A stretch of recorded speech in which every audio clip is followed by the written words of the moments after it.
Okay, and we are live. Welcome, welcome. We're back with more Suicide Squad. And yeah, I just wanted to. I'll basically just be playing what just to. Sorry, I'm trying to like I was looking at my screen for a second. I heard myself talking. Uh, gonna be playing just to grind up our mastery level. I want to get Master 5 pieces for most of our characters, and then I want to throw together a build for Harley and a build for Shark. I'm almost ready for the Harley build. I just want a couple more things. What did we get? Why did I say loot books?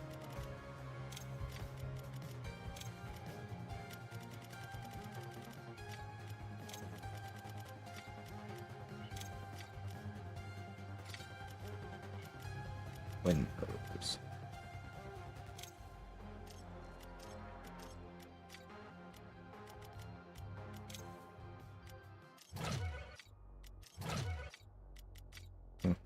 Okay, let's get going. Yeah. Hold up. Oh, let me close the screen window. Down page. Finish with Ghost Runner. We did finish Ghost Runner yesterday. Yes.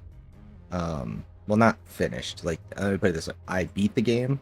I really love the game, so I will continue playing more of it because there's a hardcore mode, which is like a whole new game plus, where the levels have like different geometry and they add end game enemies to all the levels. And there's also time trials, and there's also a roguelike mode called Rogue Runner. And they're currently working on what sounds like a roguelike mode for the motorcycle sections. But yeah, it's I love it. I mean, it's Ghost Runner is now as a series, I'm pretty sure it's a top 5 series for me. Like, let me think. Is World of Warcraft a series? Does that count? I mean, it has expansions. It's been going forever. We'll count World of Warcraft. So we'll count WoW, Mass Effect, Dark Souls, shit, what was the other one? Alan Wake / the Remedy games, because those are kind of a series. They're all tied together. And then Ghost Runner, probably right up there in like 5th place. Like, I love it. It's so good. It's so good. I need more. I need more like now. Difficulty. Do I have 8 unlocked yet? Wait.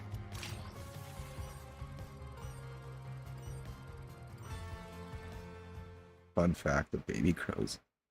I don't think that's correct. Babies grow in the uterus, but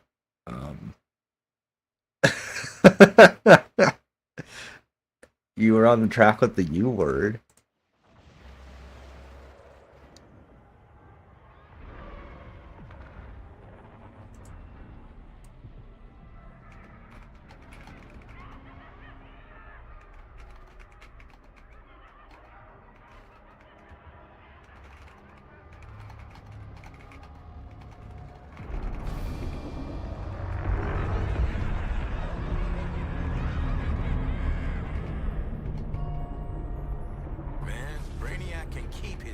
Joker Earth.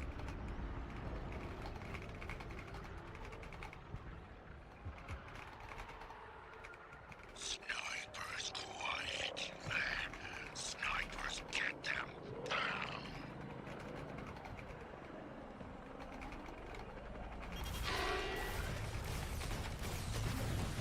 Far too much fun.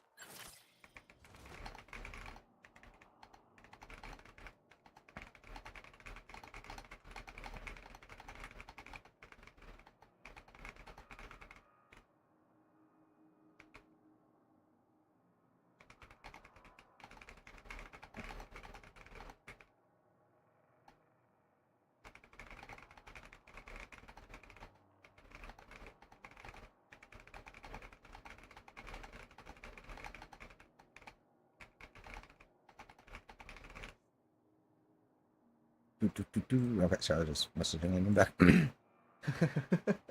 Love him just asking me a question. Come on, Billy, hurry up. Hold on, let me try to question. Not at all better, weird, but it's striking. Yeah, sorry, I was just letting Levin.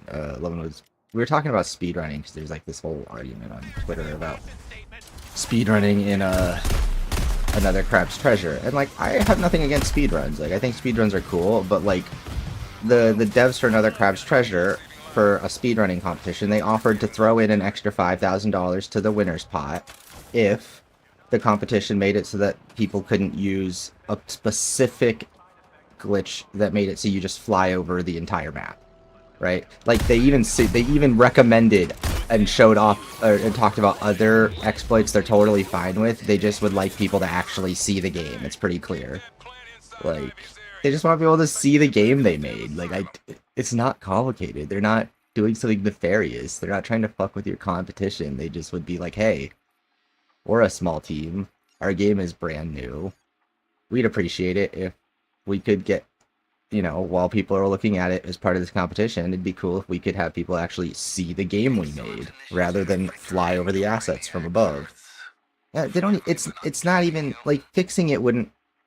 That's the thing, is fixing it would be even saltier. Like they could just fix it, but like they specifically offered to increase the winner's pot for the contest if people just wouldn't do that.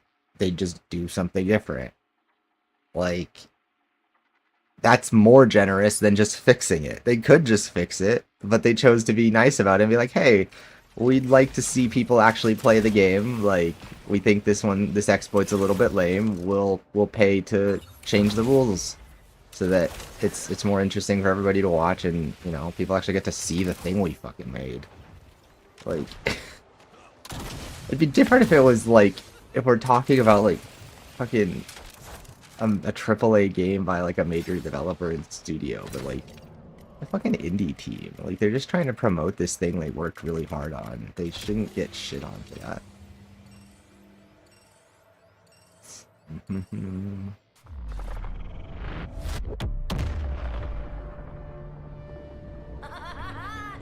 love this part. Oh, I also have to go do the Mayhem mission. Mayhem mission takes a minute though. What level do I run it at? 20 or...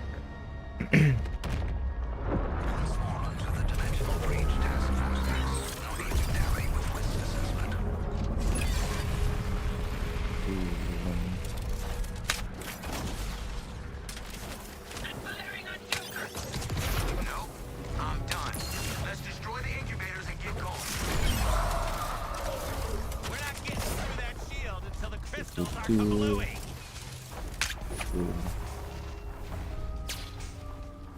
Honestly, it's in the name.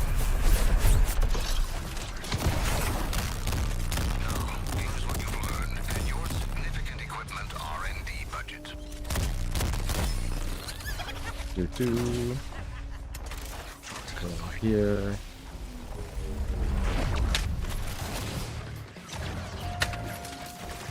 I'll drop this. Gotta crush some crystals to kill the incubator shield.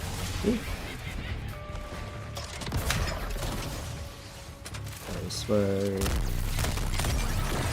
That one. Use this. We've got this incubator on the back foot, pal. Get it.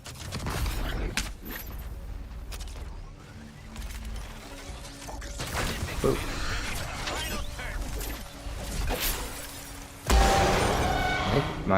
In an effort to min-max my build for the really tough brute missions, I forgot that it would make all of the stuff I'm already doing substantially easier. So this build is absolutely annihilating everything right now, which I guess works for me.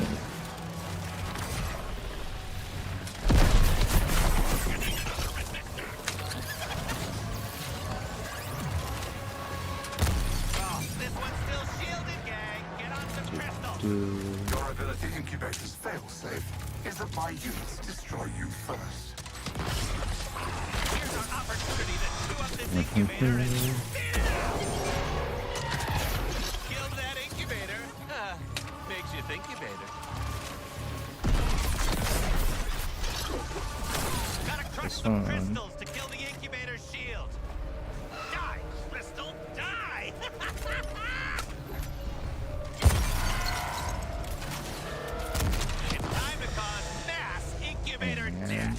Oop.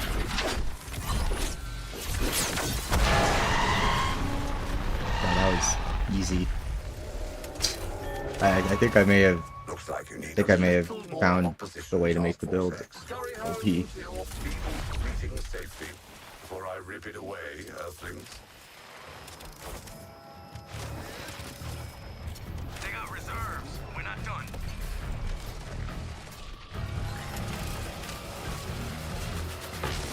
And we out. Okay, yeah, we're gonna get to 150 really easy then. I bet this could take me to 200, honestly.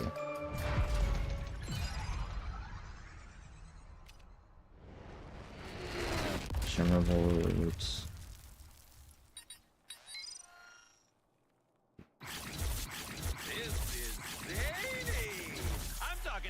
Oh, there we go. That's great for shark. Another one, another one. I hate menstrual cycles. Jesus, Fox, don't, you're a male. You can't say that. Now you sound like, as an adult man, I am responsible for telling you can't say that. Makes you sound like every it makes you sound like every dude like ever. Every bad boyfriend husband ever.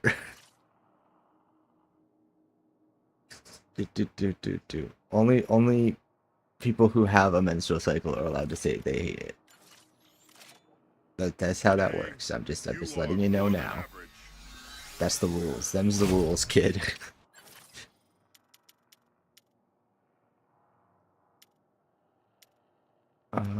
Pistol packing. That's what the pistols No okay. need to read the fine print. Do the job, get paid, and nobody sues. 10% squad resource generation. Hey, we got followed by Playbox. Hi, Playbox. Thanks for the follow. Where the hell is my... There we go. I mean, studying, obviously. Yeah, no, I know what you're saying. I'm partially joking. I'm partially not. I'm saying something true and real, but I also know that you're not, like, actually dumb. Okay, so where is this? 134. Hey, greetings from Costa Rica. Greetings, welcome, welcome. How are things in Costa Rica? I imagine warm. It's not at all a hot take that made them follow. Oh yeah, sure, Fox. Your hot take from your sex ed class is what made them follow.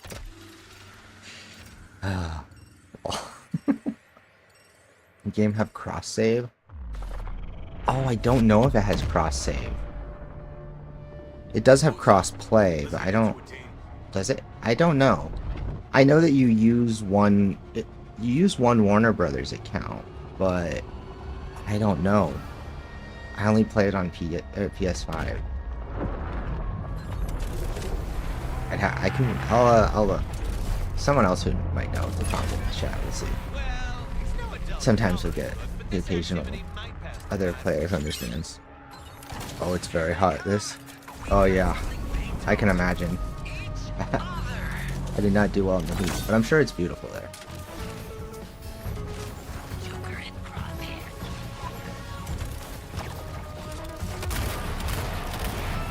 Okay, so we'll do that. Do this. Oh, that's not how to do that. Drop this. This. And get grenades. Good. Because I play on Xbox, I don't want to play on PlayStation. Yeah, I don't know if there's cross save. It might be in their frequently asked questions on the website.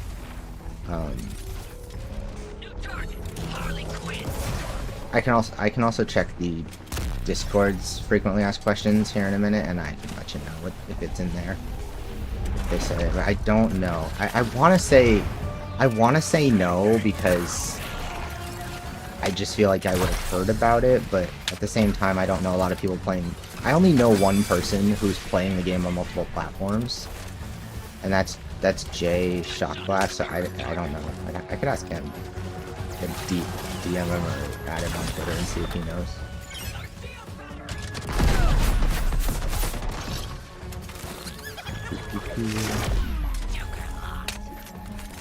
But yeah, I'll check here for you when we finish this. See if it's at least somewhere easily accessible.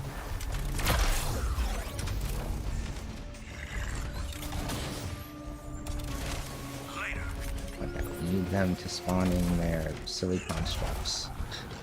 These the green constructs. I slowed time down, so now the construct is spawning in slowly. They're not quite physical yet. There we go. That's what we need. Grenades. It should. I checked. Oh, okay, cool. Well, box checked for you. It sounds like it should have crossplay then. Or cross save, right? Not crossplay. I know it has crossplay, but they got cross save. I'm just clarifying because I said it wrong the first time. Nobody's laughing. New target located.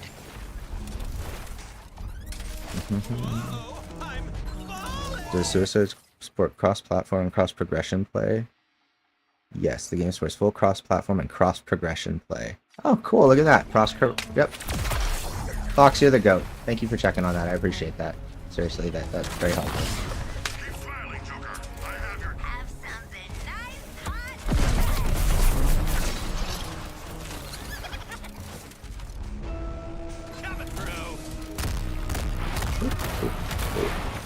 Okay, got this. Got this. Yeah, that's good to know. Now I'll be able to tell people. Oh, damn! I took a big hit from that. Something.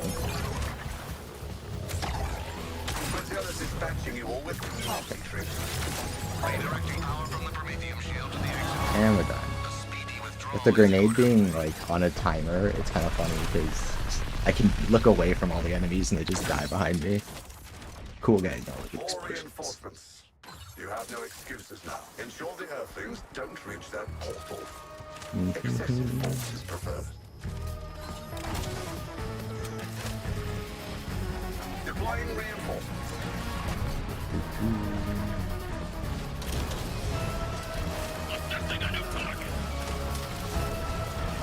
And we out. Reinforcing units. God, this is doing ridiculous damage. It's the poison and the burn combining. I think that's doing so much.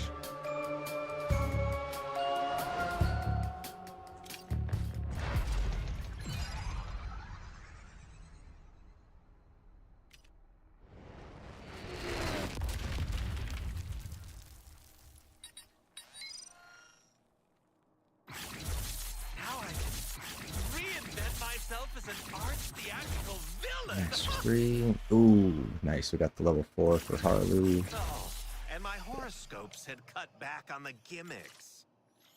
That. Break down that. That.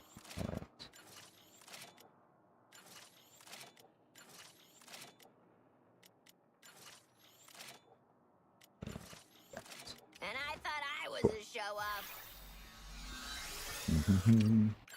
Okay, so we have that one. Let's go back To be frank, I here. didn't expect you to be so chipper about suicide missions across the multiverse. I'm curious if I'm gonna wait. So I need to.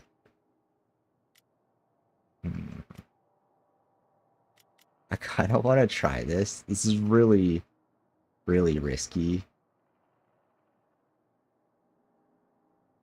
60 times 10% for each.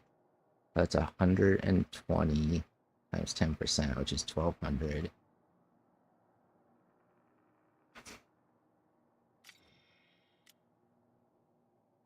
I'm seeing if there's anything I have that can keep me alive if I do that. This is pretty good at keeping me alive.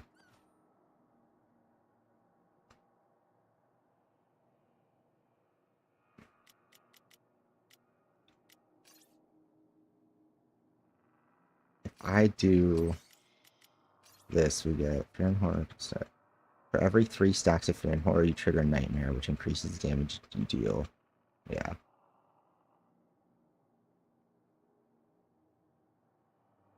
%. Or 97%. So it's Fear and Horror also increases the damage you deal with 5%. Oh, that's so nasty. This is so sketchy. I'm gonna try it. I want to see if I just drop dead. It works if you have the tier 2, but you're not really supposed to use it without the tier 2 bonus. Because the tier 2 bonus is what gives you the survivability element. It gives you a damage reduction to counter the fact that you take increased damage. Oh god, let's see. It's gonna be funny. Like, if I do this... It's gonna be really weird, because, like, if I get hit by anything when the buff is rolling, I think I just die. I think I just roll over dead. Especially without the strange buff, or the neck bomb. I shouldn't have scaled. Oh my god, go back, go in reverse. Finish revising for today, Probs. Nice, nice. Good job. Good job getting your work done. 139. Ready, confirm. Oh god. I'm kinda scared. I know it's gonna do absurd damage if I can get it going, but it's also... Everyone got their passports? I'm gonna take so much damage.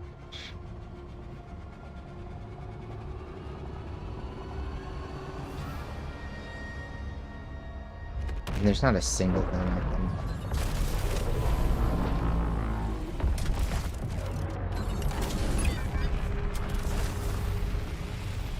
Oh wait, by adding... Yeah, this is gonna be funny. If this works, it's gonna be really funny. Because everything should just... die. Die, die. Because 50 times... 6... Wait. Is it... How many times does it stack? Nightmare can stack 60 times, so 60 times 50%, that's... Wait. Nightmare... 60 times 50% is 3,000. Fear and Horror also increases damage you. So 120. Okay, wait. So 120. Oh god.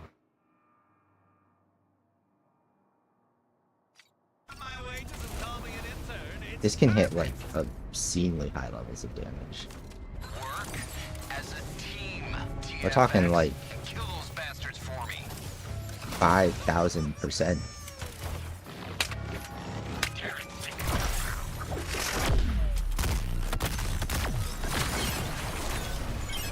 Here we go.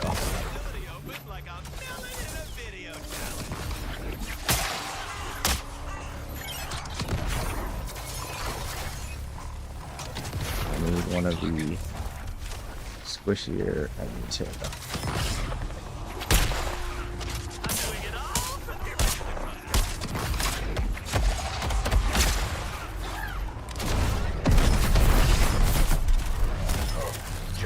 Did you travel across dimensions just to impress me?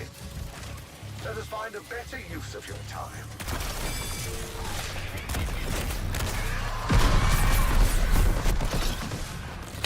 Oh yeah, this is gonna start getting really gross. Let me raise the temperature.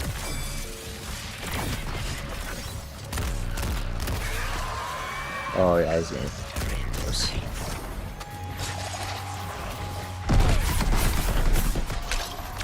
I can tell this is, if I can maintain playing this correctly, oh, it's gonna be nasty.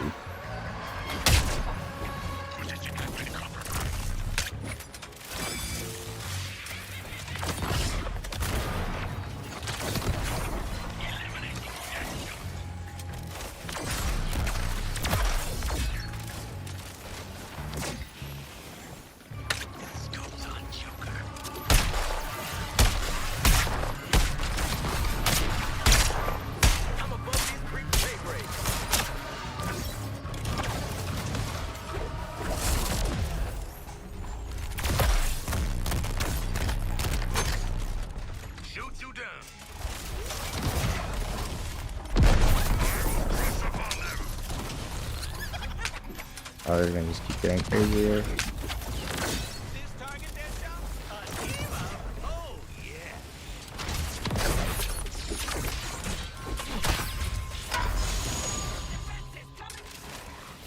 Joker, your vicious talents are wasted fighting for this world.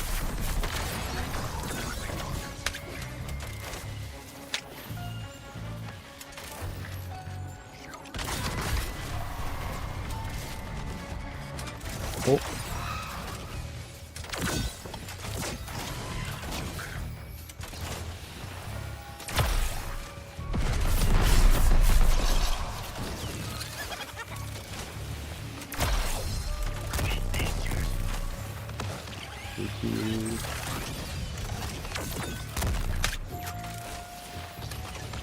That's all for you.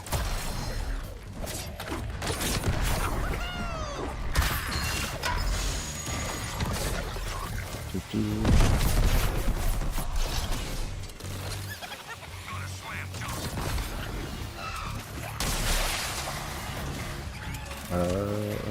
Got Joker's target in my crosshairs.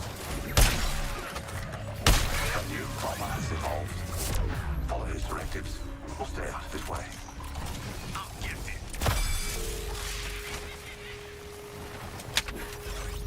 On Joker's target.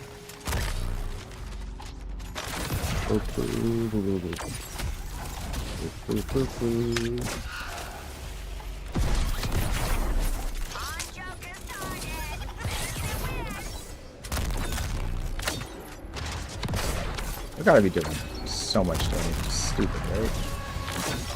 Yeah, that was relatively fast. Okay, the only problem would be that Windows 11 isn't. Wait, it's not. Wait, so I did some more digging, found another PC with identical specs. It's not. Okay, so Thank you for just... if they're selling you a PC with the same specs, that means it doesn't have Windows. That means they're selling it to you. It's custom, right? That means they're building it and shipping it out. Because anything that ships from a manufacturer, right, would ship with Windows. That's totally fine. It just means you would need to either have you either need to have a copy of Windows or select an option for them to like add it.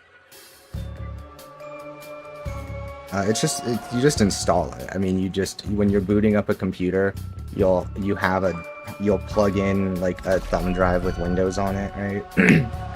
And then or you run the disk with Windows on it, whichever. And then when the computer's starting up, it should automatically boot off of whatever drive is plugged in. If there's nothing on the operating system. So then it'll just run you through the setup process. But I would look up a guide on how to install Windows Owner dead. before you like go through with the purchase, just so you don't end up stuck. Here was me thinking I'd need extra teeth to widen my smile. Yeah, it's built so it doesn't have a specific brand. And it's being built new, it sounds like. I mean, that's perfectly fine. There are reputable people that build good computers. And if you know for a fact that it's a reputable site, like, you know, in Italy, then yeah, that's fine. So it's something you plug in. I've never tried, so the way Windows work, normally Windows comes installed on a computer, right? If it's not on the computer, you have to get it on the computer, right? How do you get anything on a computer? Right? You either use a disk if it has a disk drive, or you can use a USB thumb drive, or you use some kind of external hard drive to transfer the file. You just need something to store Windows on. That's why I said this is the kind of stuff that you'll want to like have a pretty solid understanding of before you go through with it. So look up a guide on just how to. Like I would say look up us ahead of time just so you know what you need, because you might need to get a thumb drive. If you have a thumb drive that's 16 gigabytes, right? If you have a thumb drive that's 16 gigabytes, or larger, you can plug that into your laptop and you can go to the Windows and download. You can download for free the Windows boot media or whatever that you need to install Windows to the new computer. The only thing you pay for, you're paying for the license. So when you buy Windows, you'll get a code to punch in to verify the license that you own it.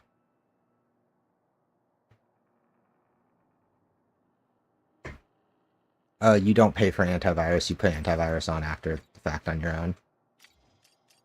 There's no paid antivirus worth paying for. But all the good ones are free.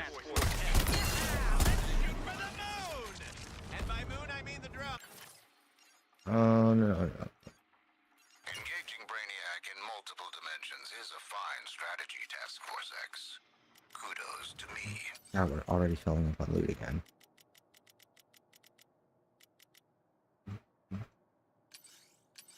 That.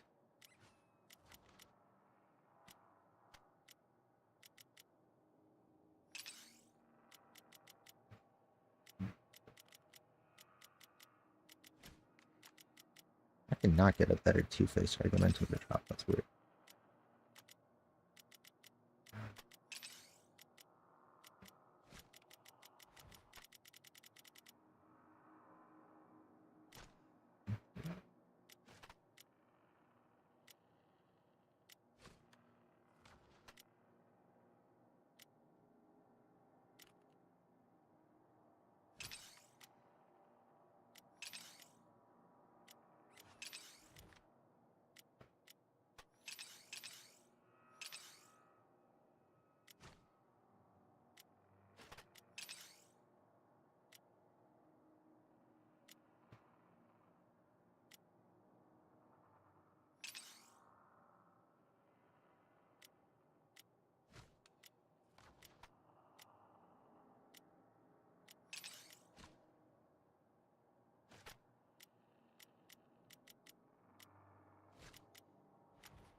Those. There's some grenades.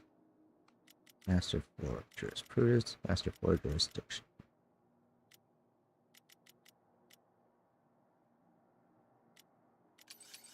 Another one.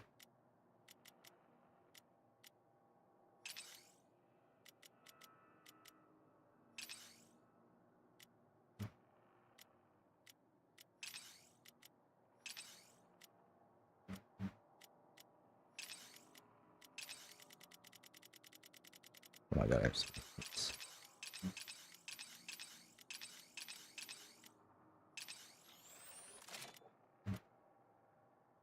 There we go.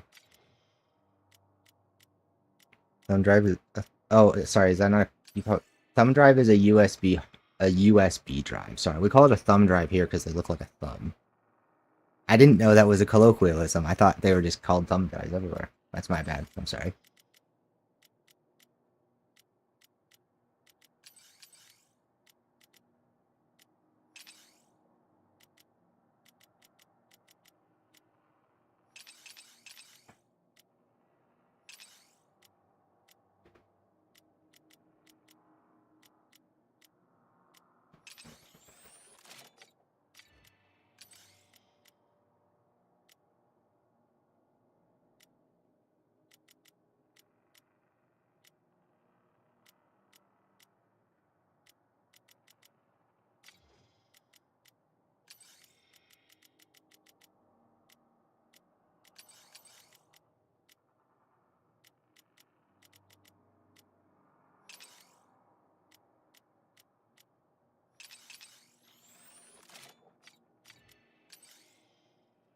I have 64 gig USB. Yes. Okay, that'll work then. Looked up thumb drive, had a USB with an actual thumb, and I was like, huh? Yeah, I'm sorry. That probably made it confusing. It's my bad.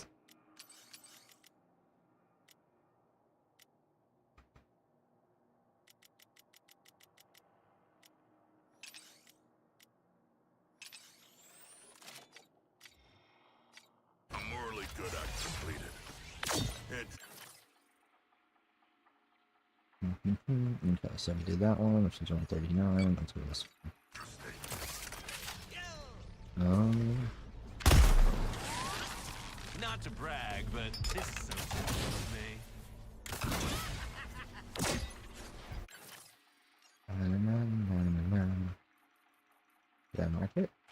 skills lost in deadly Earth should aid our defense of this Earth. Boop.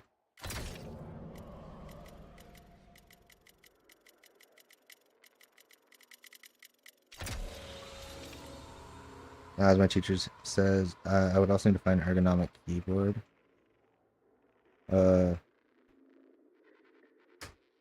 I mean, you don't need an ergonomic keyboard. Ergonomic just means, like, that's just a shape thing, and, yeah, you need a good monitor, but it has nothing to do with burning your eyes. And I'm just saying those things to make sure you know those things are just, that's not true. You might be joking, and I might just not be getting it because I'm dumb. You just need a keyboard. You can use any keyboard. Razer makes some decent keyboards, but you can get lots of cheaper options too. Yeah, and monitor is really just about, like, having it look good. No, as much as we have the world, our fingertips more simply. Yeah, not exactly. Google BRRRRR. You're 100% right. Wait, so what are these buffs look like? So I know which one is which. Okay, that's like what to fear and horror look like.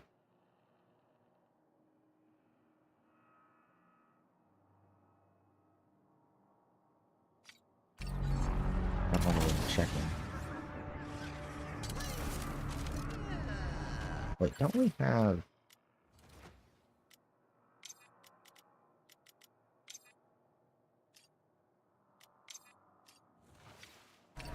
Let's begin the test, Task Force X. Heatwave had a shield. Processes of this world. It's actually pretty bright, and there are a lot of lights, and... Focus, hero. Those Earthlings are being disruptive again. Settle them down. Excellent. More fuel for the cameras arriving.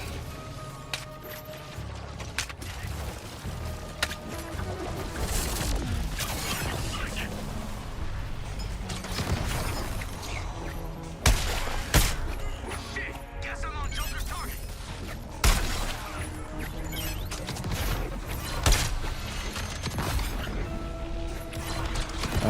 Can I hit them, please? Can I please melee them?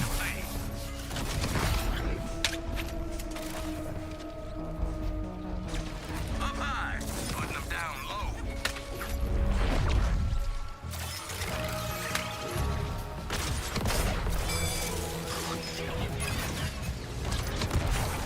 Yes, well done. The camera is charged. Now find cover. You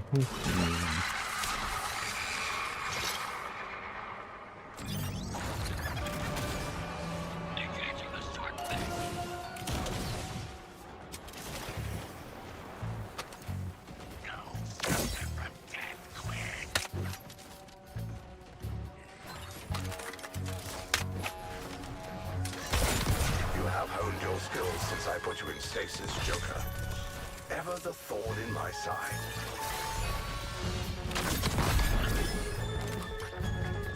All forces, I want that jammer disabled.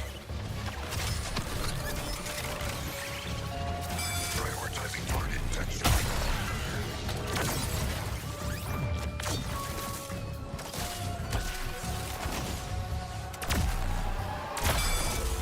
It's not Do blood that. lust, it's blood love. Here comes the touchdown. Oh, I got enemies.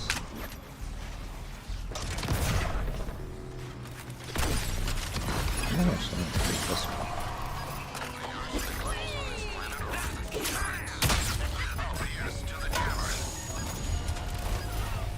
Stasis has not dulled Joker's propensity for violence. Okay, kind of there's a keyboard. Yeah, I mean, and you don't necessarily have to get like Razer's just a brand. Like they're just one of like a bunch of like you're looking for a mechanical keyboard. Like realistically, like if you're looking for something nicer, like you probably want a mechanical keyboard. But it doesn't have to be Razer. Like I just say that because they're not even necessarily the best. So don't be afraid to like look for something. Just look for a keyboard that looks like the right size for you and has the right like features you want, and just make sure it's mechanical. That's really all it needs. Another reason you do mechanical is just because the switches last longer and they feel better, as opposed to like a membrane keyboard that you'd find on like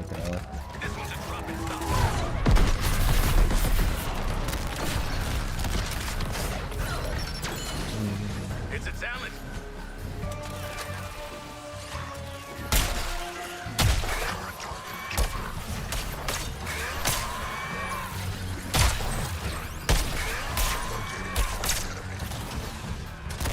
Nothing looks better than a pin around my finger.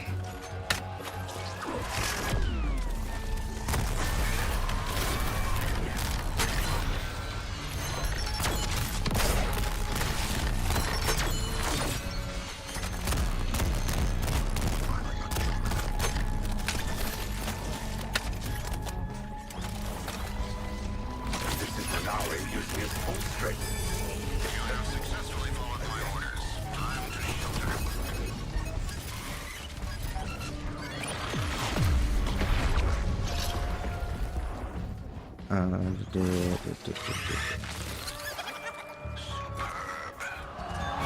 Warsuit, it's unlikely I could have done better myself.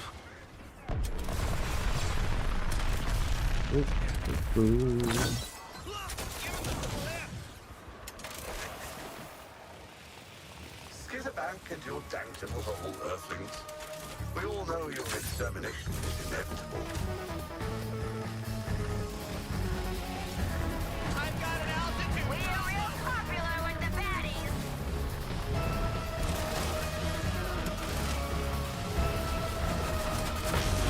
Damn. Keep fighting, Task Force X. I'll keep sending more warriors.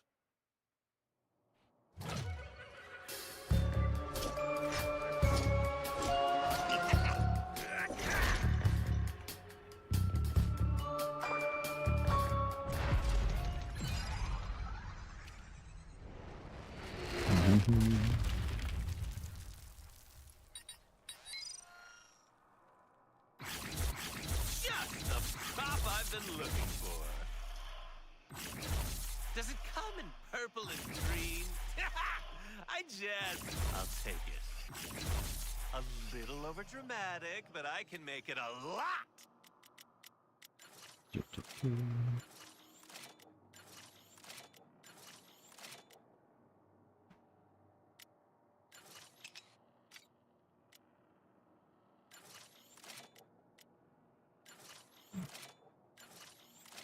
Guess everyone's got to hit the target sometime. That one. Engaging Brainiac in multiple dimensions is a fine strategy, Task Force X. Kudos to me.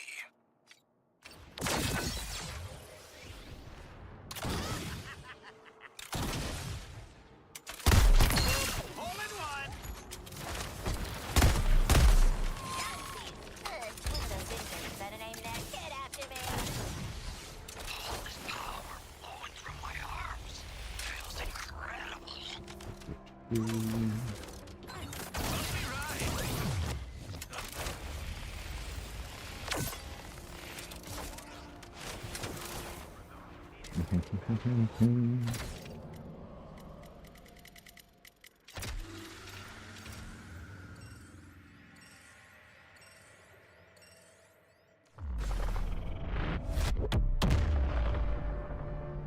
Man, Italian Amazon's giving me Italian layouts to save me. Oh no, I forgot.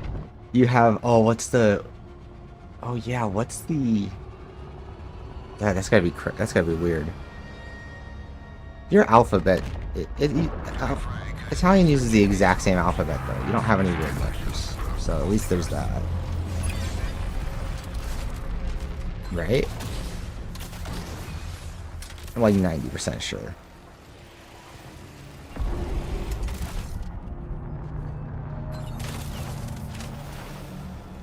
I see the jammer. Anyone know a good... Are you in position, team? Some quick safety tips. If it's bubbling, don't touch it. And if it smells faintly of almonds, definitely don't touch it. A communications channel.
exposure for this.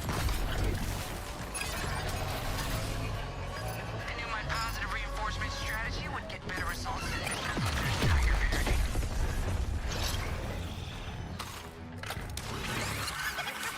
Facility raid, and me with my umbrella.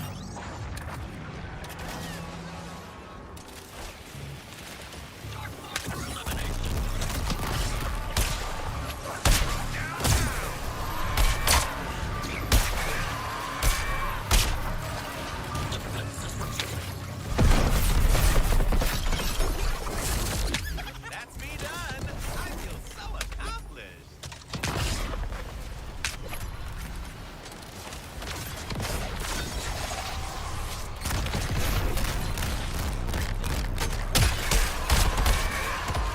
Oh, you guys? You make me so proud. You see what we can achieve when we stick to the rules? Rhoda Phil. Did we get the highlights for my new sizzle reel?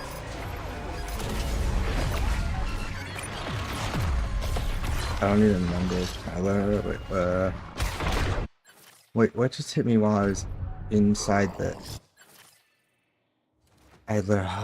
Damn it, I'm back. Harley. I looked away for like 1 second. I don't need the wait, what? Last letters, but there's accents. Okay, I got it. Which only just take up. Okay, I see. I mean, you don't need anything other than keys to type on. The number pad's optional. Yes. If you like a number pad, you can have a number pad, but you don't have to for any reason.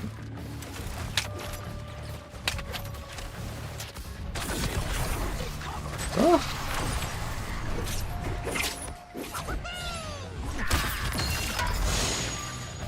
You're just full of cheap tricks, aren't you, Joker? All done. Don't go paying me an exposure for this.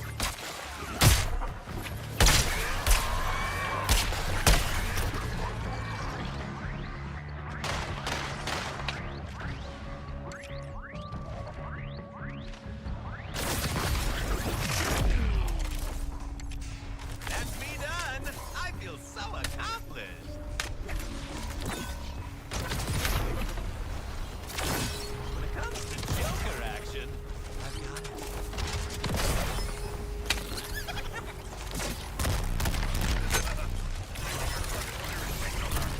Word up, Bill. Did we get the highlights for my new sizzle reel?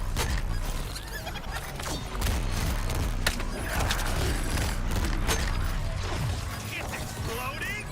Here of all places. I mean, That's me done. I feel so accomplished. again, Fox, these are things that like you have to know for yourself. Like, do you use a wrist rest when you like? I don't know. Like, like wrist rest, numpad, like all that. That's just you. Like, what do you want? Like, some people use a wrist rest, some people don't use a wrist rest. Like, it's anything other than having a monitor, a keyboard, and a mouse is just about what you want. The details of all that stuff just comes down to what's comfortable for you, what meets your needs. Like, yeah, like you have to. There's a certain amount of, do you want one? Then get one. You don't need it. I mean, I use one, but I also my key. It's per person. It's like my keyboard and the style of it and the shape and stuff. It lends itself to me wanting to use a wrist rest for how I type, but not everybody wants one. And you can develop bad practices by like having one wrong, like by like not using it well. Like if you rely on it too much in a way, it can be bad for you. A little overdramatic, but I can make it a lot. Like you want it to be like a rest. You don't want your hands constantly planted on it.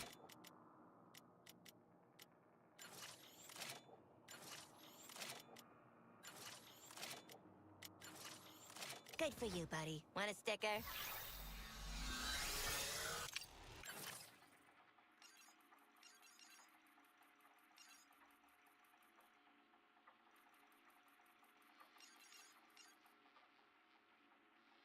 Use a That one. sporting metaphor.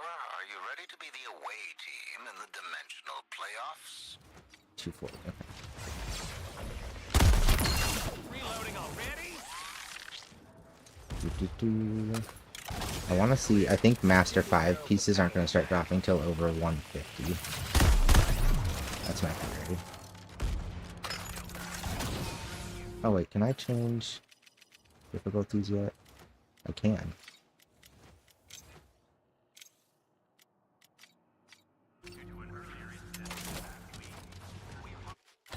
Cool. Invasion level 8.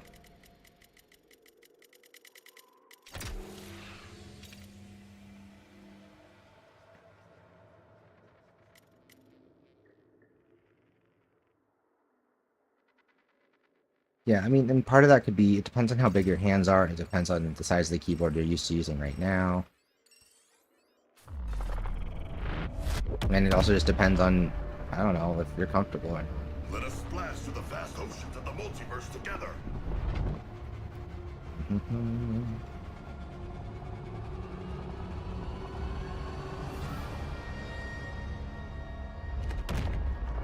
Assaulting a doomed Earth. Dark line.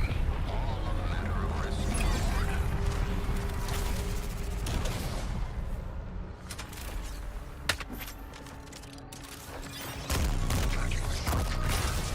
Oh, this one's still shielded, gang. Get on some crystals.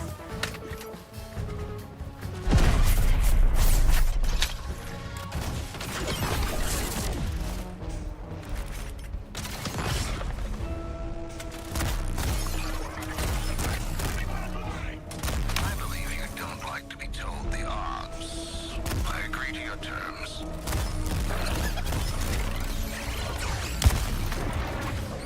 Incubators with a shield, huh? It'd be a shame. You are trouble.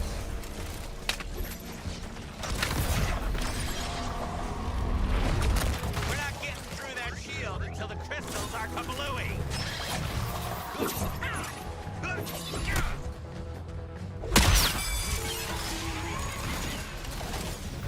Units, keep your distance from Joker. His aptitude for chaos is Let's get crystal busting so we can get through that shield.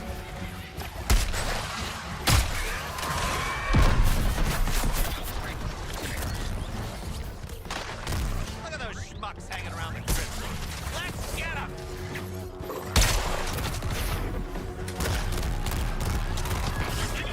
like a damn missile. Gotta crush some crystals to kill the incubator's shield. Oh, I am keeping. Now's our chance. Let's deliver the coup de grace. I'll tell you how many of these facilities I have on this world.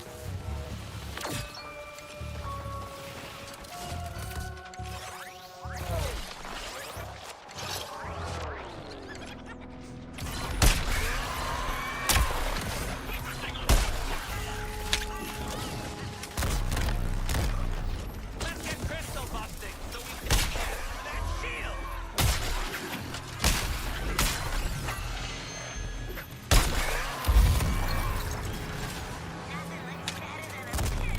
One mash crystal coming right up. Oh, this one's still shielded, gang. Get on some crystals.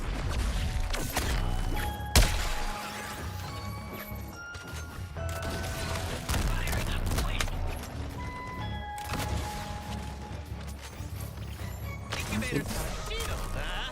It'd be a shame if we smashed its crystal. This incubator's ready for the final curtain. I got taken with it. I need to go to bed. So I gotta always start on PC figuring out people and need some thanks. See ya. Alright, have a good night, Focus on Fox. the defense. Get some rest. Oh. Yeah, think your stuff over. Like I said, make sure, just try not to be in a rush with anything. Take your time, think about it, look up stuff that you can when you can, because you don't ever want to rush into things and then end up unhappy with what you get. It helps to massacre the enemy before you break up their stuff.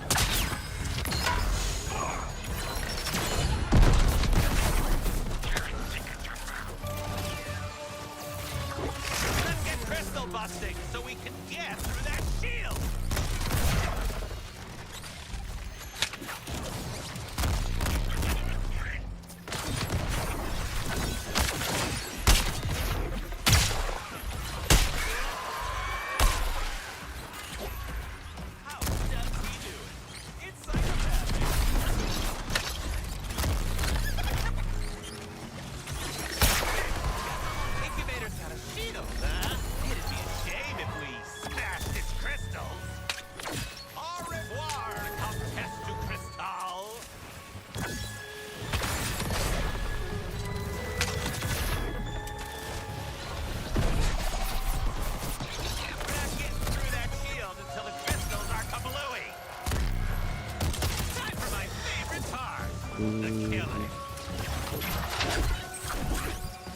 And warehouse.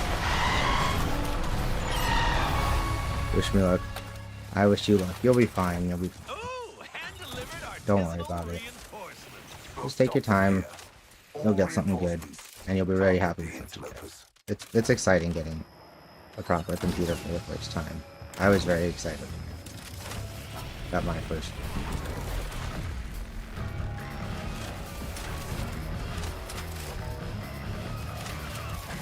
More forces incoming. Do keep up, Dust Vortex.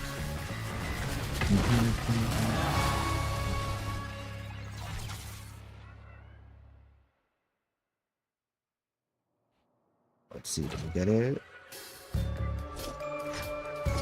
Give me something good.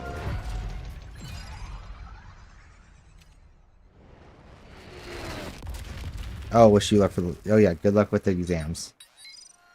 Yeah, good luck. You got that. You'll be fine. Does it come in purple and green? I just... I'll take it.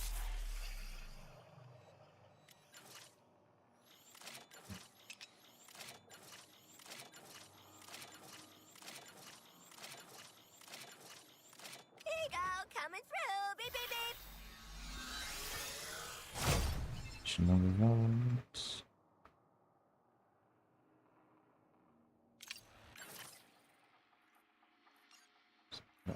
Are you ready for a surgical strike across dimensions? We'll handle things on this side.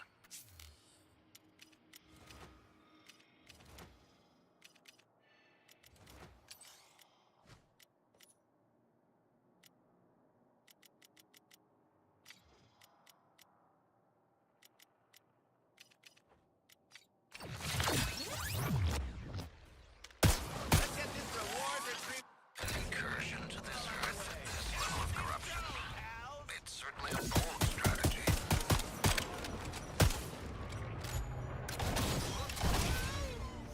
Okay, so that one Honing is your skills in a lost and deadly 137. Earth should aid our defense of this Earth. almost 1.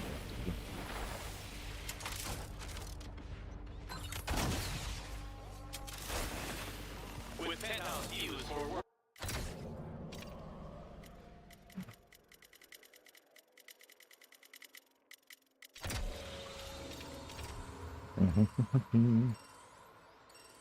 YOLO. But I have a good one, Fox. Peace out. Last one out to rotten egg.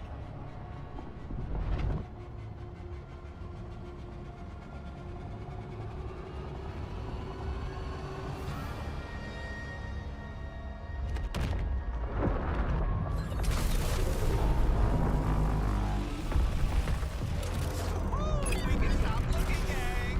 I found trouble. Here they come, but we've got something they don't. Each other.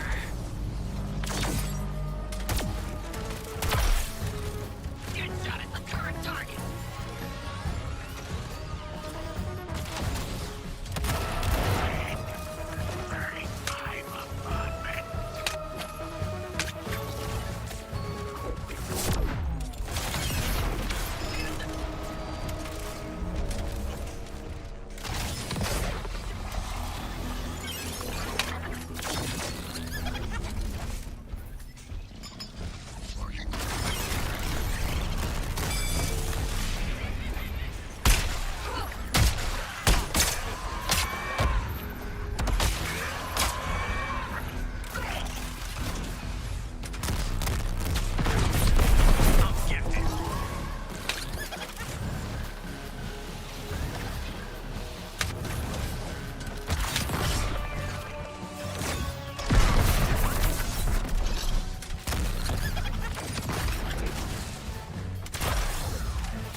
Cannot let the clown massacre you like this. Take him down.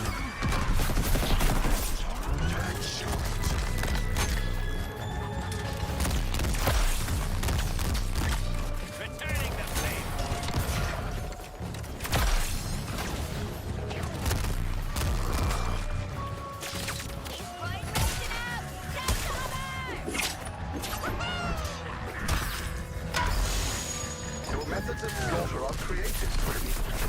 give you that.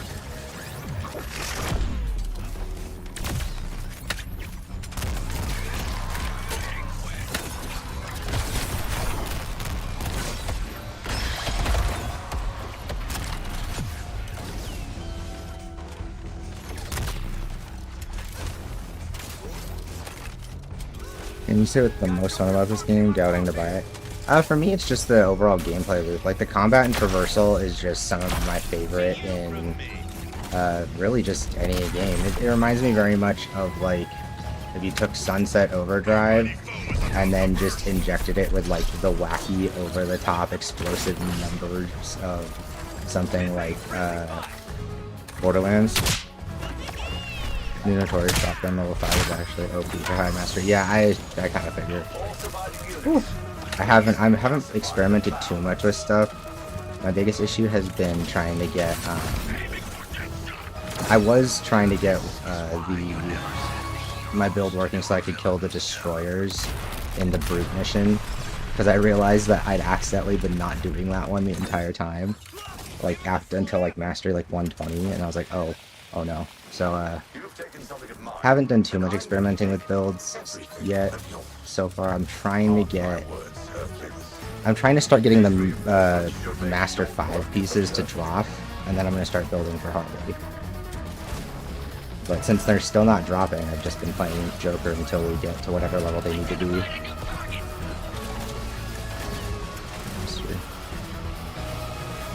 You're talking about the shotgun for Two-Face, right? The notorious one with the augmentum bullets or whatever it's called them.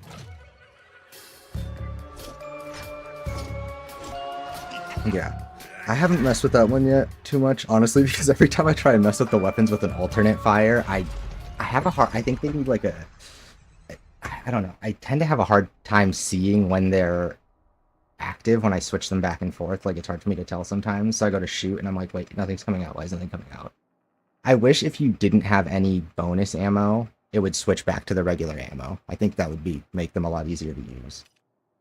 Like, if you go to fire a shot and there's no augmenting shots, it just switches back to regular mode. Because when you sit there pulling the trigger and nothing comes out, it's like, what's happening? What's happening? Especially when you're in a hard one. Damn, you're already at Mastery 340, though. That's crazy. I mean, you've got to be, like, right at the top of the... You've got to be one of the highest people up there that's not cheating. I ain't raising my expectations yet. Like, by far.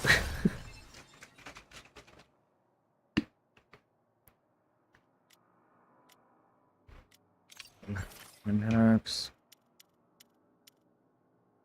There's someone I seen 490. Really? That's like legit. That's crazy. I mean, you can tell the cheaters because they're all at what, 1800. They don't even try to hide it.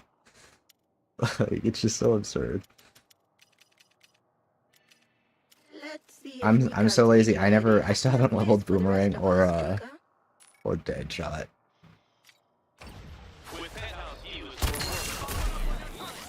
Okay, so where are we going next? Like, what am I at now? Like, we're at what? Gotta be 200-ish, right? 230. God, it's so pretty high.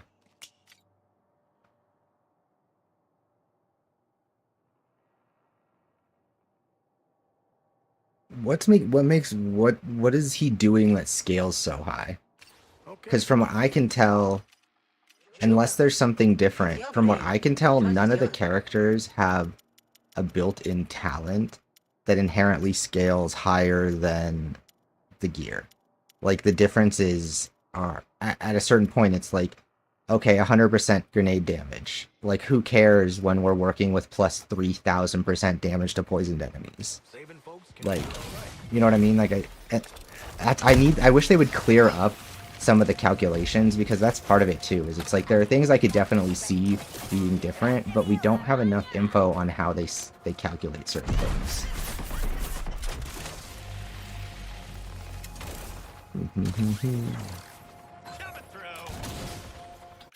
Okay, so we finished that one, right? That was 146, 148. Excellent initiative returning to Brainiac's Earth. You forgive me for not joining you?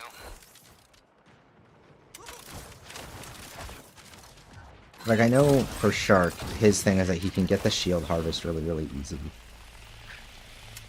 And he can get really, really solid suicide strike damage scaling. I know Harley can get really good grenade and melee scaling. Joker can get really good traversal attack and grenade scaling. Deadshot gets crazy, crazy, like, crit and counter shot scaling rate.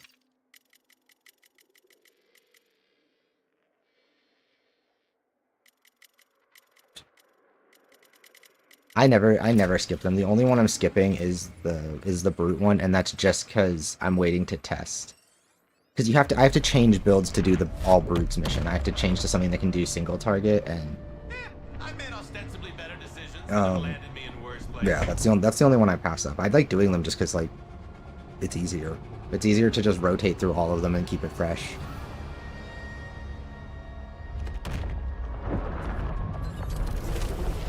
I mean, not easier, but just I think it's more enjoyable to just keep doing all of them. I don't really have a preference for any of them. The only one is there a mission type I don't like? I'm not a huge fan of the cannons, but we don't really have a cannon mission. If I hit 340 and finish it, it's good. Oh yeah, that was the same as last episode. You could do that last episode too. As a team, TFX, and kill those bastards for me. They didn't make us do one mastery level at a time. They? It's already been at really high masteries you couldn't. Okay, yeah, see, I stopped pushing after like 110 or 115 because I would like after I'd finished. After I'd gotten masterpieces of every piece of gear, and I just stopped pushing because I was like, okay, the top of the leaderboard's full of cheaters, so I don't even get the satisfaction of like racing with people because I don't want to check to see who's cheating and who's not. So I stopped after that once I'd collected everything I could. Mastery 5. Are you talking? How do you even? There can only be like what, like. How many people are even... Are we talking of...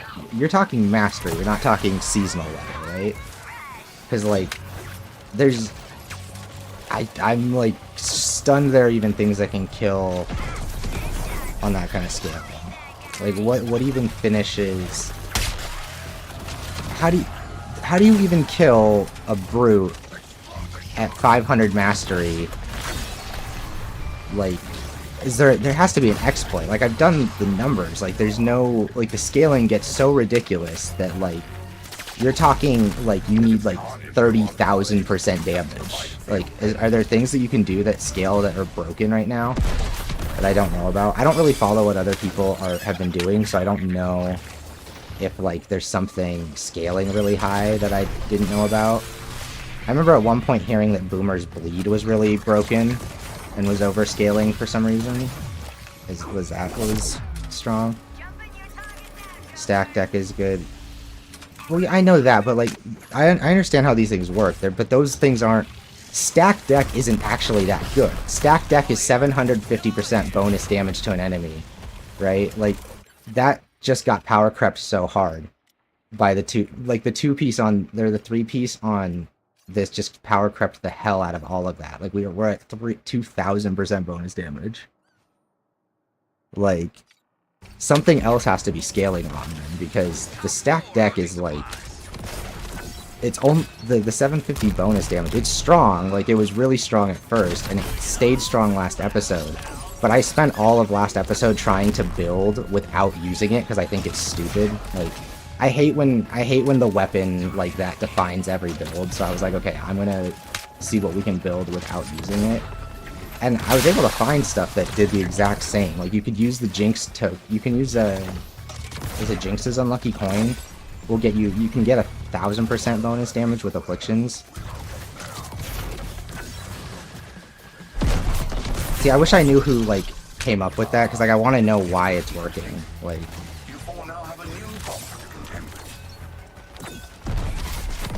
just because I'd like to know if stuff isn't scaling right. Like, that would make sense if Boomerang's thing is just, like, not scaling properly. Like, if his bleed is just climbing to the moon. Because at a certain point, like, you add up all the collective, like, that's how I've been build crafting, right?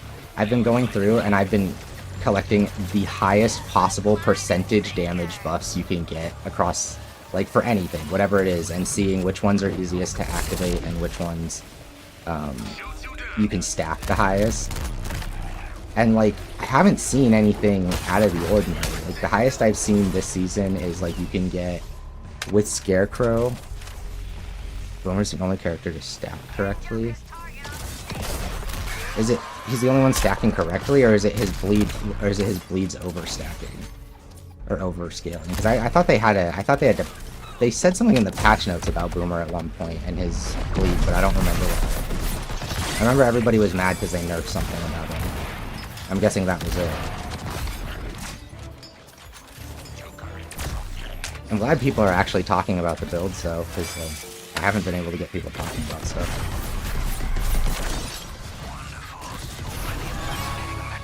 I just realized I didn't do any of that right. Oh, and you're all still alive. That's good too.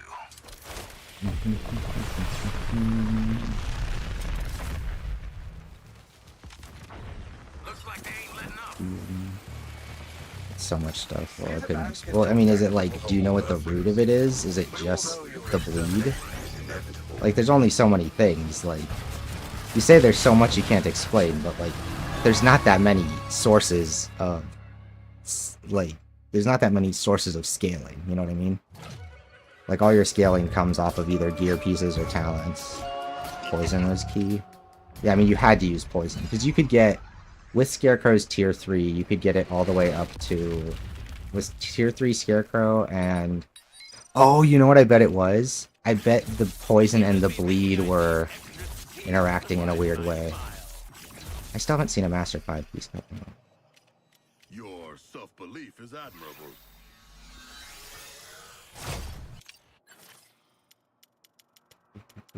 So if you're clearing Mastery How would you 500... like to alter your brain?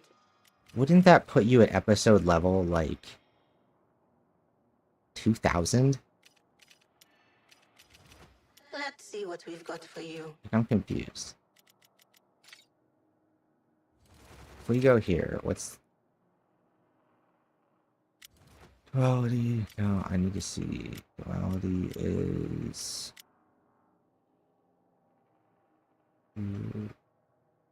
This isn't going to tell me, is it? It's not going to actually say the... Oh, if I go to the mission, it will.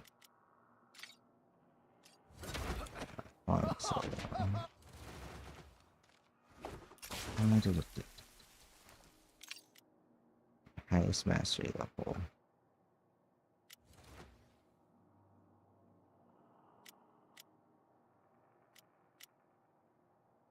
Okay, you're talking about episode level. The highest mastery level achieved is 625. That's why I was confused, yeah. Like, literally number 1 on the leaderboard is 625.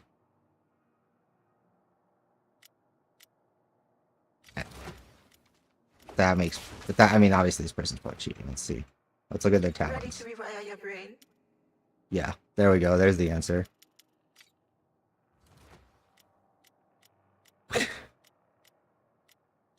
Well, 492, let's see. Can we find...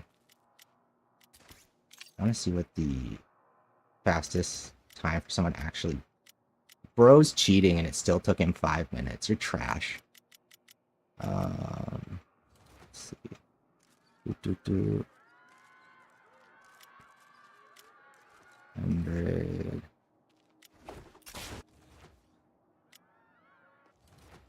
What's sad is... Okay, so if you're cheating, shouldn't this just be the highest achievable possible level? Like, the fact that you're cheating and there isn't a higher level than this, like, I mean, obviously, like you said, there's higher levels. But, like... Get killed? Okay, there we go. Brain's not gonna upgrade itself. Yay, an actual player. Holy shit, they're real. I'm just always so surprised when I see someone near the top of the leaderboard. that's actually playing the game.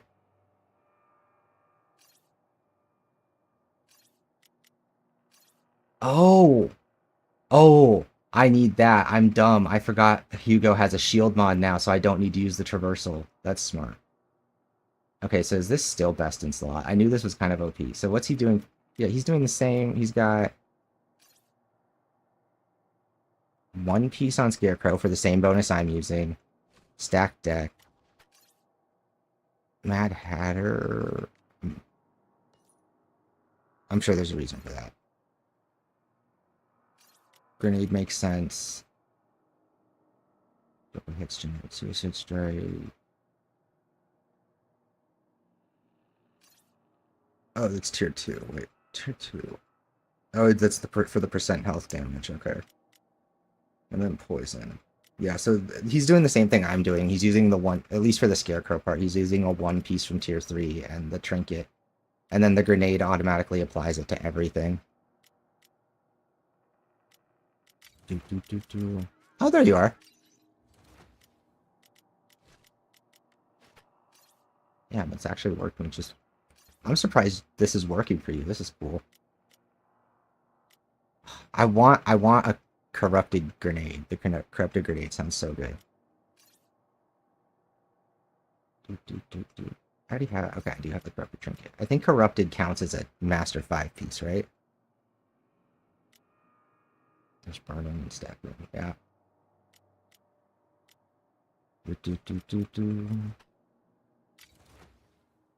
Yeah, my whole thing is my goal is to make sure I never have to equip this piece of shit. I hate this thing. I hate this thing so much. Like, the fact that we're still using it tells you that they need to change it. Like, it's the only weapon that's yellow that ever gets used for the most part. Like, it's the only legendary piece anybody equips. What does that tell you? That it's really overtuned. Because I still have my save loadout from last, do I? Yeah, here's what I was using last season, right? So I was using the Jinx token, because the Jinx token, if you could get it, if you could time it right, you could get the same bonus damage to enemies that you could with the stack deck. But, yeah, no, I'm definitely going to build something for Harley. I just wanted to have them, I wanted to get a character to start dropping Master 5s, so that, like, it felt worthwhile to farm them. It's an OG build for Burn. That makes sense. Yeah, the Burn was... I did not mess with Burn too much. I like thematic stuff a lot, so like when we had preseason, I played with the Bane stuff as much as I could.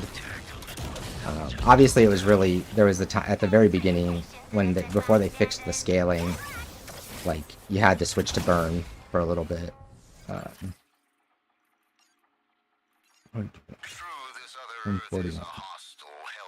Okay.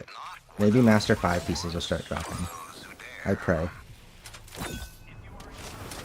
Yeah, getting the hardest part right now with the build I'm using, and basically the same thing that your friend's doing, is just getting the melee and the gun stacks on certain missions. Because, like, it's just like the instinct is just to sit there and play artillery in the sky, dropping grenades on everything. And I'm like, shit, I gotta go and hit stuff now. Ugh. Gotta get in there. 1 second. Stretch out. It's good to talk to someone who's actually climbing and playing, though. Like, I haven't gotten to talk to a lot of people who are playing the game at, like, the higher level and pushing the mastery levels. So that's the thing, is, like, I was, like, unsure about what we were talking about, like, in terms of how high mastery goes, because, like, I haven't gotten to talk to anybody about it. Like, I have ideas, and then I'm like, well, is that how it works? And then there's no one up there high enough to answer the question. At least not on, maybe in the Discord. I haven't been in the Discord because the Discord was just, there was so much trolling and people just being toxic and stuff. So I try and stay out of the Discord, but haven't been able to get too many people talking about it on Twitter, unfortunately. How do you feel about things right now? Like, in terms of, like, just this episode, next season? Did you see, I don't know if you saw, bro, I was right, I've been right all along. Mrs. Freeze is gonna be Frozone, and I'm so ready. That's what I've been calling it since day one. I was like, they need to make her Frozone. How do you make ice traversal in the air? Frozone. That's how you do it. And oh my god, they're fucking doing it, man. I can't believe it.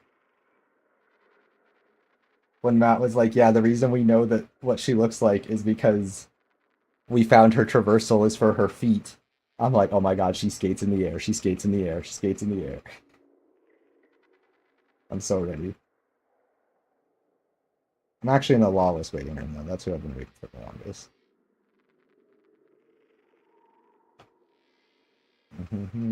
Like that's who I want the most. Just because I've heard rumors that she's gonna control like Cap and Gravity Rush, and it just sounds so good. Hopefully they'll make good skin for her. That's all I look for. A little. Yeah, just pick your favorite based on which looks coolest. Fair enough. Whoever has the best skins. I hope that they're holding. I said on Twitter, but I hope that they're holding the better skins. Kind of. I think they're holding them back until the game's doing better. Like I think they're kind of like, okay, like what's the point in selling the best skins to the 500 of us actually playing? You know, like I know there's more, but you get what I'm saying. Like if you release it after say season 2, the game's a little. People are showing up and it's healthier, or it gets a better. People get a better perspective on things. It's like then you sell the skins and they make a ton more.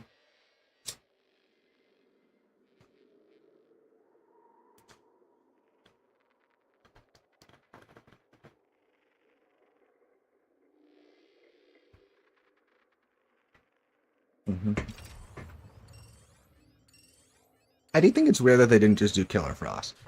I don't mind the gender bend Mr. Freeze, but I'm like, why didn't they just... It seemed kind of just like unnecessary. Like it's like you already have a female Frost villain. Like maybe, but I don't know how Killer Frost works, so maybe it's like based on like they didn't like her powers didn't work as an idea, or I don't know, maybe her powers are different.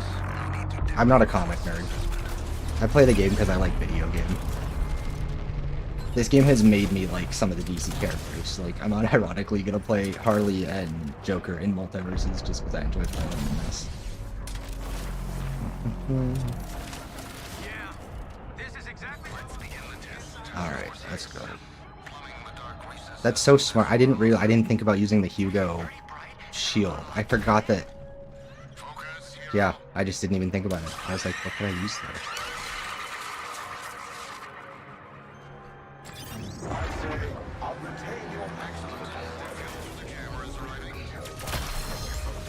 We're gonna drop this. Oh god. Okay, folks. Give me a second to put some grenades on, please. This, we got 3. Boop. Boop. Okay. And let's go Suicide Strike one of them for the buff.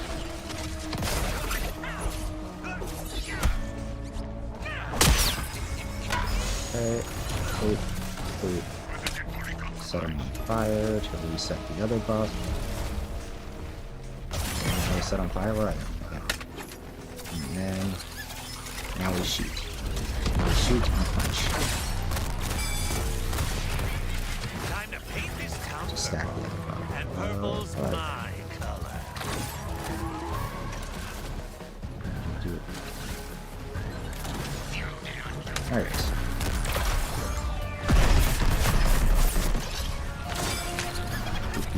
Hey, thank you for the follow, Undead. Appreciate that. Oh, come on.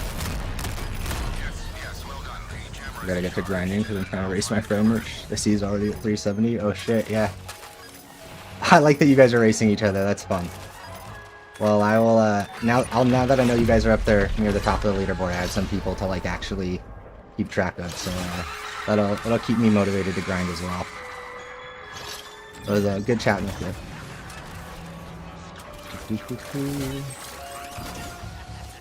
Okay, where is... Did they all spawn on this side? It's like they started spawning on the other side of the tower now. Your astonishing recklessness, Harley, will only get you so far.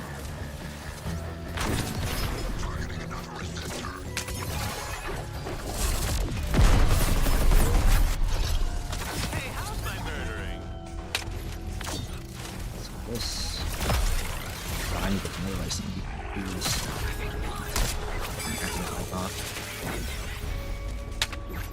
Oh god, they just melt to the poison and the burn. Oh my god. This keeps going. Like I go down to melee them and they're already dead.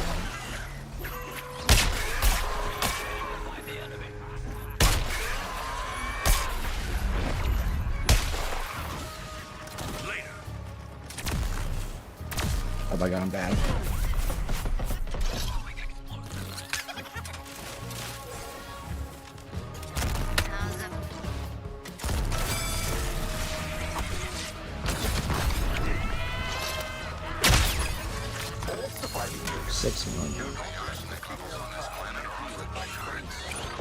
God, I'm still. People I wonder what people were. It must have been the bleed scaling that was so high because, like, I don't know how people are getting billions of damage on people.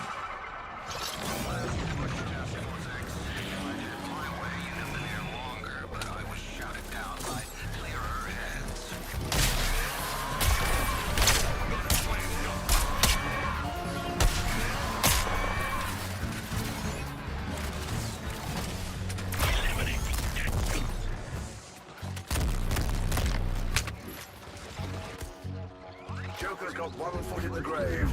Units, last laugh. There we go. Press it on.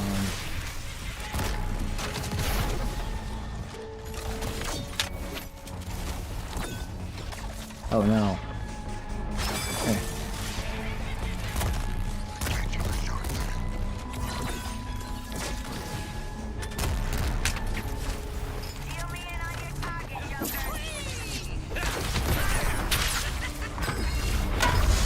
Cannot live with clowns massacre you like this. Take him down.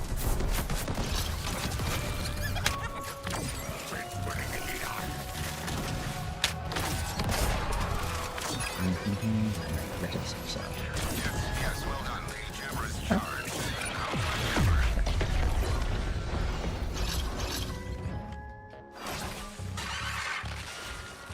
Redirecting power from the Promethean shield to the exit portal. A speedy withdrawal is in order. Well, you know what I just realized? The reason it's so confusing trying to talk to people about it is because mastery rank and mastery level are different. Mastery level is the mission, mastery rank is your season. That's what it's talking about.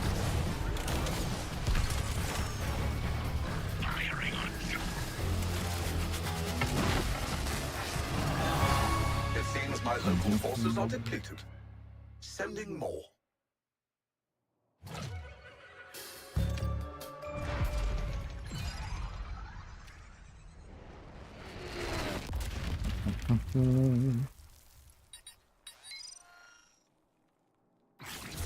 Is the previous owner dead? Should I make sure? I was thinking new toy, incredible tattoo, new toy. Damn, no master 5 piece yet.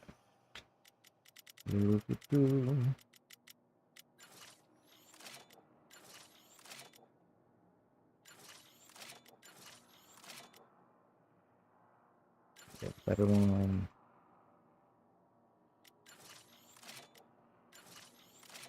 Humans are full of surprises. And arteries. Okay.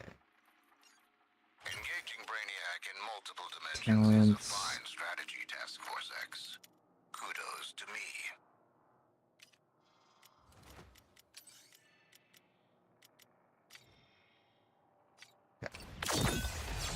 Okay.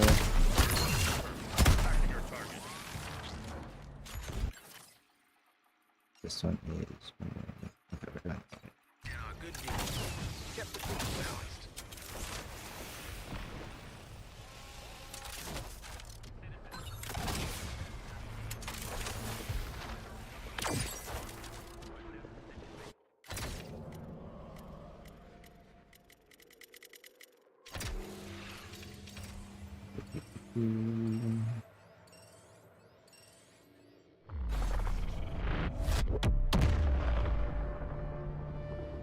See you on the other side, pals.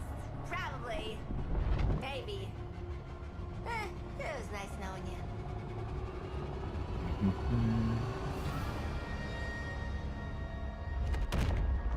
Excellent initiative.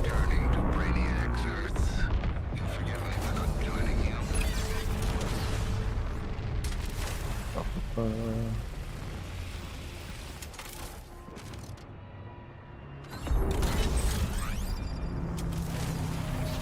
spotted. Now, I appreciate the effort, but I feel like Are you in position, team? Some quick safety tips. If it's bubbling, don't touch it. And if it smells faintly of almonds, definitely don't touch it.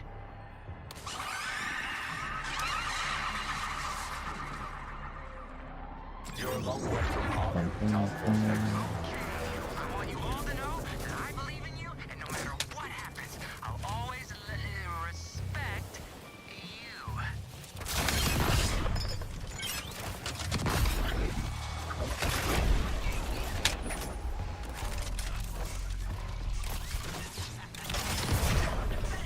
all done. Don't go paying me an exposure for this.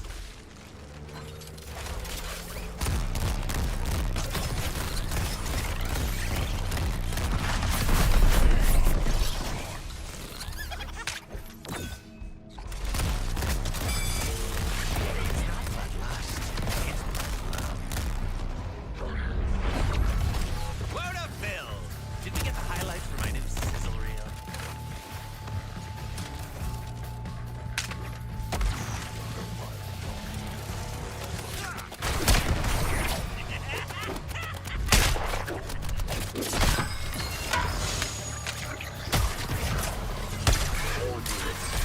All done.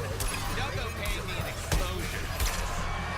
Using my positive reinforcement strategy would get better results than Mr. Luther's tiger parenting. So this is the might of an earthling demigod. It will be mine.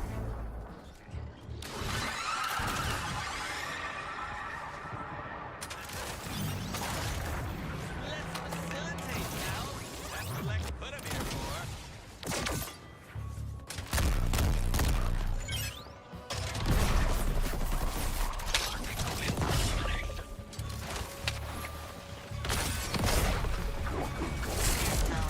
Really knock your socks off. That's me done.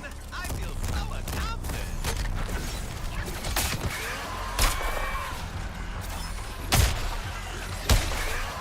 Honestly, it's in the name.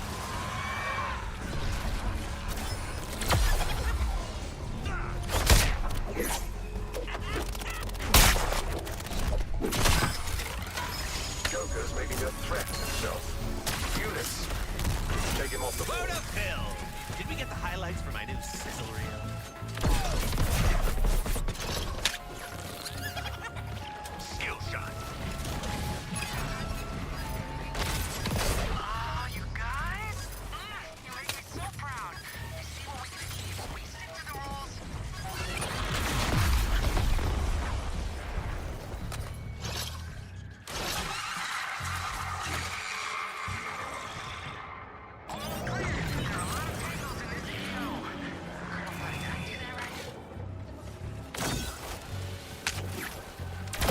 Time to stick the lamp.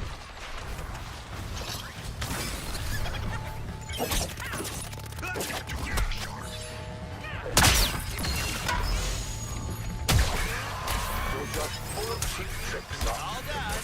Don't go paying me an exposure for this.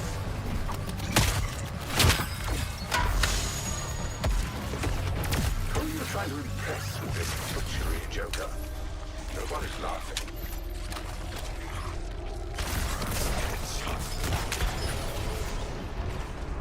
That's me done.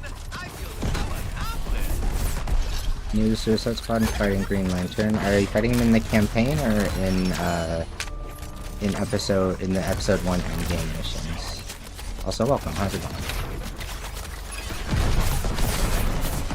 knew my positive reinforcement strategy would get better results than Mr. Luther's tiger parenting. If you're fighting him in the campaign, really my only tip would just be to make sure you just keep your eyes fixed like above you, because he spawns most of the constructs in the air up above. And just kind of be ready to counter shot rather than spending ammo as much as you can. Like wait to attack him until you've got him as vulnerable as you Victory can. Task Force X. It's delaying the I inevitable. can't remember if it's a scaling meter or if it's about breaking his shield. But yeah, all of his constructs come from the air, and as long as you're ready to counter shot, it's easy to break them. Like if you counter shot, like one missile in the like missile barrage, they all blow up. So focus more on the constructs when he's doing that, and then worry about doing damage after you've taken care of all that stuff. Because he's like pretty sure he's invulnerable until then. Anyway. Yeah. So the constructs are just all the different things he summons. Just focus on those more than anything. The damage you'll do damage to him pretty quickly once you start getting used to taking care of the constructs. But if you try and ignore them, yeah, it's not gonna work. Ooh. Ooh, that's exactly what I... Oh wait, that's not exactly what I needed. What level is this one? It's a tier 1. Done. Oh, we finally got a Master 5 piece. Let's go. Took forever. It didn't actually take that long when I started trading. All right. Not bad.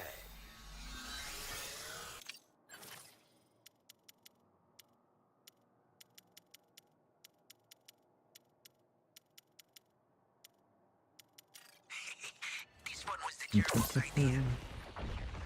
As long as you focus on the constructs, you should be okay. And he spawns pretty much all of them above you, so just be sure to keep kind of looking up. Try not to stay...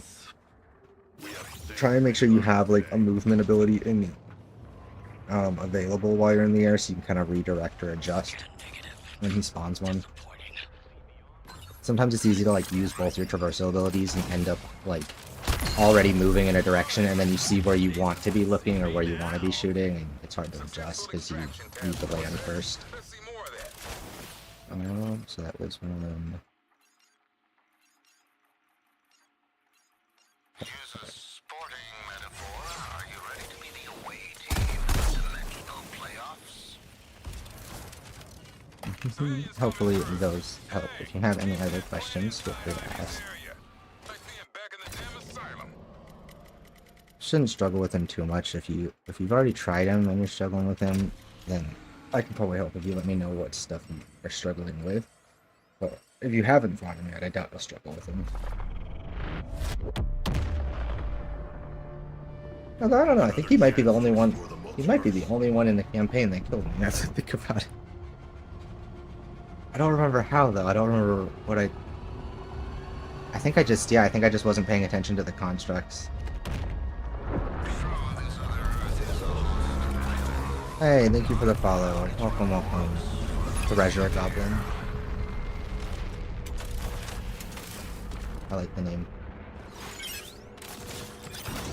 Destruction of the incubators will allow us to leave this highest nightmare. Oh god. Grenade going off. 4 frame rate. This. Shoot. Build up our stacks. Shoot more. No. Build up our other buff. Yes, now we have 20 stacks of the second part.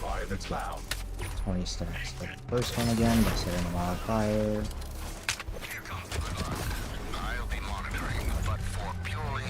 And then melee.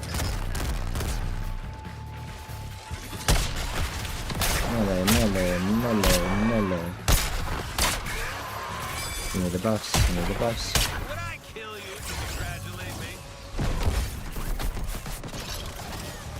Wait, what? Oh, did we destroy it? We destroyed it. This.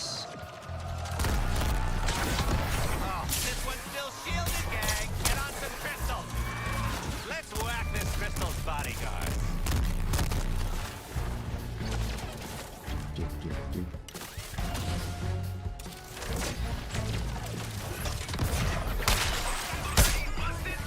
That. Suicide Strike to stay invulnerable, buy some time. Jump. Good, keep moving though. No Joker's propensity for violence. 3% till we get our. Oop, there we go. Now we're fine. Just need my grenades. Thank you.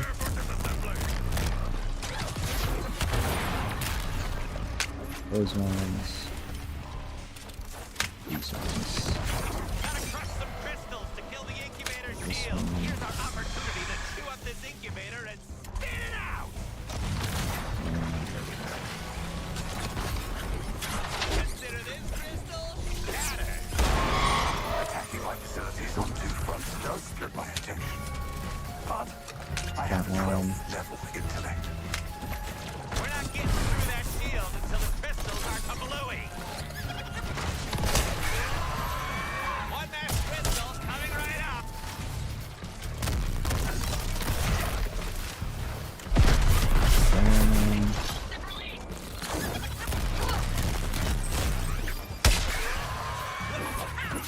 This.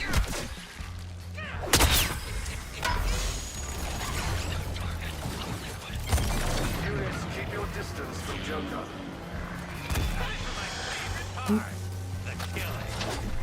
That. One more incubator. One source of terminal production arrested. Only one. Okay.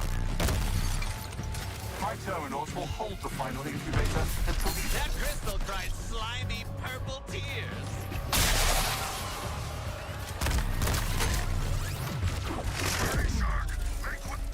These. Thank you. Wait. Let's get crystal busting so we can get through that shield. Oh.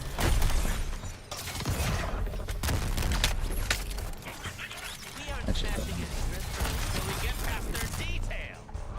Not gonna die? Diving for a meal. Oh, shit. Come on. Oh, this one's still shielded, gang. Get There. on some crystal. Hazard. Let's deliver the coup de And. grace. Oop. comma genesis complete. That's all.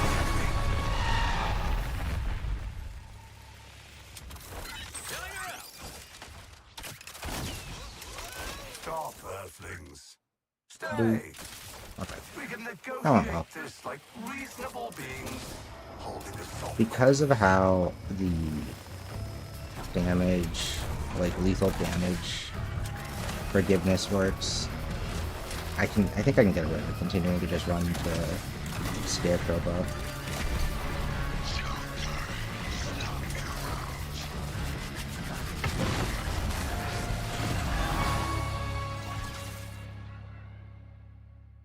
It's certainly a little bit sketchy, but it's also not as reliant on my combo, so.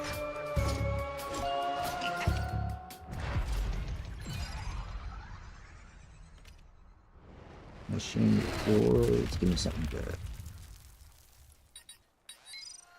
RNG systems. Just the prop I've been looking for. Now I can Okay, I gotta reinvent myself as an half the stir arch-theatrical from villain. the Joker. Was that what that was? Oh, he can get it too. Ooh, okay, we'll keep that. I didn't realize he could get one. We don't need another one of these. Or this. Or this. Or this. Or this. Defeated Green Lantern. Good job, congrats. I thought you'd be able to do it. Most of the boss fights aren't too tough. If you find them a little bit underwhelming, they are the other ones they've added, like the Green Lantern one they added last episode, and the one that they added for Superman this episode, are much better than the ones in the campaign. They're just a lot more fun. I just say that in case you're... Most people kind of agreed, like even those of us that really like the game, kind of agreed that the boss fights weren't very good. The new ones are a lot better. They're similar, but they change them in ways that make them much more fun to play. They're still scaling a little too high on health, so like they're a little harder than they should be. But other than that, they're really good.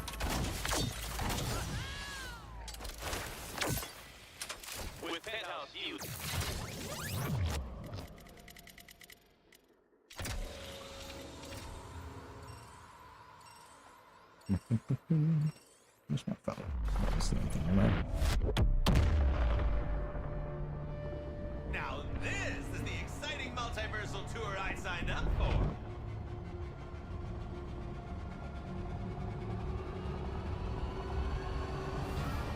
There we go.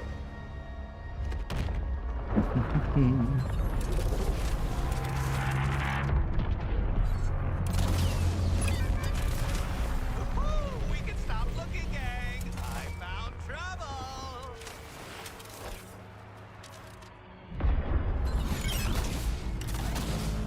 Here they come, but we've got something they don't.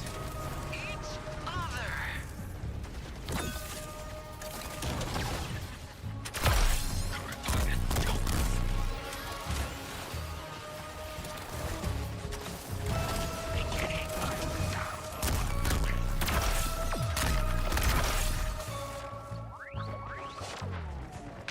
Target acquired.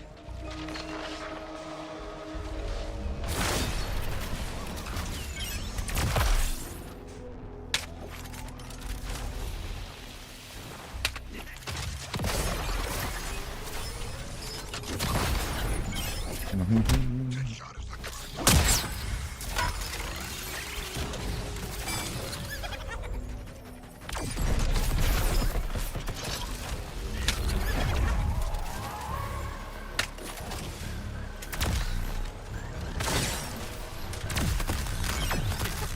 I'm breaking into Lex's facility.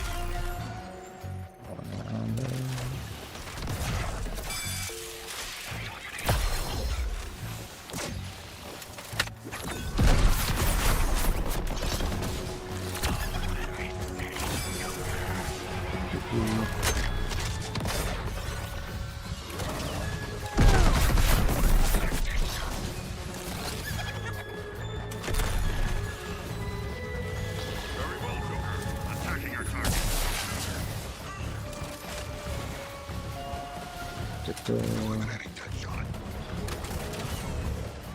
Oh.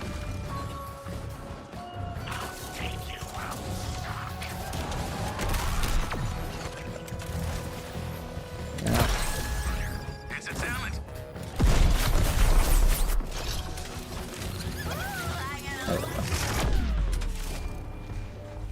There goes. Unit, try to avoid Quinzel's sideshow act. This. Boop, boop, boop, boop, boop, boop. Boop, boop, boop, boop, boop, boop. No. Raid don't mean a thing.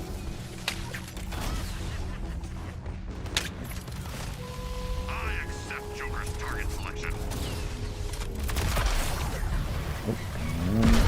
That. Make a show of your target, Joker.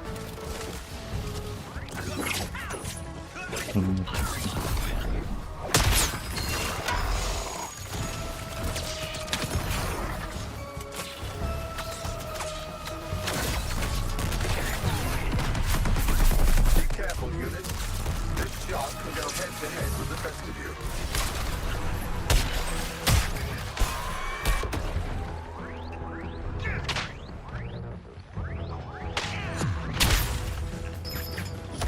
A derivative spectacle, Joker. I've seen this all before. Sorry, not sorry.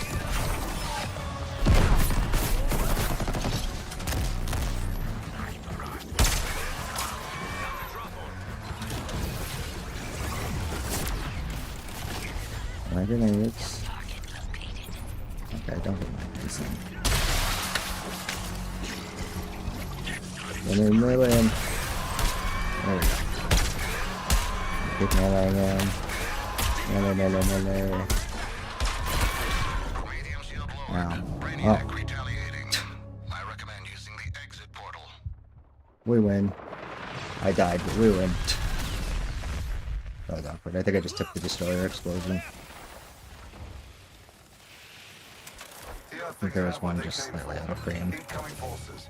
Do not let them cross back over. Oh, yay. More bots. Get out. Goodbye. Goodbye. You're gross. No one likes you. Bye-bye. Bye bot. Bye bot. Yeah. Bot's gross. Imagine buying viewers. The worst part is the people that buy viewers like will then like flaunt it or like be proud of it. Or it's like, bro, like, it's just so sad. Like, what are you doing? Just completely misses the point. The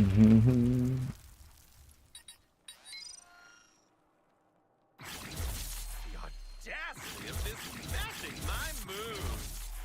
Another master 4, another master 4, damn. Regrettable tattoo, new toy.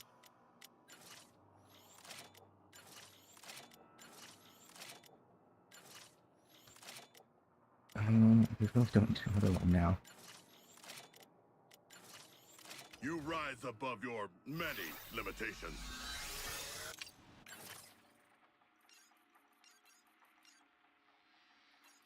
To be frank, I didn't expect you to be so chipper about suicide missions across the multiverse.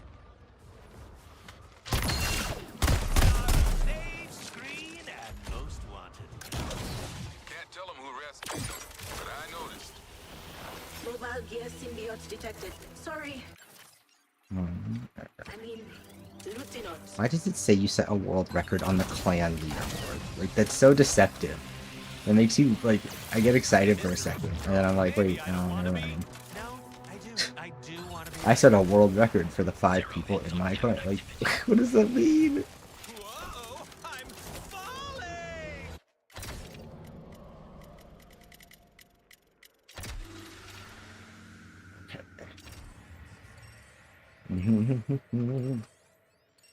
I think I have everything I need to switch to Harley, actually. We'll go assemble the Harley build afterwards. Would this be a bad time for a knock-knock joke? Or at least, maybe, we'll wait till we get a Master 5 SM. Oh, we already got the Master 4 version. Just fine.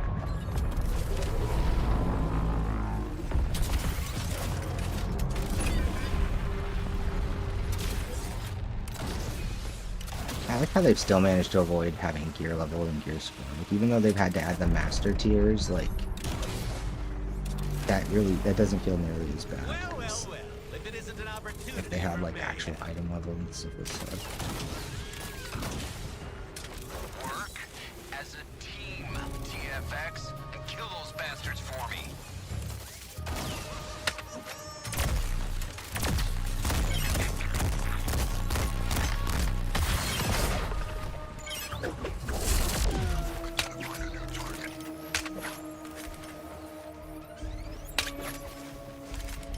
Your killing sprees defy analysis, Joker, but they're not without merit.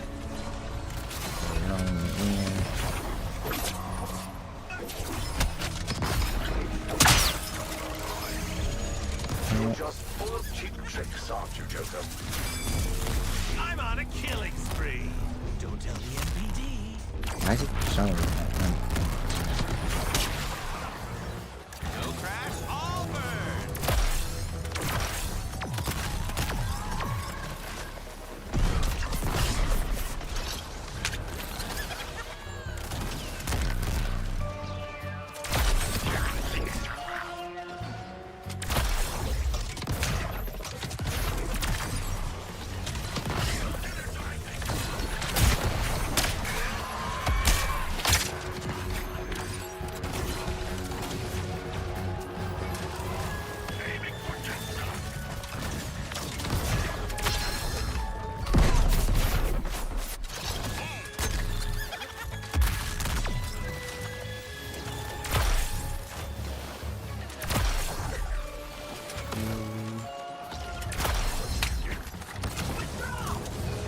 All surviving units, see that this is the shark's final meal. Looks like a new comma has hatched. Your task force egg promise. All surviving units, please pacify the cloud.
I've seen this all before. Huh? Oh, right. Bullets.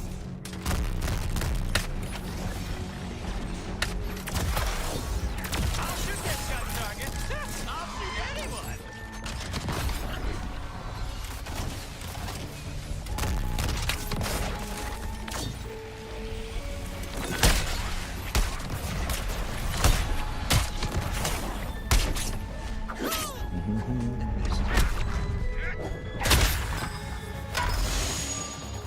Joker's making a threat of himself.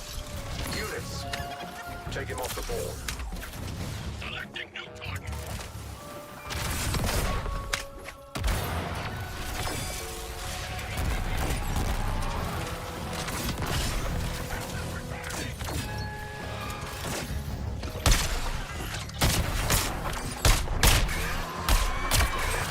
Deadshot, your target is my target, buddy.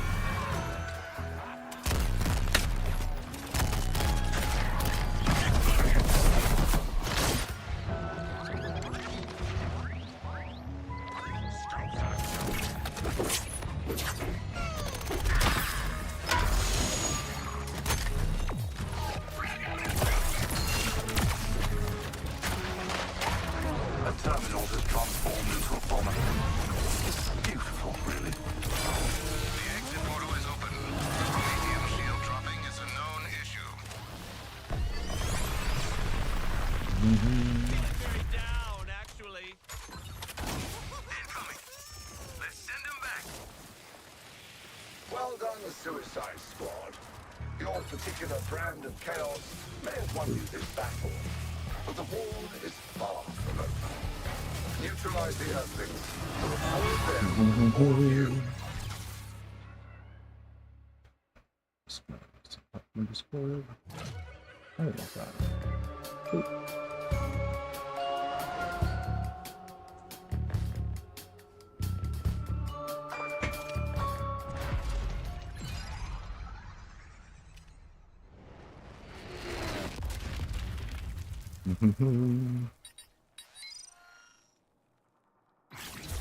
Here was me thinking I'd need extra teeth to widen my smile.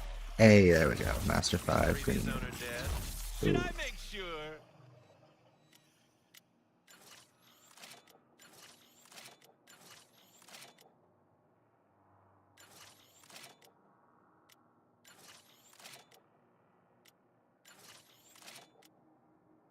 What is the cause for celebration? Your birthday? This one, so we're at 162. Let's see if we can't make your head a happier place for the rest of us, Joker.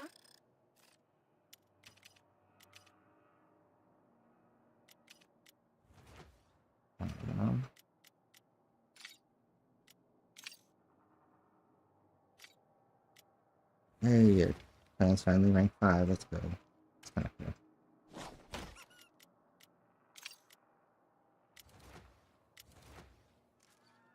Oh shit. Gov's been playing a ton. That's cool. Good to see it.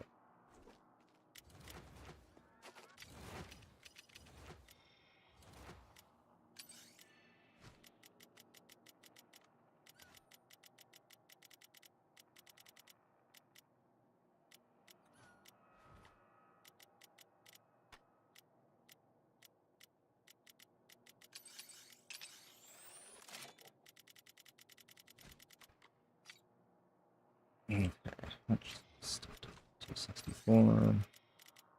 Still have that.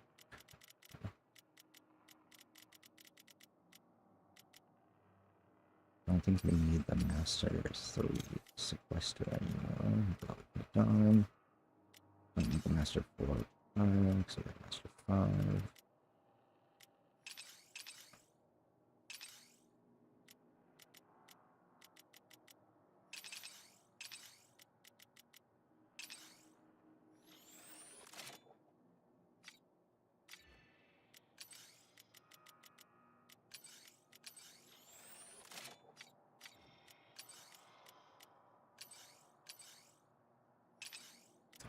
Okay.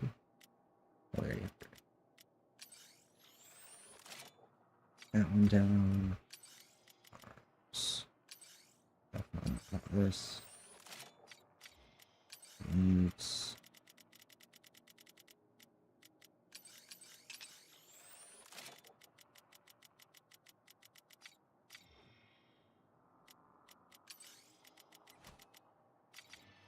Standing tall and seeing far.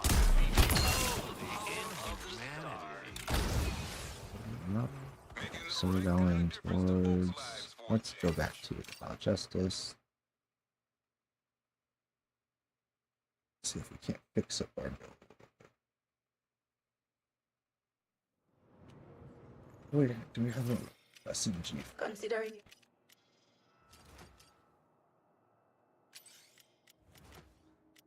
Yes, we do.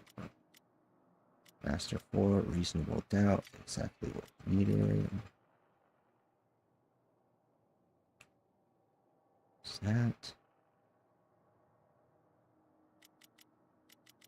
Yes, theory is what I want to do basically the same thing.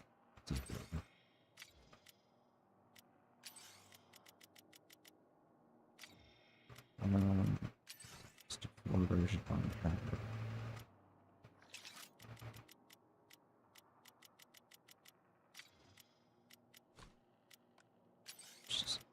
Psycho, she wants master. This.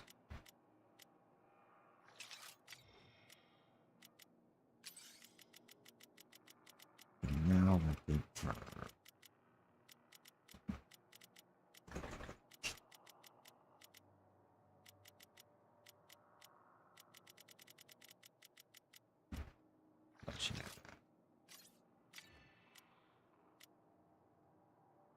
This.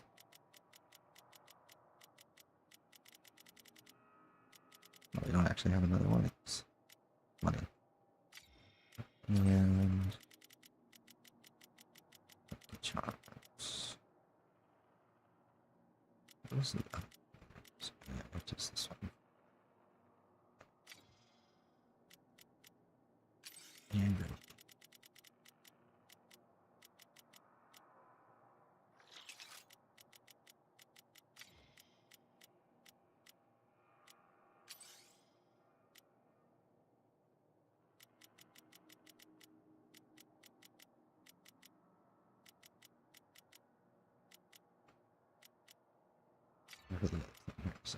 first, let's see. We don't need to do that for now.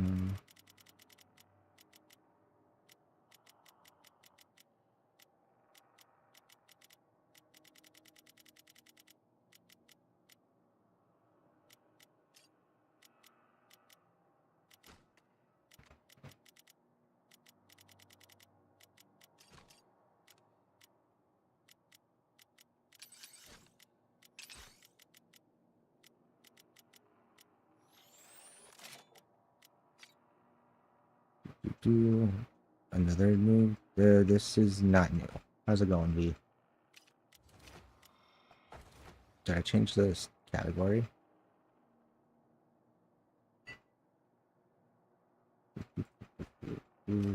Joker. Let's see what we've got for okay. you.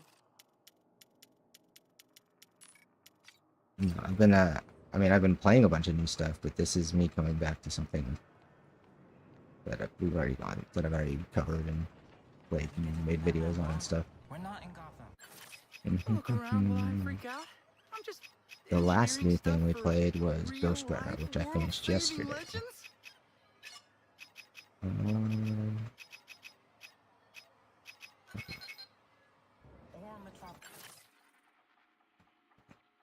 Or Joker looked like he's about to go perform at a kid's birthday party because he got a bunch of wacky buffs and stuff, and he's wearing a silly Twitch skin. Right there, here's what he looks like. Well, okay, he's normally got different colors in this. Normally, there, that's what he's supposed to look like.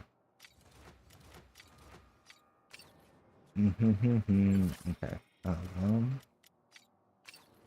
I need to. I guess I'll master work the. Or we'll elite the grenade.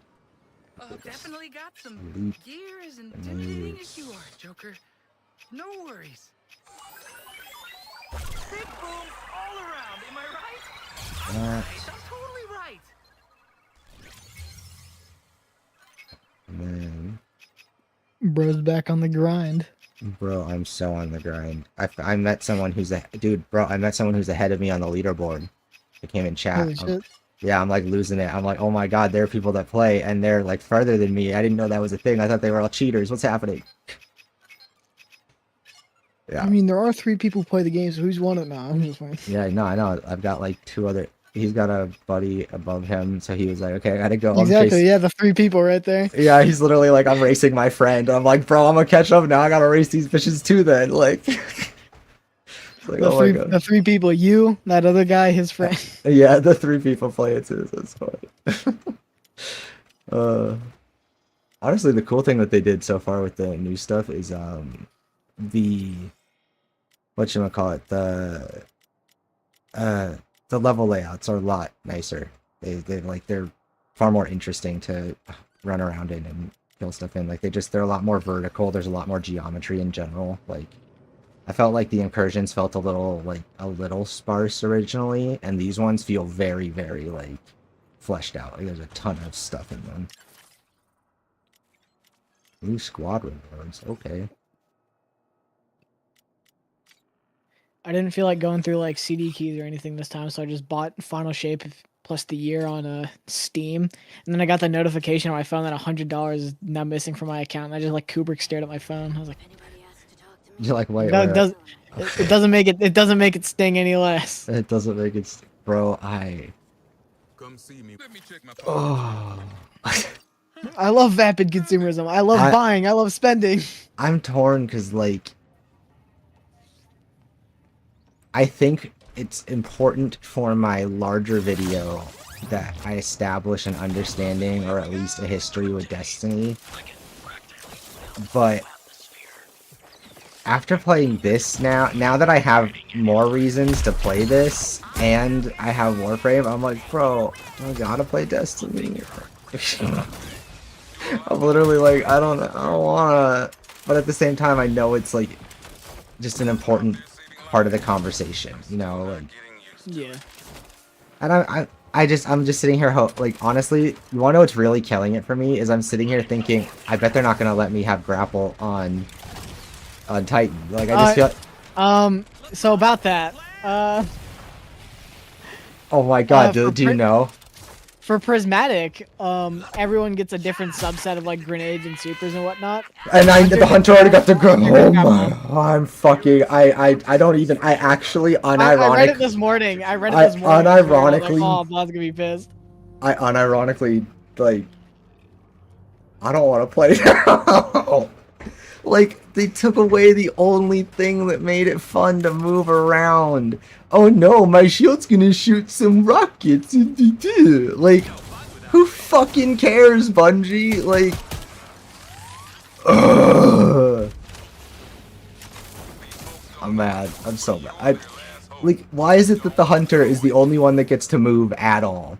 Like, it's not just that they're the class with movement identity. Everybody else is a fucking glacier, just crawling on the floor. Just, I'll get to the enemies eventually. I'll reach them. Oh my god.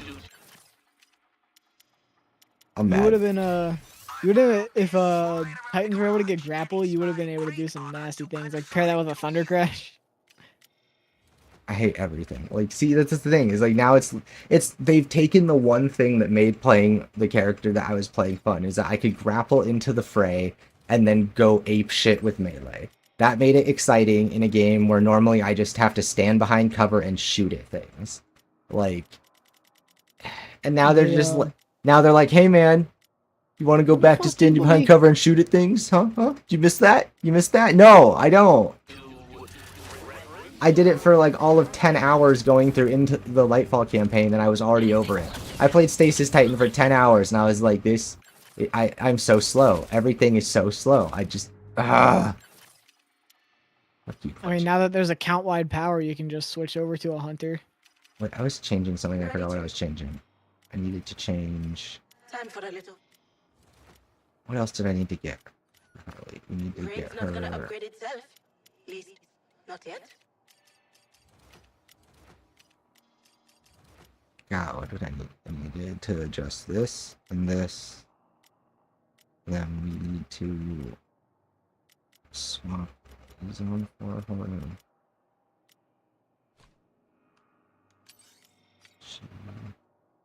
Okay.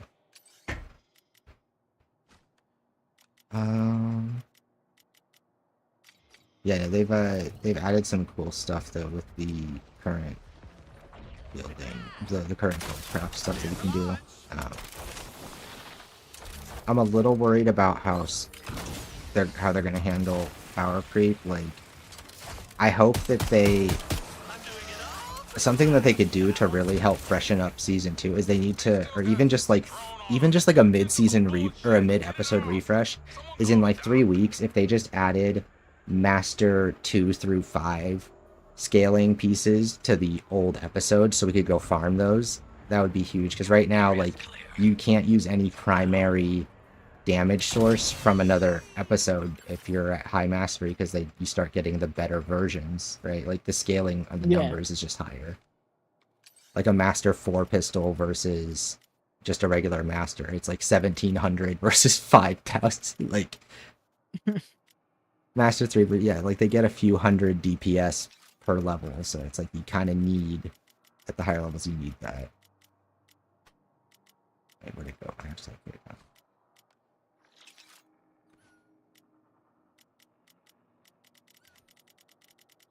Okay. But yeah, oh God, I can't believe they're taking the, like, I actually, like, I already don't really want to play Final Shape that bad, and they're fucking making it harder. Like,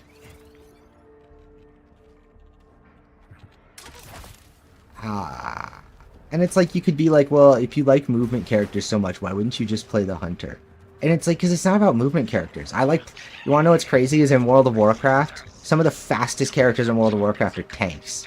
Want to know why? Because tanks have to be able to get to the enemy and stand in front of them first. Right? Like, so like there's lots of games where tanks, right? The whole idea of a tank isn't just I'm the guardian, I'm the shield, I'm the wall. It's I'm the disruptor. I'm the chaos. I'm the one who's in the fray that crowd controls enemies, right? Like the fact that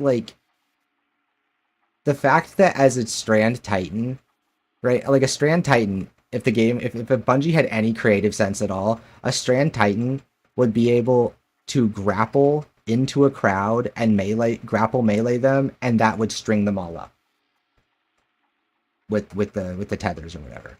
Like, that's literally just tank design 101. The tank's able to charge in and crowd control.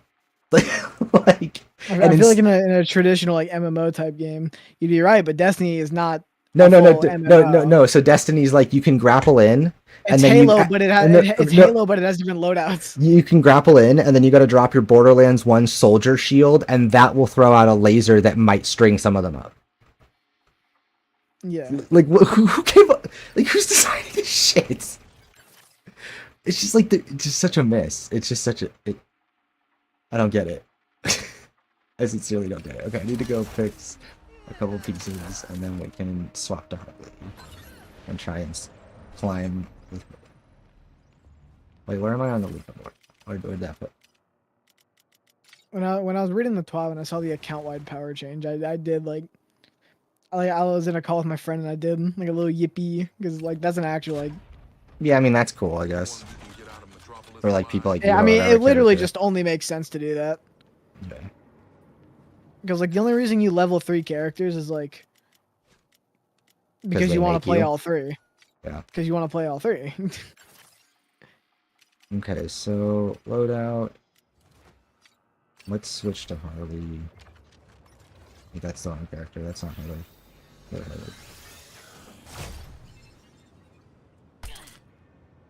Oh god, no! I got the bug. No.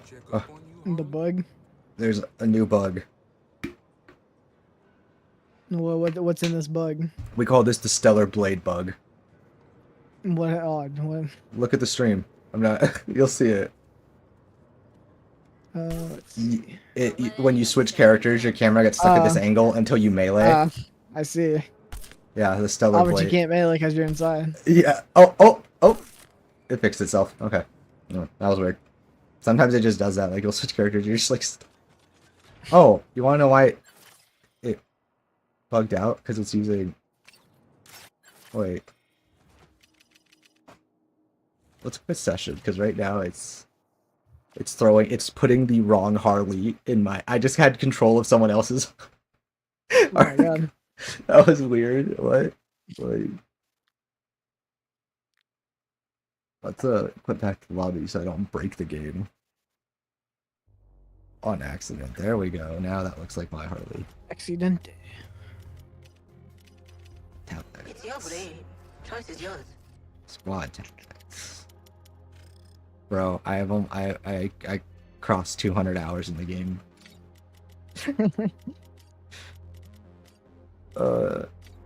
I'm fighting the good fight, I swear. I really believe.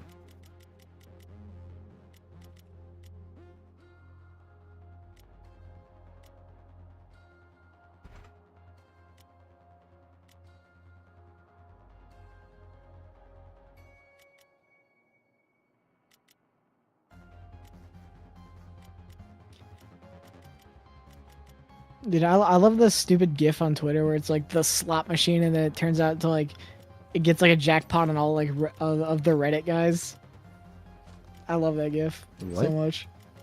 It's like a slot machine, and then instead of like 777, it's like 3 of the little like Reddit character. What's the little Reddit character called? I don't know, Redditron or whatever. That's what I'm gonna call him, Redditron. But it's like 3 of the little Reddit character with a bow tie and like a gold like wave around it, and it's just like that's the jackpot, and then a bunch of gold coins spew out. What the fuck?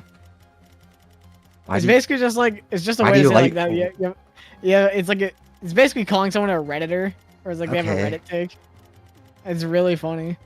I don't know. I feel like I still like Reddit. I get what people are saying when they say someone has a Reddit take. Oh, Reddit's a perfectly fine website, but like if you go in any of the major subreddits, it's like brain rot central. Like I don't know if you've ever been in r/gaming. Like it's awful in there. Yeah, I got banned from there.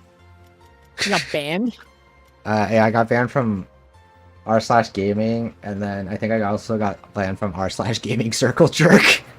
How do you get banned from circle jerk?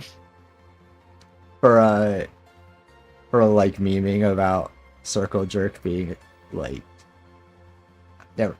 I called out how stupid circle jerk was and how like it was kind of like Circle jerk has like 3 jokes. I made a meme about how the circle jerk guys are the guys in r/gaming. Basically, it was like they didn't like that. I was like, you're just they're like projecting really hard. They like punch down. Gaming circle jerk has like 3 jokes, but like some of them are funny. Some goodies. They have some goodies sometimes, but like a lot of times it's just the same joke over and over again. What was I gonna? This one. And then I don't think I've ever seen anything good come from r/gaming.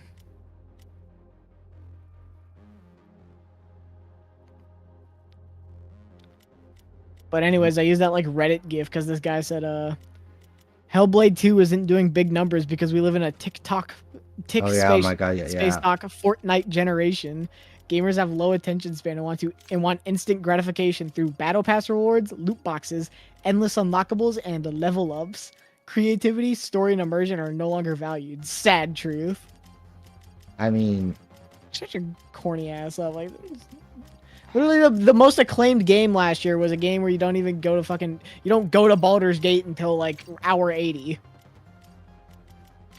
Yeah, I think there's the problem is I don't think this person is inherently wrong. I think what they're saying speaks to the wider issue, and that issue is there's a disconnect between the idea. People don't understand, like, I use the term core gamer, and that's something that needs to be, like, popularized because people don't seem to understand, like, they don't know how to delineate a person who picks up and plays a video game from a core gamer, okay? Like, they don't understand that the kinds of people who pick up and play Baldur's Gate are core gamers. And if Baldur's Gate is like a monument, like an absolute like testament to like what core gamers claim to want, 100%.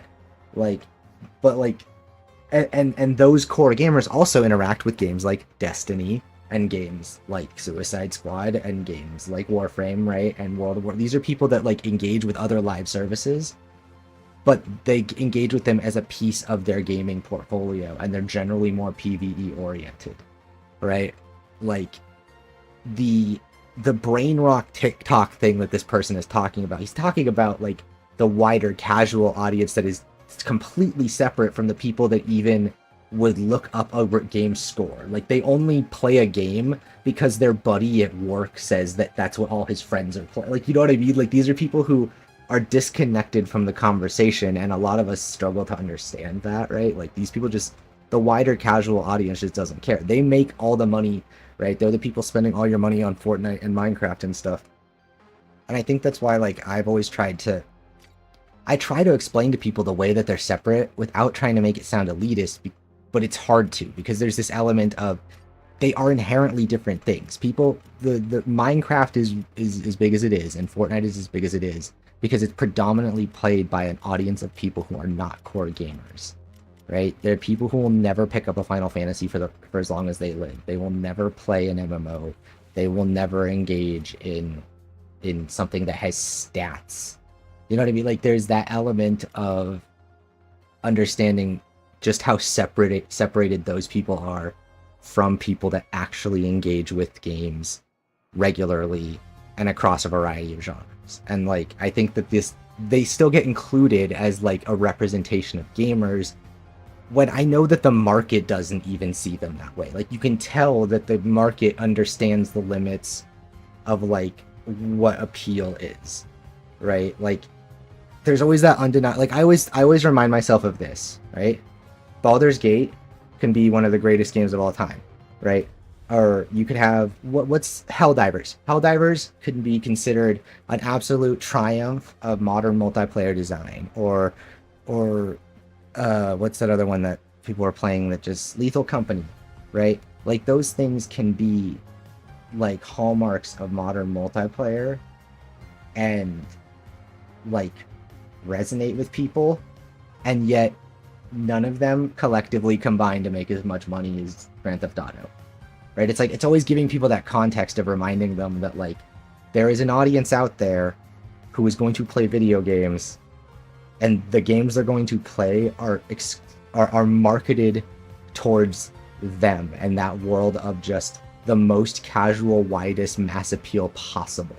And those games, even when they're good and even when they work for core gamers, are fundamentally not being made for core gamers. I think that's what we kind of have to separate, is there's those games that are made for core gamers that are clearly being made for an audience of people that knows, likes, and understands video games, right? And then there's games made to just anybody who has a device that they pick it up might be able to get hooked by this, right? Those are very different things. Like, I think it's weird because people don't understand that Fortnite is just Candy Crush. You know, like it's not. Yeah. There's obviously, it's far more of a game. I would never argue it. It's not. But from a market perspective, from a business model perspective, from an audience perspective, it's Candy Crush. It's like that. Candy Crush is played by old people. Fortnite's played by kids, but they are marketed in that same regard, right? Like. Yeah.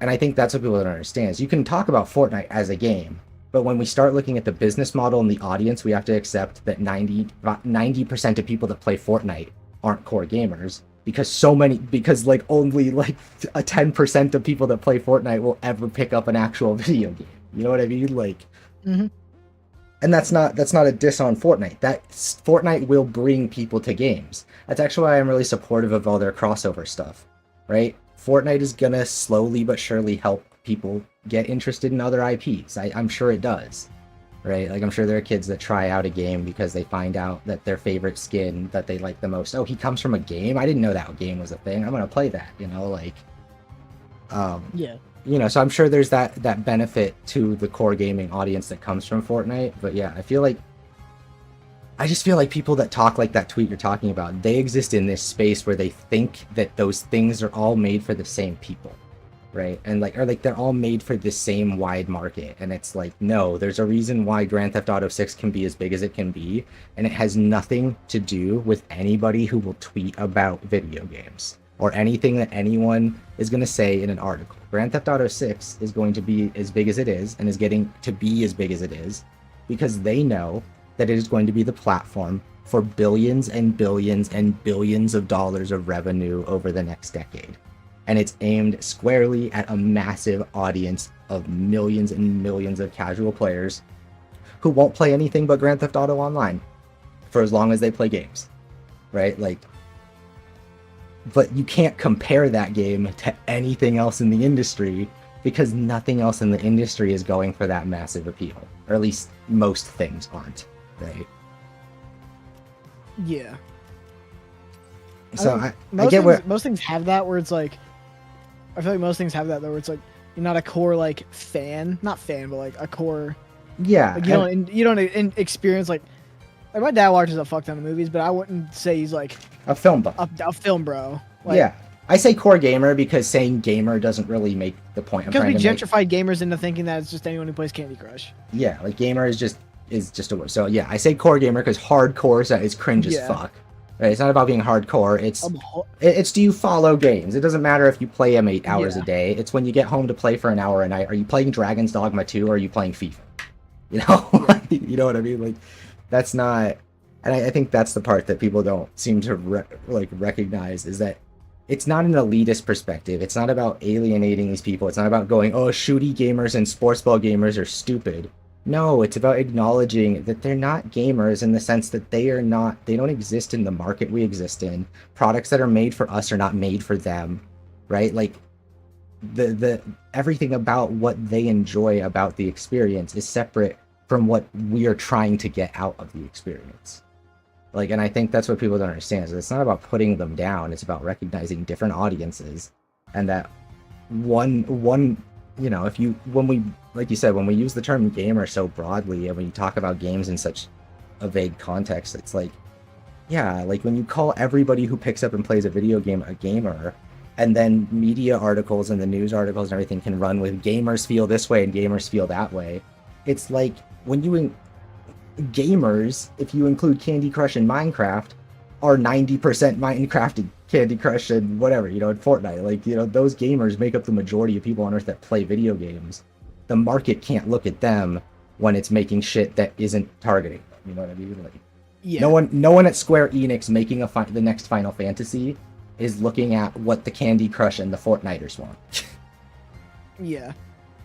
I think Hellblade 2, like he's talking about, like, it's because we have a low attention span generation. I think it has nothing to do with that, more the fact that the only time Hellblade got advertised was at like Summer Games Fest or like the Game Awards, where we see like a CGI model of you want to know the real issue? Fucking Senua's face. You want to know the real problem? The real problem is that in light of there not being anything else, this once upon a time double A second party studio that Microsoft absorbed and released one really special, like they've done some incredible stuff, don't get me wrong, but like they released this one game that got a lot of critical acclaim for being a very artistic expression, for talking about mental illness and all this stuff. They did that 7 years ago, and Xbox has literally fuck all to sell to the majority of people as an exclusive game. And in light of that, a bunch of people pinned like unrealistic expectations on Hellblade. Like, Hellblade is exactly what I expected it to be, because like, and I think that a lot of these, for a lot of these dudes, Hellblade was like their, like, another Halo attempt. Like, it was another big IP thing for Xbox. Every exclusive to them is a chance for like Xbox. It has to be a system seller. It has to be it has to be that thing that like makes you want to play on Xbox. And it's like, I mean, Hellblade's gonna be great, but like, that's not ever what Hellblade's tried to be. Like, it's not. They already tried to make Ninja Theory do that. Remember, what was it called? Bleeding Edge? Yeah, there we go. Yeah, they tried to do that already. It didn't work. And so they're like, okay, you can make Hellblade. It doesn't have to be a system seller. Like, if I go to the store and I see Hellblade Xbox staring at me, I like look at it funny. It's like, huh? Get away from me. Stop looking at me like that. Yeah, like it's like Hellblade, like not to The like schizophrenic woman is staring at me in Target. Hellblade is like trying to Hellblade is like trying to what they're doing with Hellblade, or the way they see Hellblade is like if you expected like Destiny players to be really really excited for Death Stranding, and then like but remove the fact that like one of the most famous faces in television is on the box. Okay, like take Norman Reedus out of Death Stranding, and then ask would a Destiny player have any fucking interest in that game? You know, like what No, answer? I think it'd be more akin to like if Nintendo tried to do a remaster of fuck, what was that GameCube horror game? Goddamn. Give me a second. Eternal Darkness. It's like if they tried to do an HD remaster of Eternal Darkness and expected it to be a Switch system seller. Yeah, like it's like no. You took a niche game that's very artistic and has a lot of merit and people really love it. But like it's made by a team of 80. Like this isn't Halo. What the fuck, guys? Calm down. Like I'm sorry that Halo is not what we want. I also want Halo to be better. Apparently it's finally good, but it's never you can't recover after you fucking throw the reputation. Like that. Yeah, you throw the reputation of the entire franchise just into the toilet. Okay, so we have Gears of War has been like there was the Funko Pop game that was like, why would I want to play a Gears of War Funko Pop game? Oh god. Yeah, like where's Gears of War? What's the Coalition doing? We haven't seen anything about Gears of War. Which is crazy because 4 and 5 were apparently GOAT. Like I've heard 5 is incredible. Like where the fuck is that? Like where's 6? Yeah, apparently they're like good. I haven't gotten around to them, but like same. Apparently they're good. Last Gears of War I played, I think I've only ever played the first one on the Xbox One, like the remaster. Mm-hmm. Yeah, I played that was actually a really good remaster. Yeah.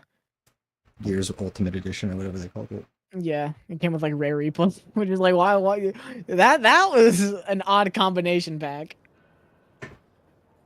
Rare replay and Gears of War Ultimate Edition. You don't question it. You just smile and nod. That's like selling Zelda with skinning people alive simulator. Jesus. You mean Red Steel 2? Do you know what that is? I believe I do. It's the fun cowboy samurai game on the Wii. Yep. Yes. It's really good. I played it when it was new when I was a kid. That shit was bomb. And then I found out years later it's considered like one of the few like cult classic motion control games, like one of the few that's like actually enhanced, like the experience is just enhanced by it. And it's because they made it essentially like an on-rails action samurai. It's like it's on samurai game. Yeah, I'm looking at it. Yeah, I know what this is. Yeah, and it worked. Like at the time I felt so good. Like I was a kid. I'm sure there are better things, but I remember thinking it looked really cool and that it would be a lot of fun, and I picked it up and was like, oh yeah. It was one of the few games that I didn't know anything about like what it was, but I was like, that looks cool, and it ended up being cool, and I was so satisfied. Because games, oftentimes when you're a kid, you know, you pick up something and it's gonna be cool and it's ass. I don't know. Is that a thing that you had to deal with as a kid? Maybe things were better by the time you were growing up. Like what? I was like zoned out for a second. What did I have to do when I was a kid? Like, oh, just like when you go to try something on your own. Like if you went and found something of your own volition and picked it out, chances are it wasn't gonna be good. At least yeah. You know, like it was just not gonna. Yeah, same thing. So like to see something like that is kind of cool. Okay. Let's get her stuff switched. Modify her firearm SMG. Real life world saving legends? I need this too. And by the looks of it, looks like Microsoft was expecting Hellblade to be a system seller. It's like, dude. That's just. You'd have better luck making a new Crackdown than Hellblade being a system seller. Like, bro, I'm so sad Crackdown 3 wasn't very good. I remember playing it and thinking, maybe I couldn't tell. I couldn't tell if Crackdown 3 wasn't good or if Crackdown was never very good. Yeah, like honestly, I couldn't tell if I just remembered it better than it was because it was cool at the time. Because I remember loving Crackdown 2. I remember that putting so many hours into it and thinking it was so much fun. And then, but I don't know, maybe that's just because I was a dumb teenager. I'm pretty sure public consensus is just like, yeah, it's fine. And then Crackdown 3 was like, this one's not that fine. Well, and because Crackdown 3, people forget that's how long Microsoft has been failing. We've Oh literally yeah, they've been sucking at Crackdown- this since 2013. Yeah, like Crackdown 3 was once upon a time one of the upcoming system sellers for Xbox. Like I remember I got then it Game didn't. Pass to play Crackdown 3, and it was like one of the things I didn't end up playing hardly at all because it was bad. But it had Terry Crews in it. It can't be bad. You got me.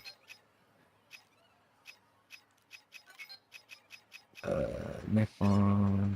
Yeah, that's already deleted. That's been deleted. Sean, that's been deleted. That's been deleted. Harley Quinn. Or something.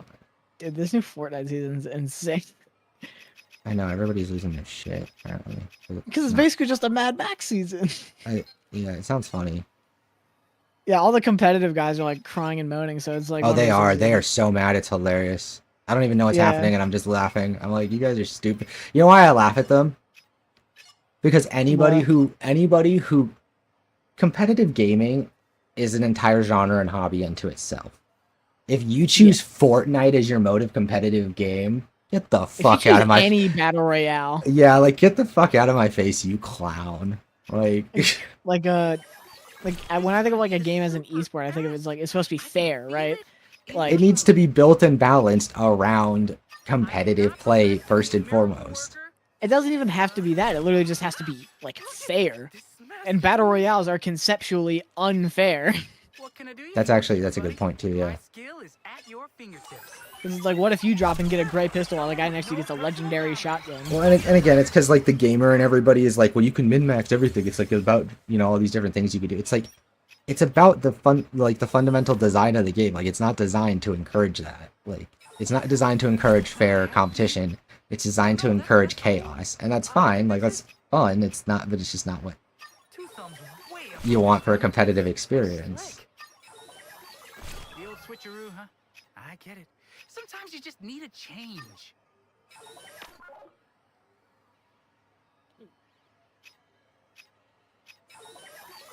Take this good thing and making Yeah, it I think- better is a life. I think I lean towards the crowd where it's like I think esports a lot of times like ruins games when it's catered to, because a Oh, lot of yeah. the best esports come from like Okay, community-driven efforts. No, the only good esports come from good community-driven efforts, and pretty much the only esports that have been forced and weren't community-driven were Overwatches. So, like, Overwatch is basically the And like poster Call child of for... Duty, like they have a Call of Duty league. Well, okay, Yeah. Call of Duty League wasn't forced once upon a time. It's kind of Well, a it was little originally forced. just the ranked mode, and then they turned it into like esports mode. It's a little forced now because the game doesn't really facilitate, like, the wider player base that plays COD doesn't play the version of COD that could be a competitive game. They play Battle Royale. Like, that's a part of the problem. Okay, so I think with those modified... Oh no, I need to modify this too. I'm sure a high-flying heroine like yourself will I'm find trying to think what something else you could be like. an esport, like Halo. Halo's a good one, but like See about making this something nobody Yeah, wants to they watch could- Halo Infinite. You can trust me to Yeah, make because they this can't get it very, right. very Nope. cool. And I guess League's like a good one. Counter-Strike, there we go. Fucking like the fairest game ever. Well, my day is And made. yeah, and that's what... Counter-Strike's designed to be an esport, which is also why it's the only one that's boring to fucking play and watch. This is gonna be the I love playing Counter-Strike. I can Fuck feel I say I love playing Counter-Strike. It's one of those games I boot up like once every couple months, I- play it for like a day, and then Counter-Strike not is... again. Counter-Strike and Valorant are just like, what if I hate shooters Valorant. were... Valorant's just Counter-Strike with an extra couple buttons. Like, you can't... They're the same game. No, they're fundamentally different because one's like shitty superheroes, and they're like, oh yeah, every character has curved flashbangs that just like do that. Do No, that. no, And then one no. character can See, that- she can heal when she gets a that- kill. Cause fuck That's you. see that. So again, you're basically like, I don't like Valorant because it's like Counter-Strike, but not fairly balanced for how we like to play Counter-Strike. And I'm like, no, I don't like Valorant because it's like Counter-Strike. It's this design of this very, very, just this sad, plain, lane-based structure with these weapons that have no personality and this style of competitive play that just has no sauce. Like when you watch Valorant the being Counter-Strike played, weapons have personality. The Valorant weapons don't because they're just Counter-Strike weapons, but worse. they're the same thing. Like it's that's my point. Is like there's just nothing about watching Counter Strike be played that I'm just like it looks like a game. It's balanced. It's designed to be a balanced competitive experience. It looks like if you built a game from the ground up to be a sport and a competition without any concern for whether or not it is a actual fun video game. Like there's nothing about Counter-Strike that lends itself to being a, like, it's just fucking competitive paintball digital. Like the assets all look like ass. It's not a pretty game. There's no flavor. There's like no personality. There's no theme. It's just a bunch of static basic assets arranged for competitive environments. Like, do you want to know a game you're actually describing? What? X Defiant. I don't know if you've seen anything about that game, but that is the most bland, sauceless video game I've ever seen. I have seen. It does look pretty bland and sauceless, but like, it's bland and sauceless Call of Duty. Counter-Strike is just like Call of Duty, but even is like less. Again, Counter-Strike's like Call of Duty, but like even less of a game. Like, you know, in the sense that Call of Duty has all these things to make it feel like a produced video game experience. There's fucking head bob. Your fucking character moves in different ways. They're interesting animations. The environments have different assets and are touched up and are themed and all this other bullshit and all these different things, right? Counter-Strike is just like if you tried to design a shooter with the theme being, what if we made a shooter into like a chess match? We just made it a purely a competition with no heart or soul in the design or the elements of the game itself. Like, that's what I mean. It's like when Halo 5 did its competitive match. You know how they did their competitive mode. Arenas are like the like blue and like white. Like that's basically Counter-Strike. Yeah, like that was Halo riffing on what Counter-Strike tries to do. They pull all the interesting geometry and interesting particles and designs out of the world and foliage and stuff so that it's competitively viable, and you end up with a flavorless, vapid-looking game. Like, I hate the whole idea. It's just literally like if you wanted to make a game into a sport, but it was a sport first. Or no, it was like it was about being a sport before the game. Like, I just don't get it. That's like to me that's the far opposite end of like Fortnite. Like, Fortnite is like, why would you make this competitive? Counter-Strike is like, why would you play this if you're not trying to be a professional gamer? Like, there's literally, like, unless you sincerely are trying to be a professional esports gamer, there's nothing here for you. Like, I just don't get it. Every other shooter has better production values, has more assets, has more stuff to do and look at and hear. Like, because those games aren't designed to run on, like, 20-year-old Eastern European pieces of shit. Not Counter-Strike 2 fixed a lot of that. If the game actually looks like pretty now. I mean, it looks pretty for Counter-Strike. I've seen it. It's still just like, why? And plus, it's got that Source 2 water. Bro, you're so cooked. Your brain's fried. That Source 2 smoke hits different. Uh-huh. That's actually like impressive smoke tech. I don't care. I mean, yeah, it's impressive in the way that, like, wow, this thing is cool and it only needs to exist for a thing that shouldn't exist. Esports. I think buddy, that's why you're sitting here playing a dead game, buddy. So, thank you. The only games that I think should be esports are fighting games. Oh yeah, 100%. Everything else can just go away. Everything else should be casual. If you can't play a fighting game and be competitive in that, you're not an esports player and you're not a gamer. So, I don't care. I don't care if you are the best Fortnite player in the world. I don't care if you're the best. I don't care if you're fucking Shroud. If Shroud couldn't beat me in a fight, if you can't hit the DP on me, yeah. If Shroud can't beat me in Street Fighter, he's a shit gamer. Like, there you go. Like, I had really like that. That's my final take. I just imagine that. Like, imagine like I actually had an audience of people, and that like that's the kind of thing that goes viral. And everybody, like, I can just imagine people reacting to that. Like, what the fuck's bro talking about, bro? Bro, do a double. Bro, clicking on heads is crazy, bro. Like, have you ever tried clicking? Bro, I am so good at a mouse. Clearly, like, somebody doesn't play Kovacs. You clearly did not play Freddy Learning Fish Brigade because, like, in Freddy Fish Bro 2. clearly doesn't hit the aim trainer, dude. Yeah, Like, that's wild to me. Aim trainers is insane. I know, literally just clicking dots on the screen. Like, I own Kovacs on Steam. It's one of the aim No, trainers. but I've messed with it. Again, I laugh at these people because I've been them. I was a teenager. Yeah, I know, that's wanted, what I'm saying. yeah, like I wanted. I played competitive Siege for a while. Yeah, like I wanted. Like again, I don't mind competitive gaming. I don't mind the idea of competitive gaming. It's the idea that like, is the game. How does it like again like competitive? Be balanced for competitive like that. Yeah, like Splatoon's a great example. Splatoon is a great competitive game. If they put the effort into supporting it as a competitive game, it'd be really solid. Because it's nice small team sizes. It's arenas where you can see everything happening, right? If you take if you look at the arena from above in Splatoon, right? You can, without zooming out very far, generally capture all of the action happening on screen and identify the individual people doing it. Because the maps aren't these massive things with these. It's not about denying sight lines and stuff, you know? Like the geometry is very much about feeling like arenas that you interact with. I don't know. It's Fortnite Chapter 5 Season 3 has earned its first level 250, playing 22 hours a day. You fucking loser. Dude, that's playing Fortnite for that long. Oh, bro, I beat Ghost Runner 2 yesterday. Play it. Go play that shit. It's so good. It's so good. Bro, it's just Dishonored. It's been on the list since they announced it. I just never got around to it. It's just Dishonored and Super Hot together with a motorcycle. Like, that's how I've been describing Ghost Runner to people. It's Dishonored meets Super Hot. Man, this bike's so cool. It should be on Ride with Norman Reedus. Bro, it should, though. It's so cool. Dude, imagine if Norman Reedus put up in the Ghost Runner bike. Bro, I love him.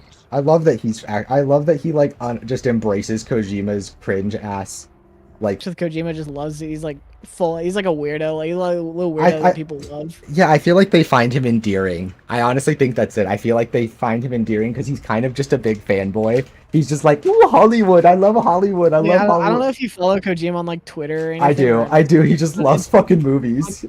On Instagram. On Instagram, he posts everything he does on Twitter, but like without the captions. Mm-hmm. Yeah, like bro loves movies. He loves movies. He loves Hollywood. Like, and he treats it like a fan. So like you can tell there's that element of him. Like, I don't know if you've ever seen him when when he was on stage with Jordan Peele for the Game Awards thing, and everybody was shitting on him getting too much time to talk. Which fair enough. Like I get it. Like yada yada. But that's the show organizer's fault. That's not. Don't be mad at Kojima. But like you can tell when he's standing there with Jordan Peele that there's this element of like Kojima kind of acts in a way that I just always get the impression that he looks at them like with a lot of reverence, like, and it's kind of adorable. It is. Yeah, he loves like you weren't there for like the Death Stranding build up, but for the build up to Death Stranding or even after Death Stranding, dude, he was like thirsting for Mads Mikkelsen. It's like, dude. Yeah, I know. Like, and everybody still memes about it. Like, and it's funny because I think it's just he's just a sincere. Now he's on to like Hunter Schafer. It was Leah Seydoux for a bro, bit. I know, dude. Kojima loves Hunter Schafer so much that I love Hunter Schafer. I didn't even fucking get it. I was like, bro, like I love Hunter Schafer just because like I think I didn't know who she's genuinely a good actress, but she hasn't been in anything like. I didn't know her at all. I didn't know who she was really at all. I'd only heard of her after the thing for the announcement at Game Awards, and then like I was noticing that like screaming white women.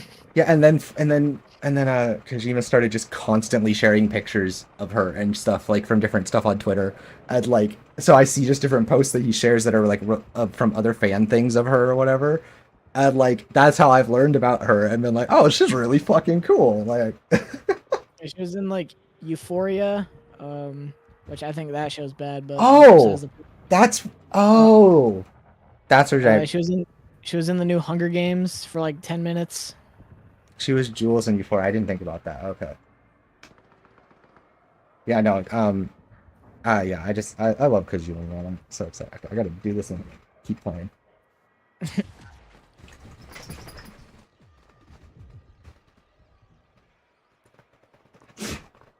And like he's He's become best. Like I think that this was his plan all along. Because now he's best friends with George Miller, and dude, he fucking loves Mad Max.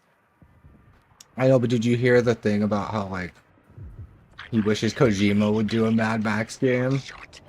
Yeah. That was kind of a low blow to the Avalanche guys. Like, I feel like that's the kind of stuff people are talking about when they talk And honestly, about... I don't think... In all honesty, I think George Miller just doesn't know anything about games. I don't even think he knows Yeah, no, there's no. like a Mad Max game. Or if he does, he does. He knows there's a Mad Max game. It's just like... It's a matter of, like, he just doesn't understand, like, what he's, like, really... It's just that... It's that patronizing nature. It's just not treating the developers... It's like, toy. yeah, like, oh, the Avalanche version... The Avalanche was a toy. Like, that was, like, just a... It was a movie tie-in game or whatever. It wasn't even a movie tie-in, but, like, that's kind of how it's treated. And it's like that, like, these people, like, they really like your stuff, and they worked really hard. Really funny that, the game came out the same day as Metal Gear 5. Did it really? Yeah, it came out the same day as Metal Gear 5, so it flopped. Well, not Honestly, flopped, but I like, played underperformed. I played Metal Gear 5 on launch. I did not get very far, and I did not like it, but I was dumb, and I didn't understand what I was playing. So I'm gonna someday go back and play through all the Metal Gear games. I've been eyeing the collection for ages and just haven't gone around to it. If you're on console, the collection's actually pretty decent. Yeah. I've heard it's actually good on PlayStation 5 at least. It's good on like PlayStation, Switch. I'm not sure about Xbox, but on PC, it's like a horrible like. Wonder why maybe that's why it's getting discounted all the time. Oh yeah, because one, you can just emulate all these games for free, and they run better and they look better. And like the most recent patch for Metal Gear Collection on a PC just added like graphics options and mouse support. It's like, huh? What? Are you serious? Yeah. That's actually kind of trash. Or like audio options. It's like the bare minimum. It's like, huh? Yeah, I need to play Metal Gear. Especially with as much as I love Death Stranding. Bro, okay, so like Summer Games Fest, they've got to announce a lot of stuff now. Like they need to announce stuff that's coming like soon. Like if we don't get a bunch of late summer fall releases, like there's nothing this year. Like what's going on? That's usually how it goes. Summer Games Fest reveals the rest of the year. Okay, because we get a section, a good chunk actually, where it's just shit that never comes out.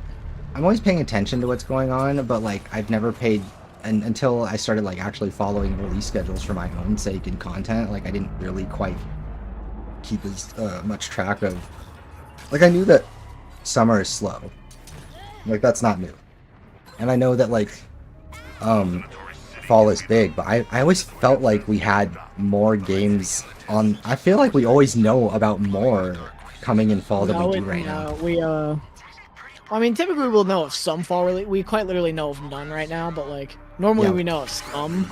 Okay. But then normally that's just like if Bethesda's releasing in the fall or something, or like GTA's releasing. It's like something really big.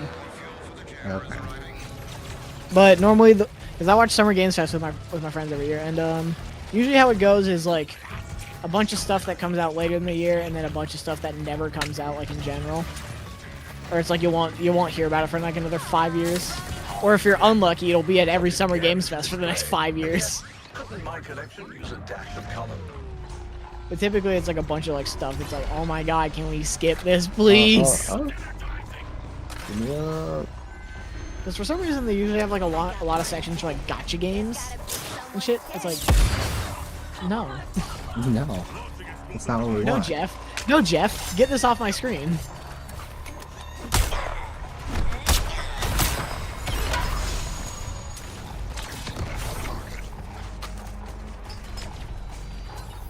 Nothing will ever beat E3s just because every year at E3 during the Xbox shit, world premiere for every game. It was never Xbox exclusive. It was always just world premiere. And sometimes Matt Booty would come out on stage. Matt Booty will not be showing his face this year. Maybe Phil Spencer might. He might have to do damage control. Oh god. Poor bastard.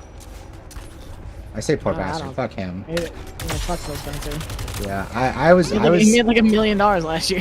Yeah, and he was like, I was not like a defender, but I sincerely believed he like was doing his best for a really long time, and now I'm just like, bro, this doesn't feel like the work of a man who's been doing his best.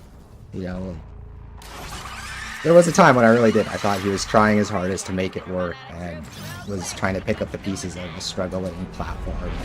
And now it's just like... There was for a time, like, when he first came to Xbox, he actually was, like, trying. He was Uncle Phil. Then, like, He was a good guy, Phil Spencer. Yeah. And then, like, he just stopped. Now he just, like, plays Fallout 76 all the time. I see people memeing on poor guy. I only say the poor guy just because, like, as a gamer, like, there's that sympathy of, like, oh my god, like, bro can't even play his games in peace. Everyone's making fun. You lose the ability to play your games in peace when you fire the people who make your damn game. Yeah, like, again, it's just that element of, like, it's me practicing empathy even when I know it's not necessary. Because I already have all the empathy in the world for the people that are affected by it. I am interested. Maybe the PS5 will get its first game this year. Who knows? Why are you such a hater? I feel like you just like so far PS5 has 0 games until Death Stranding 2 comes out. Okay. But actually, I don't know. PS5 has 1 game, Eternal. What is with this fake news? Because it's really funny. For years, people just joke about some PlayStations having no games. The PS3 had no games. Every odd number PS5 has no games. Every odd number PS5. Yeah, PS3 had no games. PS5 had no games. You said every odd number PS5, so every odd number PlayStation 2. You're like, what? Oh. What's he talking about? Just like how every I got people trying to like apply the third console first, and I was like, oh, the Xbox One was their third console, that's why it sucked. No, the Xbox Series X sucks too. Hey, the Xbox Series X is not suck. I mean, it plays games. When I say console that ain't got no games, I mean, in all sincerity, I mean the Xbox Series X. It has the Game Pass. So does my computer, right? I know, I'm just saying, like, these things, I have to be fair, because, like, there's that element of these things exist for a reason. Lots of people play on console for a reason, like, and the reason isn't just, they're too dumb to play on a PC, you know? Like, what is there to Xbox? Hi-Fi Rush is good. We got Redfall. We got Starfield.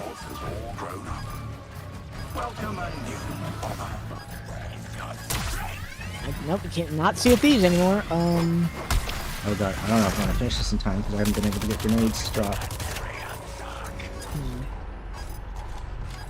How did I do it on... How did I used to do it? Xbox Series X exclusives. Okay, Google, don't lie to me. Grand Theft Auto 6 is not a fucking... Halo Infinite? No, that came out on the Xbox One.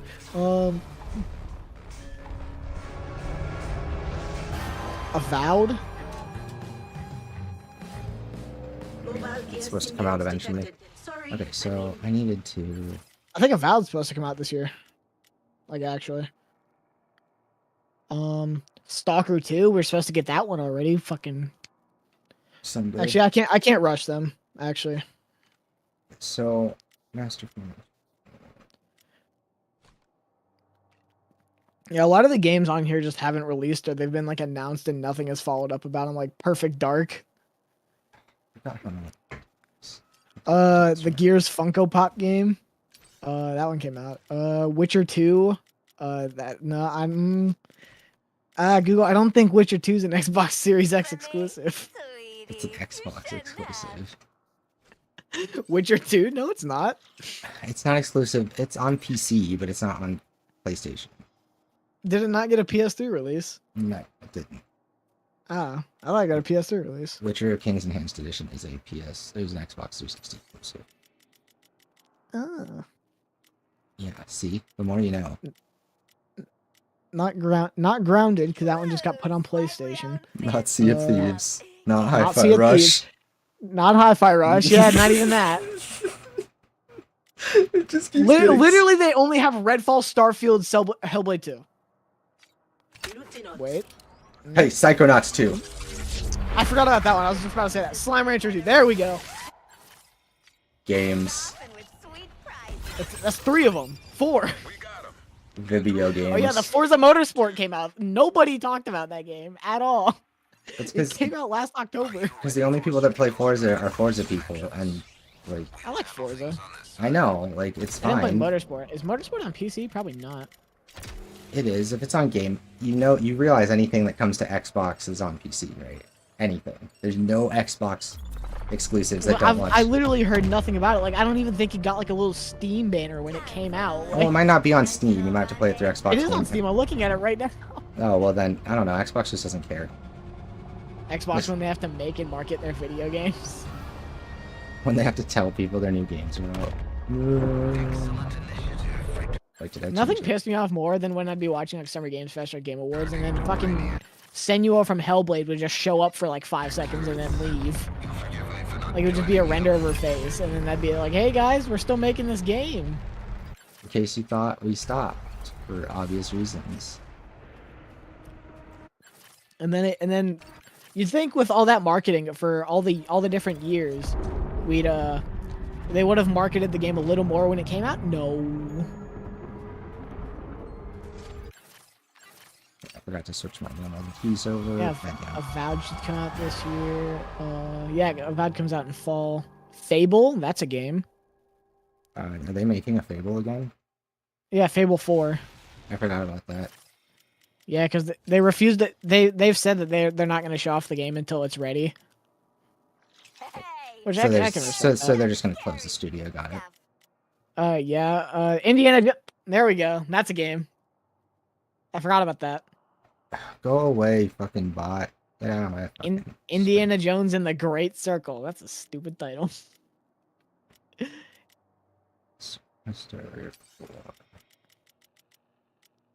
Hellblade 2. Elder Scrolls 6. Put that on the list.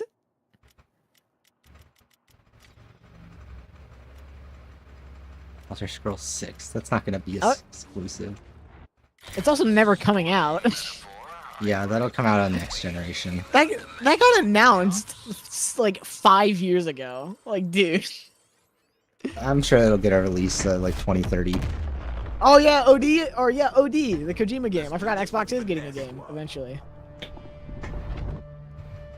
But it's probably not. It sounds like it's a more experimental project. Sounds like it's going to be kind of a movie game thing. So they're getting a Kojima game. You say that, but like, of all the games out there, like, Death Stranding is not a movie game. It's got a lot of cutscenes, but it's not a movie game. Therefore, it's a movie game, buddy? No, it's not how it works. A movie game is when it has more cutscenes. That's how it works online. I thought the stupid people online thought a movie game is when it just has more cutscenes than gameplay. Yeah, Death Stranding has like 9 hours of cutscenes. But it's got like that's 45... not more than the gameplay, but yeah. That's enough for it to count for some people. It shouldn't count when the game's 50 hours long.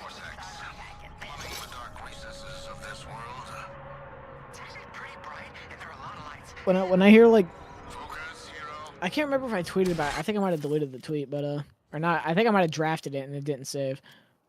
But like, I hate when people say like trying to like cinematic games, or like they're trying to like make it like films. It's like, when I see Last of Us, I don't think of like that's like a film. I think of that's like, it's a game trying to replicate something else. When I see like Death Stranding or like Metal Gear, it's like it's taking advantage of the medium in a way that can't be done. That's more cinematic to me than like, because the whole point of film is to take advantage of the fact that it's a visual medium.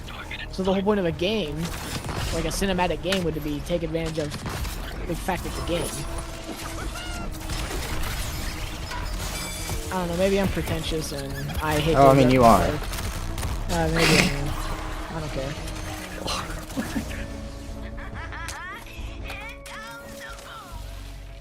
I don't care. Last of Us is shit. I don't think it's shit. I think it gets way too much praise. It was really impressive when it came out, but the fact that it still held up like this legendary, like, this thing that people act like it holds up in a way that it just doesn't. It held up as, like, it was really cool to see a game do that back then, but, like, nothing else about it other than the fact that it was the first to kind of push in that direction successfully made it special. Mm-hmm.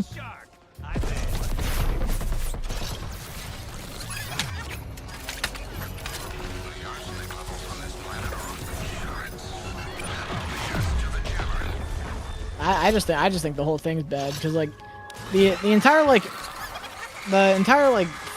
crux of the second game falls upon like your love for Joel and Ellie and their relationship. But if you don't give a damn like I did, it falls apart entirely because like I don't care. Yeah, I could see that. I don't know. I actually find that, like, I'll give him a little credit. I find the direction he went with Ellie's story compelling.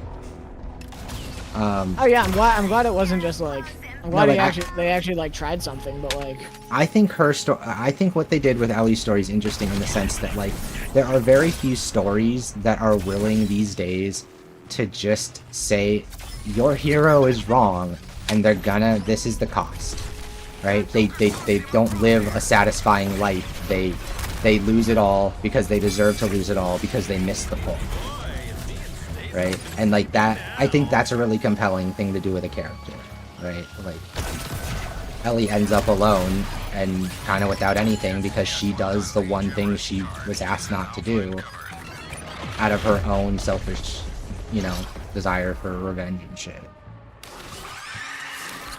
So I do find that interesting in the sense that just kind of the futility of it. Just I find Abby and Ellie both coming to the conclusion that like just realizing that the futility of their fight, of their hatred, of their just overall like contest with each other for survival is just pointless. And I think that's interesting. I think a lot of games are afraid to do that because I feel like I think to a lot of people it feels like telling the audience that the story didn't matter. When it's like, no, it did matter, it just didn't resolve the way you wanted it to.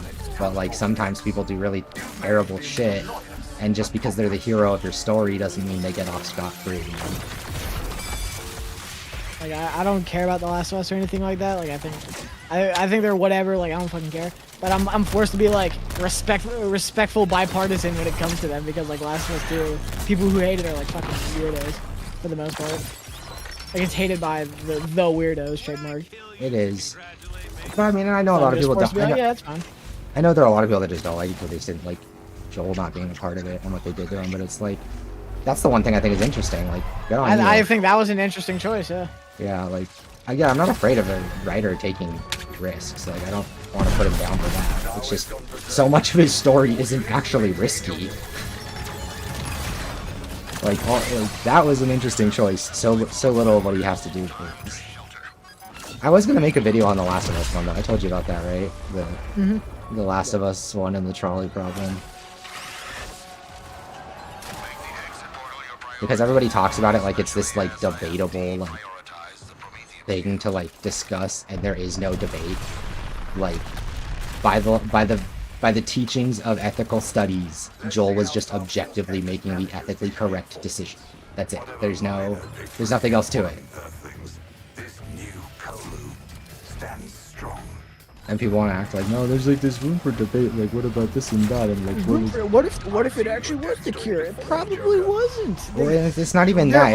They're underfunded, fucking dirty ass scientists. And like, it's not even that. It's the idea that ethics is about. Ethics cannot be retroactive. You have to enforce ethics on the based on the information you have in the moment. You can't retroactively determine if something is ethical, right? Joel did not know that he was going to have to kill a bunch of people to save Ellie, right? Those people could have chosen to not deny someone who is going to save a child, right? Because he was motivated to save Ellie, and then every action thereafter comes from other people's getting in the way, right? That puts him in the right because his choice was fundamentally in pursuit of helping or aiding or preventing harm of someone, right? Everyone else, right, was ultimately making a choice to enact harm on somebody, right, first before anything else. They weren't protecting Ellie or anything. They were on the offensive. There's that element of if you seek to protect something, then people getting in your way of protecting that thing are inherently the ones who have done wrong, right? Like, there's also the element of they were fundamentally killing a child without knowing whether or not it would work. Therefore, they're always wrong. Like, there's that extra element of they were going to kill a child without knowing if what they were doing was going to work. All they knew is that they were going to kill an innocent person who did not agree to die. Right now, if they had sat Ellie down and told her things, and she'd said, "Yeah, I want you to do it," and then gave her like the full like breakdown of what was gonna happen. That would have made Joel wrong because she would be making a choice of her own accord, and he wouldn't be saving her from shit, right? They kind of just like put her under and like, okay, we're gonna kill her now. Yeah, by taking the agency away from her, and by his choice being motivated again. There's the element of, in a hypothetical, he did not choose, I'm going to go kill a bunch of people. He chose, I'm going to go get her. Right? And anything after is their fault.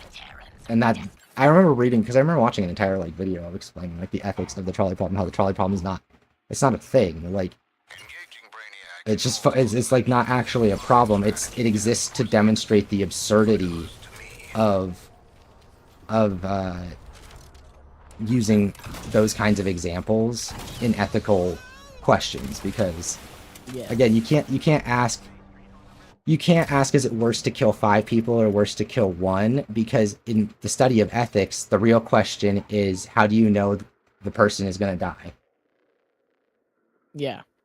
Like, that's it. It's literally like, because you can't assume, like, you can't, until they're all, you can't work from the assumption that you know 5 people will die or know 1 person is going to die, because ethics doesn't work with precognition. Like, that's not.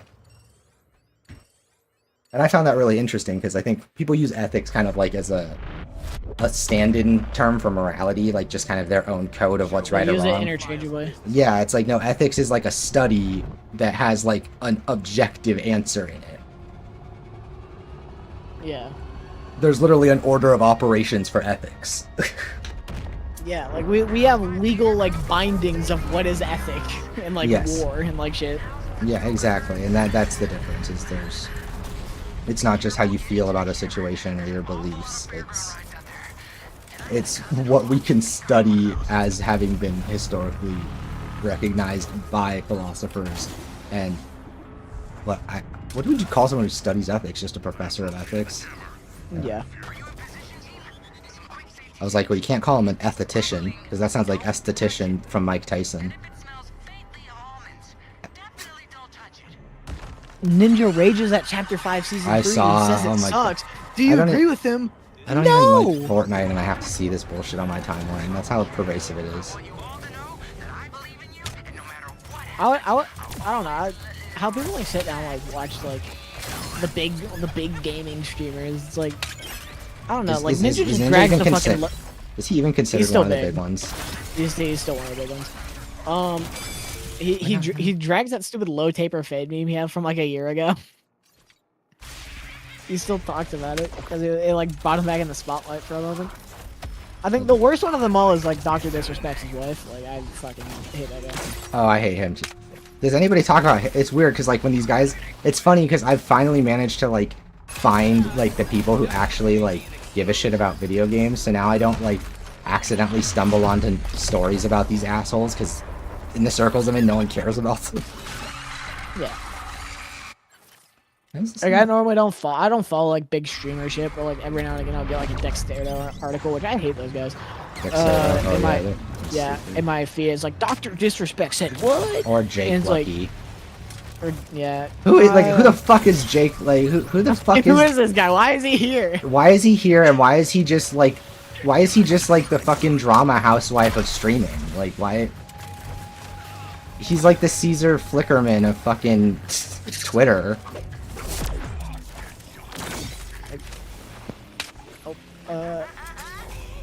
Like, I don't care what these big streamers have to say about games, because they don't balance games, and 2, I they're don't not. care. This is the thing. I like streaming, and I think there are a lot of really great streamers. I think I'm like 90% sure anybody in the top 10, like most viewers on Twitch, is probably a piece of shit. Like, I can't, like, streamers, like really big streamers by and large are pretty garbage people. Like I think that's kind of a known, right? I feel like that's a known quantity. I think the thing I don't get about like watching big streamers is like you lose that like what's the word, like that I guess that sense of community, because like 9 times out of 10 the streamer will not interact with you unless you send them a donation or something, just because like their chat is too fast. Like they For me it's like, but like I think of it like this: the people with the capacity to get like properly like huge, like we're talking about, like the top 5, top 10, like 10, 20, 30,000 viewers, like the top people on Twitch, like those people that get that popular, they bring in a huge mainstream audience, and they do that by being kind of shitty. Like you don't attract a bunch of stupid fucking 14-year-olds by being a quality, sincere entertainer who talks about games. Like that's not how that works. like I don't watch like Kai Cenat, but at least compared to like all the other big streamers, Kai Cenat actually like tries. So I guess it's like fair that he's earned a spot, but even then, I don't give a fuck. Cause 9 times out of 10, like every clip I see of him is just him like falling backwards in his chair screaming "Gyat" or something. Like, yeah, I'm just like my thing is I'm one of those people that's just kind of like I just am always gonna see it as like streaming is a thing about games, and like I get that other people have done some really cool other stuff with it. The Elden Ring marathon, which that was really I saw that, and that's the thing is everybody's like, that's neat. Just like played it though. It wasn't even like, yeah, he just like played it. I just don't get like, I don't know. I when a person like that is, you can tell that like these people are, unless it's an act, because I don't want to get duped. Unless it's an act, you can tell these people are not that fucking bright. Like, you know what I mean? Like, unless some definitely like play it up, but like unless he's putting on a show, you can tell that bro's not very intelligent. Like, it don't take a lot to be a streamer. Yeah, and like that's fine, but it's also just like, what's funny is you can say that, I can say that's fine, but the funny thing is that people don't actually think that. Like, they think that if they like someone a lot, unless it's like ironic, they generally think that that person is like average or better, right? Like they don't really like ever stop and like accept, no, like it's okay to like this guy even though he's stupid, but like stupid isn't like a stat.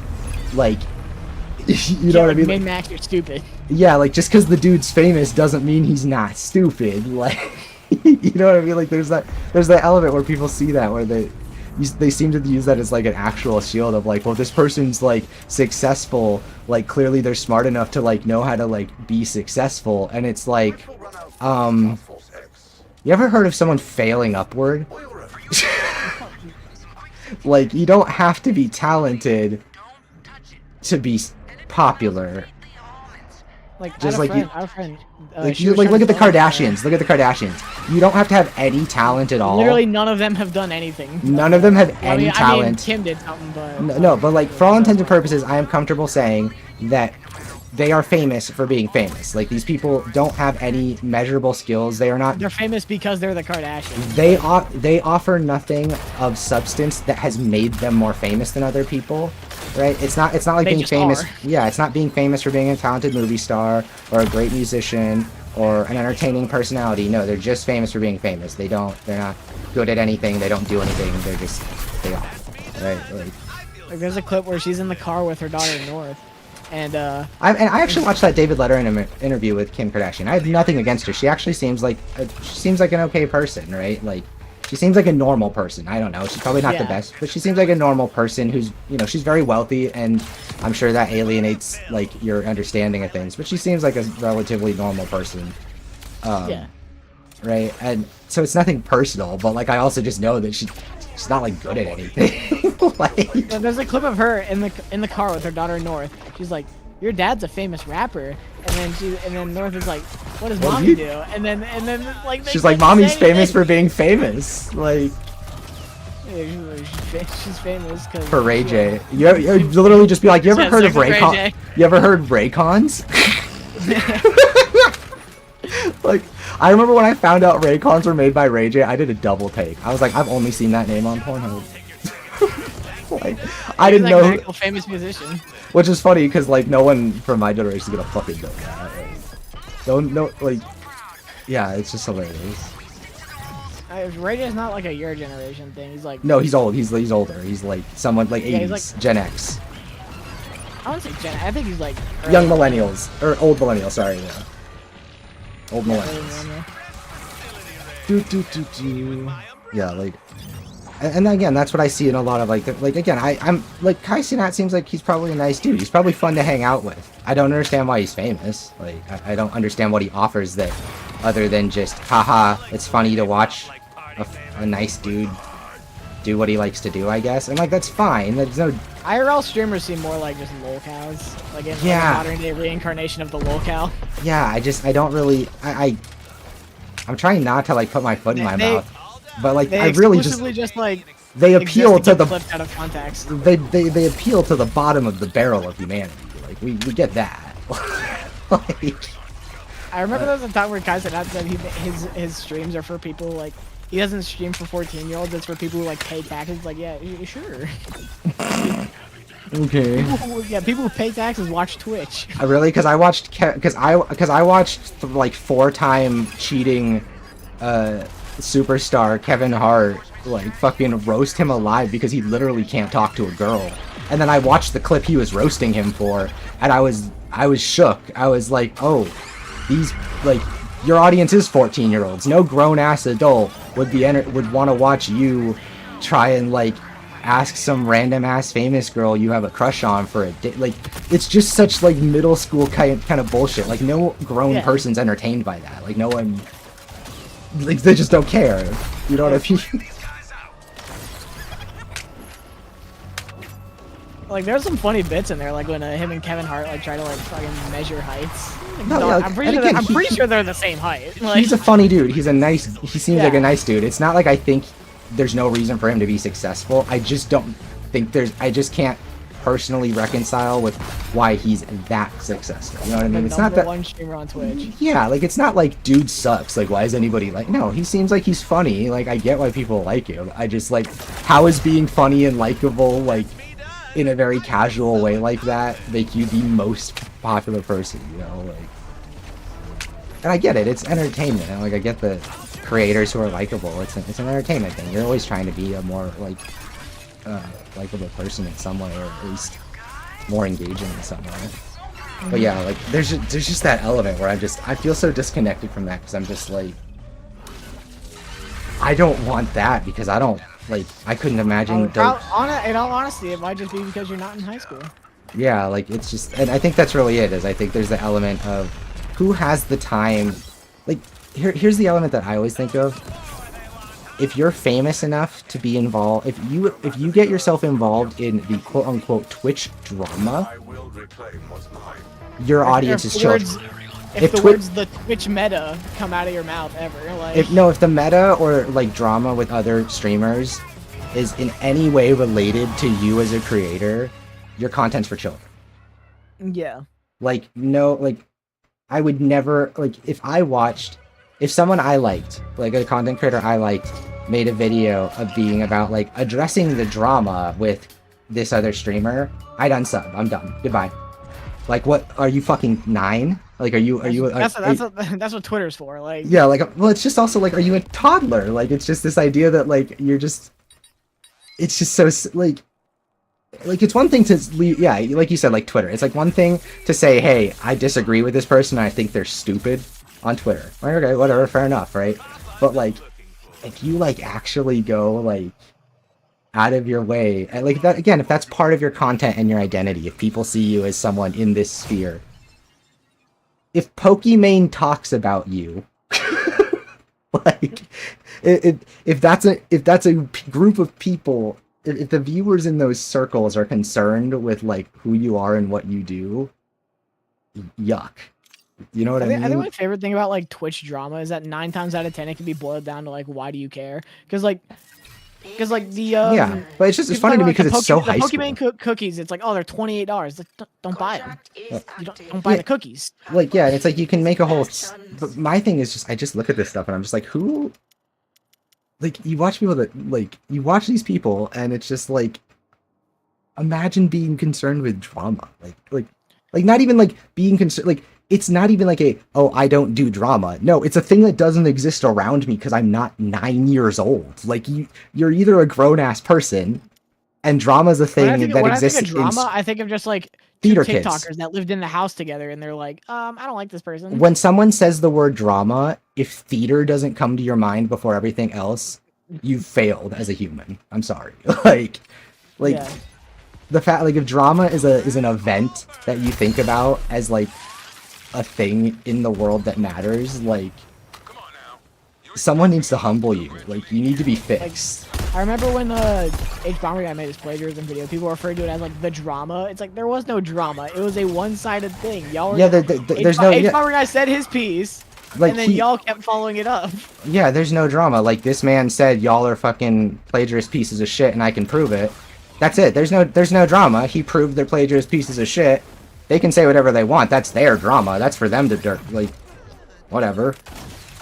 Like, again, it's just this idea of like, of sides. Like, if you have, And then if you're the kind, and fucking plagiarizing again. yeah, it's like if you're the kind of person who engages with like cross fandom disagreements about creators, like, if that's the fandom you've created, like, you're gross.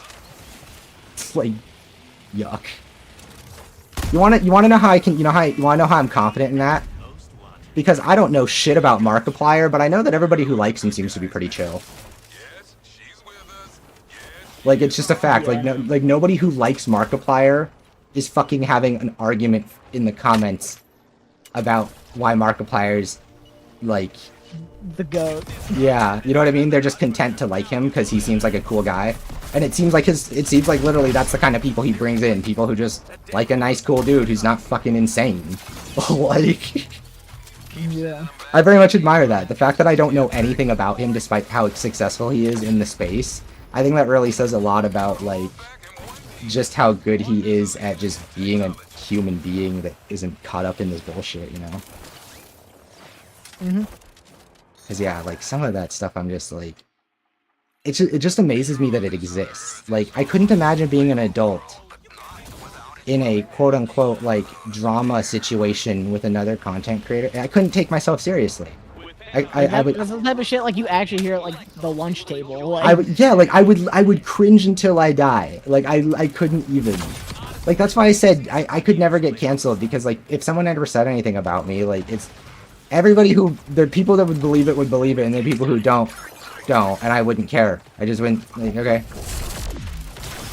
Like, if someone... it literally doesn't matter. You could say anything, and unless it's something that I need to, like, contact a lawyer about a defamation thing for, I don't care. Like, say whatever you want. Like, people will believe it if they like you, and if they don't like you, and they won't if they do. You know what I mean? Like, yeah. Like, there's I not... don't There's no think any one of those, like, addressing the allegations videos ever, like, really changed, like, there's perception on you can't, like, you fundamentally can't get canceled, and if you're not either a monster who's done horrible things, or B, unless you engage with the idea that people can cancel you. Like, you know what I mean? Like, you have to be in this completely different realm to even think that way. Like, I'm not one of those, like, the cancer culture bullshit, but, like, it really doesn't fucking work, man. Like, how many people have we, like, canceled or whatever, and they've just come right back? Yeah, and I mean, and again, it's like fucking Logan Paul. Yeah, like, no one really... It's that, and it's just the element of, again, it's like this idea that, like, I just couldn't imagine caring. Like, there's these ideas that there's just all this drama out there. It's so crazy. Like, you care this much about, like, what two grown-ass men are saying on the internet. Like, yeah, exactly. Like, I'm just so disconnected. How's it going, Blitzer? What's good? Yeah, like, that's where I'm at. I'm just, like, so disconnected from that. I'm like, imagine being a grown-ass adult and and actually caring what that another content creator had something to say about you. It's like the age-old like thing. It's just like It's like you're these kids. cyberbullying. It's like just turn off the computer. Yeah, it's like these. They're gone. It's honest to God, it's like these people never like fucking heard like sticks and stones. Like Jesus Christ, guys. Like, and I was a fat neurodivergent kid. It's not like I wasn't bullied. It's like, but what the fuck, sticks and stones, you fucking dweebs. Who cares what they say? Like that's when I got like No, like let's just got Joker and trying to get a build down with him. Oh, okay. So are you hopping into episode? Are you going straight into episode 2, or are you gonna do other stuff for before you do that? I don't know how it's structured because I've been playing since launch day, so like I've gone into the new stuff as it comes out. I don't know how you like the order you can access stuff from when you're newer to the game. So I don't even know. Like, can new players just hop straight in after they beat the story? Can they just go straight to episode 2? Do that. Where's the...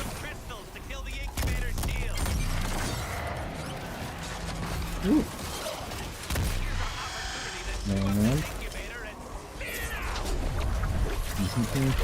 And... he works really good with anything that sets shit on fire.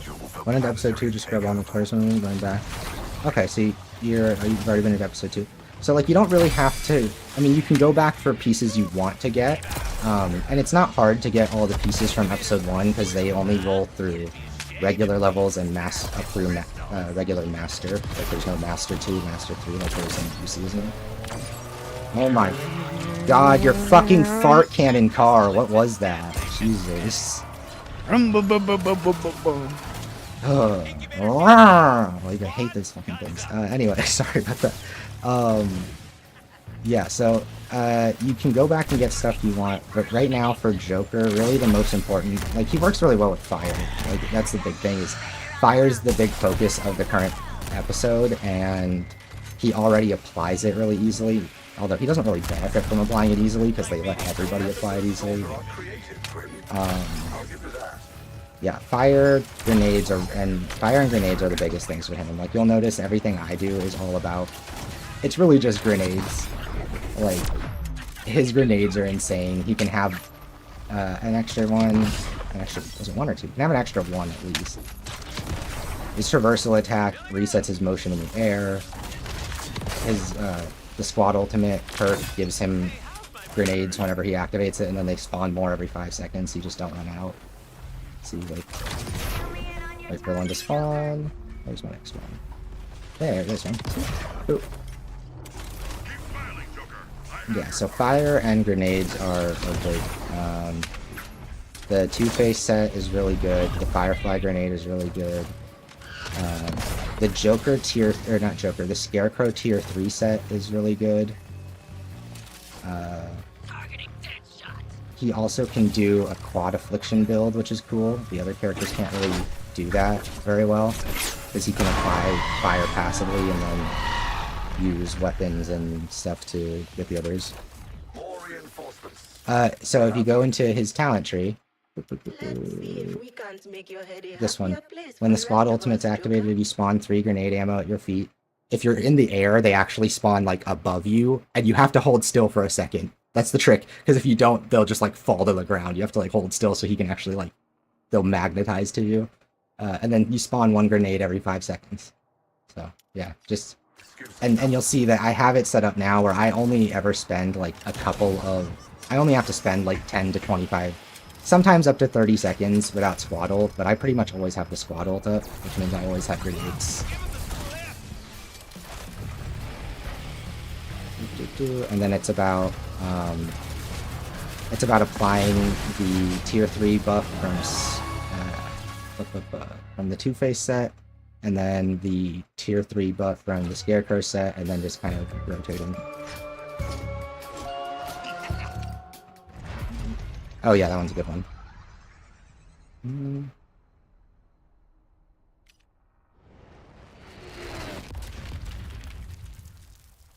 What did we get? What did we get? Gimme. I was thinking new toy, incredible tattoo, new toy. I can cheat it.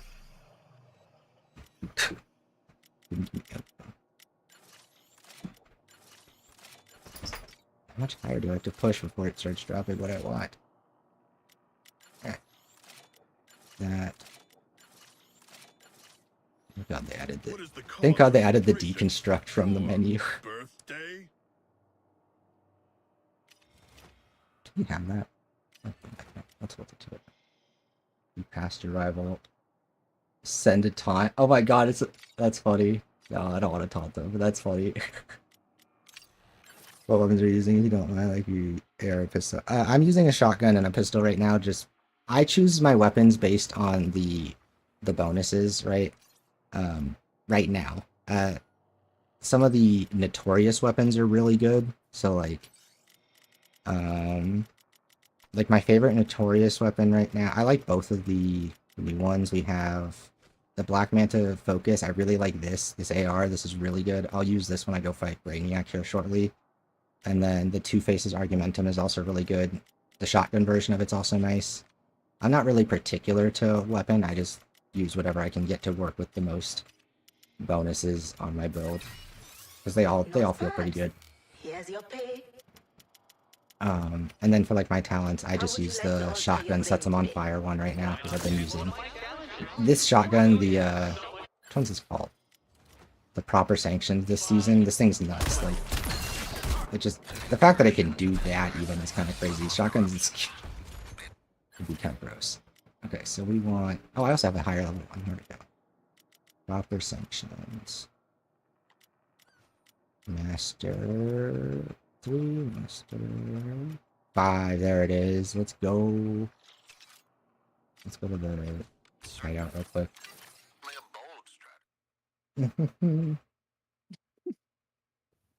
Anyway, what were we talking about before I started answering questions? Sticks and stones. Oh yeah, people are stupid. Yeah, just like I don't get under like caring about Twitch drama and that bullshit. It's just so weird to me. It's just like. Because 9 times out of 10 it could just be solved with just turn off the computer. Like yeah, sometimes I think actually just go outside. Sometimes I wonder if it's the autism, but like I fundamentally believe I'm incapable of having my feelings hurt by someone I don't care about. Like unless you're like one of my close friends or my family or my partner, who the fuck cares what you have to say to me? Like yeah. I don't even like I can't even compute. Like if you don't like me, that's a you problem. That's not to say like if people do like you that it's like not, you know, that doesn't matter. Obviously it does. You treat people nicely, but it's just like yeah, that's always so foreign to me. I just like that person's like the few comments I got about my appearance on my video. I literally just my God. Like didn't anybody who's care. Yeah, because it's anybody who's willing to even go there, they're just beneath you. Like the fact that the second the comment becomes about your appearance, they're beneath you. They're just not worth your time. Plus, because I've heard it all. What you can say is it's nothing to me. I don't give a fuck what you say. You have an Alex Jones profile picture. You have another man as your picture calling me gay. Oh my God. Yeah, like there's that element of it too. It's just yeah, I just don't get that. Like, and I've never understood like that. That's why I did all right in school, even though I dealt with like bullies, but like I was kind of immune to it. Like I knew when I was being made fun of, but I also didn't like think about it or care, or it didn't bother me. Like it sincerely didn't. Like I had people check on me, like, "Are you okay? Like, are you getting picked on? Does it bug you?" I'm like, "No." Like they're gonna sell hot dogs for the rest of their life. Why do I care? Like, like who cares what the fucking dweeb thinks? Like, yeah, I don't know. Yeah. It's just there's a big disconnect for me. Thank God the camera doesn't show my actual height, or else I would have gotten some comments about that. I mean, I don't care. Kai Cenat has done wonders for the Short King community. You know what? Yeah, you just dropped the Short King's anthem in the chat, and then they go quiet. I love that song. I don't care. I love it. Like, I don't care. I'm short as fuck. I'm not short like you, though. Yeah. I'm short. Yeah. I'm not short like you. I'm short. Like, I look fine in a video, but then like compare me to like anyone who's like normal size. Like, what the fuck? Like, get this twink out of here. What the fuck? Normal like, size. Get this fucking twink out of here. Like, who the hell is this guy? When I think twink, I think like tall and skinny. Is that just me? It's anyone who's just like, well, it's not normally tall. It's normally like just short and skinny. Well, not short, not like short like small. Me, like yeah, small. Small. Yeah. Okay. Shield on melee. Okay, we got that. Do I need to modify anything else? Or... Oh yeah, we need to modify the green. But I'm too like stocky to be a twink, so it's just like I'm like a freak. I don't know. Too stocky to be a twink, so I'm a freak. Put that in your next That should have been my yearbook quote. My friend had a good one. His was balling like the Washington football team. Oh my god. When they changed it from Redskins for a while, it was the Washington football team. Till they thought of a new name. That's so cringe. Was it really? I didn't even know that, and I lived like not that far from there. Yeah, it was the Redskins for forever. Then 2020 they changed it to the Washington football team because they needed to change their name, and then now it's the Washington Commanders. That's cringe. Badass. Washington Commanders. Badass. Give it a fucking Angry Joe badass seal of approval right there. Yeah, fucking badass. Why do you have to mention Angry Joe? And now you're trying to like set me. My God, you're trying to trigger me. Speaking of old ass fucking people on the internet, Doug Walker's in the new Smiling Friends episode. I like did a little jump for joy when I saw that. What's a Doug Walker? The Nostalgia Critic? Oh. I've never watched him, I'm not gonna lie. Literally never. I've never watched a Nostalgia Critic video ever. Insane. I don't know. Yeah, I'm sorry. Am I weird? It's the 28th. He was like one of the biggest things online for a while. This is what's weird when you grow up in like your own little like you like exist in your own little bubble because like I know the creators I like. That's it. Like if I'm not subscribed to a creator, I don't know shit. I don't know who you are. I don't know what you make. I know like 5 names other than people I watch, and they're like PewDiePie, Markiplier, Northern Lion, Germa. That's another name I know. Anybody else I know that I'm not subscribed to? Oh, Pokimane. There we go. I named 5 creators I'm not subscribed to. That was a challenge. That was like an actual struggle. Because like I like if it's just the people I watch and that's it. Like I don't really know anything else about the space or other creators. And maybe that's my fault. Like maybe I should be more invested in like knowing that stuff. But I don't know. I'm not here to like know about I'm not here to know about your fucking content creator meta. Like I'm here to play video games. Nobody cares about like no people talk about Doug Walker anymore. Like he's more or less been like glorified into like you make fun of Doug Walker and he's fine with the jokes. So he's a good sport about it. But like that whole like where I live, I can't play multiverses. I feel scammed. Billions will feel my wrath. Oh yeah, it comes out tomorrow, right? Yeah. Are you ready, Breezu? Can I pre-download it? I don't know. Let me see if I can. Just me, man. Are you ready? You better be ready. Sure. I'm gonna carry your ass. Sure you are. Bro, I'm so good at... Okay, I'm not good at Smash. I'm good at fighting you. I would be good at Smash if Smash had netcode worth a fuck. But I literally can't even practice because I go into the training room and Smash, and then I go into a match, and then my inputs don't work because there's like 40 milliseconds of fucking delay. And it's not even 40 milliseconds. It's like 4 seconds of delay. Yeah. What am I talking? 40 MS would be a dream. Yeah. If I had 40 But MS like, in Smash, oh my god. Like the Channel Awesome, that's what they were called because like back in oh okay, I've heard of that. That's cringe, but I've heard of them. Well, yeah, because they had their YouTube didn't have like the AdSense or whatever, and they had their own website. But you had like Doug Walker, the Nostalgia Critic. He was like the mainstay. You had Lindsay Ellis. She was the nostalgia chick for a while, then she like went off and did her own thing. Oh, okay, so that's where Lindsay Ellis came from. I didn't know. Yeah. I've heard of the. Then, okay. Do people not like him now or something? Or did people not? Doug, he had a really bad video about The Wall by Pink Floyd, and then because I've heard people talk. People don't like him. It's just kind of like you make fun of Doug Walker. I've heard people. Well, I guess what I'm getting at is I've heard people talk about like he is responsible for. People talk about him like he's responsible for the pedantic bitching about art for no reason. Correct? Yes. He's sort of responsible for that, but not. It's not not. It's not his fault. It's people. It's people that took what he did. It's a byproduct of his videos. Yes. Yes. Did shittier. It's again. It's like I think Joseph Anderson has a sincere passion for games. I think a lot of people inspired by his content, like I am, get the fucking wrong point from it. Like they just see him shitting on stuff and they think it's just about shitting on stuff. Yeah. You know, and it's like, Like- no, he's only shitting on it because he's something. He normally starts it with, I like 9 times out of 10 he starts it with like, I really like this thing. However, or he starts it like, or there's the implication that he spent 500 fucking hours with it. He clearly has passion for it. Like, yeah. he did all this to say all this because he loves it, right? Yeah. And there's So that you have- inherent element of respect, you know. But yeah, I feel like I get what you're saying. So he added to that crowd of people who just like Because missed he the was like point. one of the first to do it. Yeah. Okay. You had Doug, you had Lindsay, you have Atop the Fourth Wall, which was hosted by Linkara. He's Doug Walker's a good sport about all the jokes made about him. Linkara is not. Okay. Like he thinks he's making like actual art. Like Is he? No. Okay. I just asked because I mean, like, it's not to say. I mean, he could be. I don't know what he makes. Like he treats his videos like they're some high art type thing. Yeah. Oh yeah, that's There was, cringe. And there was a bunch of other ones, but those are like the main three. Right there. I think Angry Joe was actually like a part of Channel Awesome for a while. That's gross. That bro has the media literacy and reading comprehension of a 4-year-old. I swear to fucking god. I knew that when I was a kid. I remember when other kids in middle school would mention Angry Joe and I'd roll my eyes because I was like, he's dumb.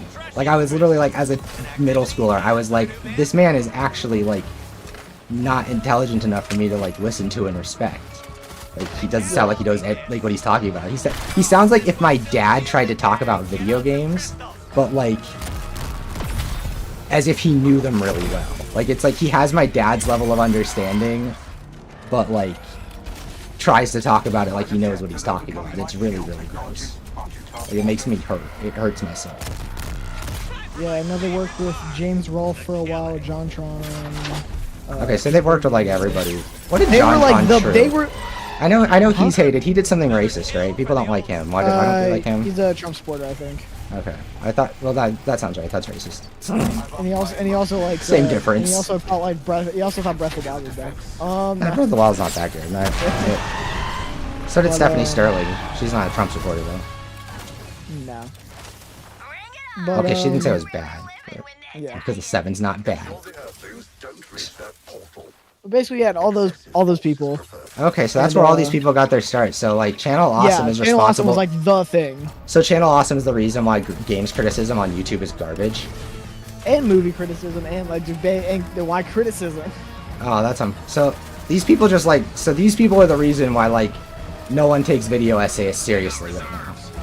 Well, they're actually partially the reason why, because Lindsay Ellis kind of like grandmothered the way we do video essays now.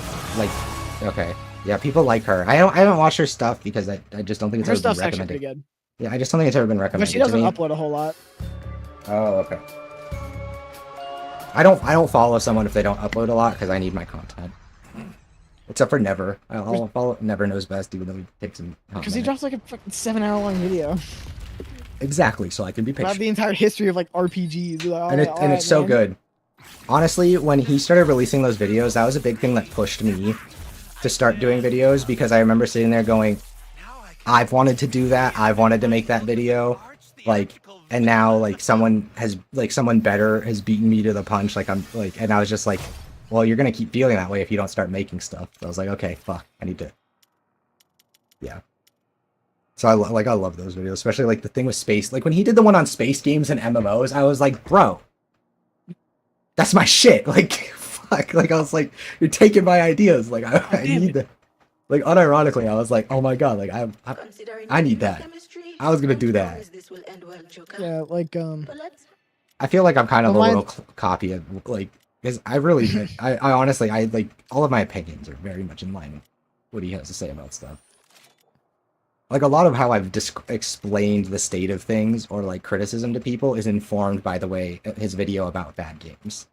Because like that video is honestly a turning point for me. that's a really good video.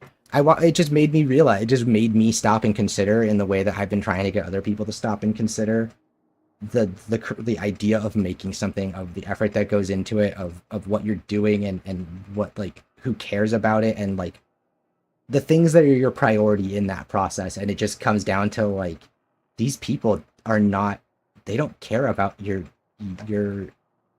petty fucking problems that you're taking up with them. Like they are, you know, it's just it was a very interesting thing. I really liked that one just because it was like, yeah, like artists are not out here making bad shit just because they're fucking like factory workers slugging it out. Like Yeah. things come out and you don't like it, but if you're, that's why I just really try and stray from the saying bad. I think calling a game bad is just not very helpful.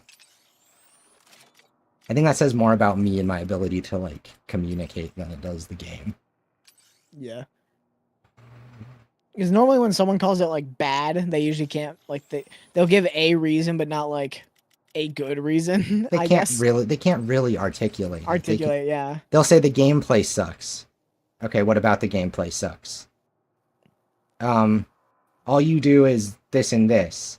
And then I say, well, but in my experience, I do a bunch of this other stuff. And then they go, and then they kind of just look at me, and I'm just kind of like, I don't know how to, I just kind of want to be like, skill issue, you're bad, that's why you didn't have fun. You didn't have fun because you suck. You dummy.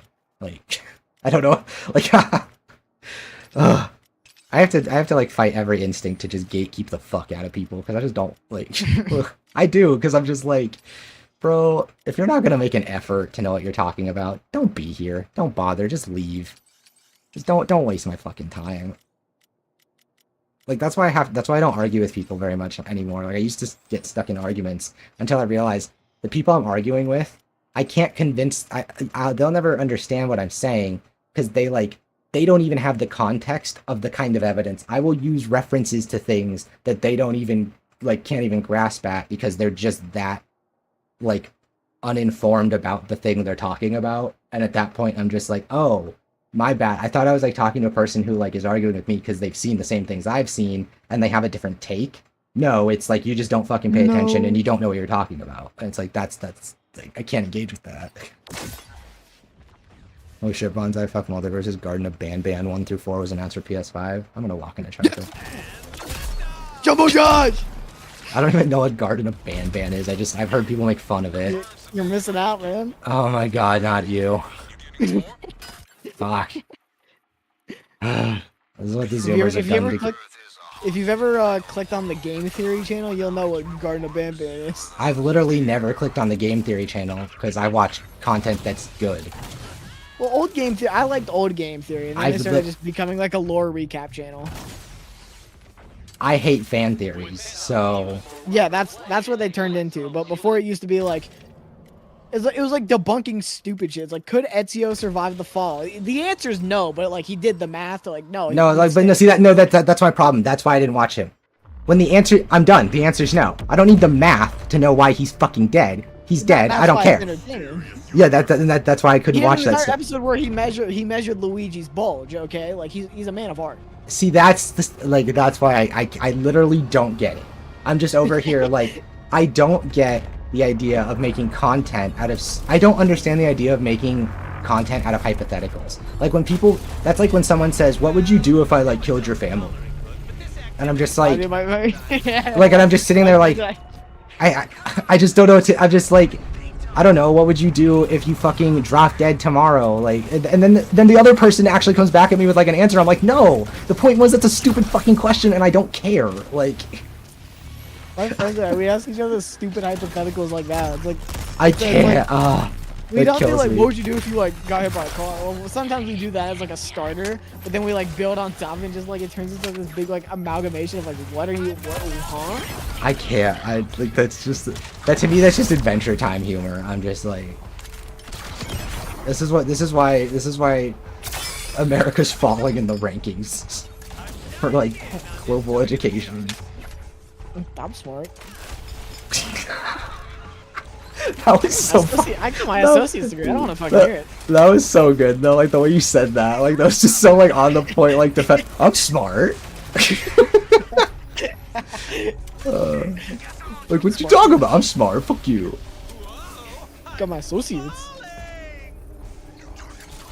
I mean, yeah, you're a winner in my book. Exactly. Oh. Yeah, I just, oh. Bro, the things people just talk about, like, yeah, feel like are just, yeah, that's why I don't get that kind of content.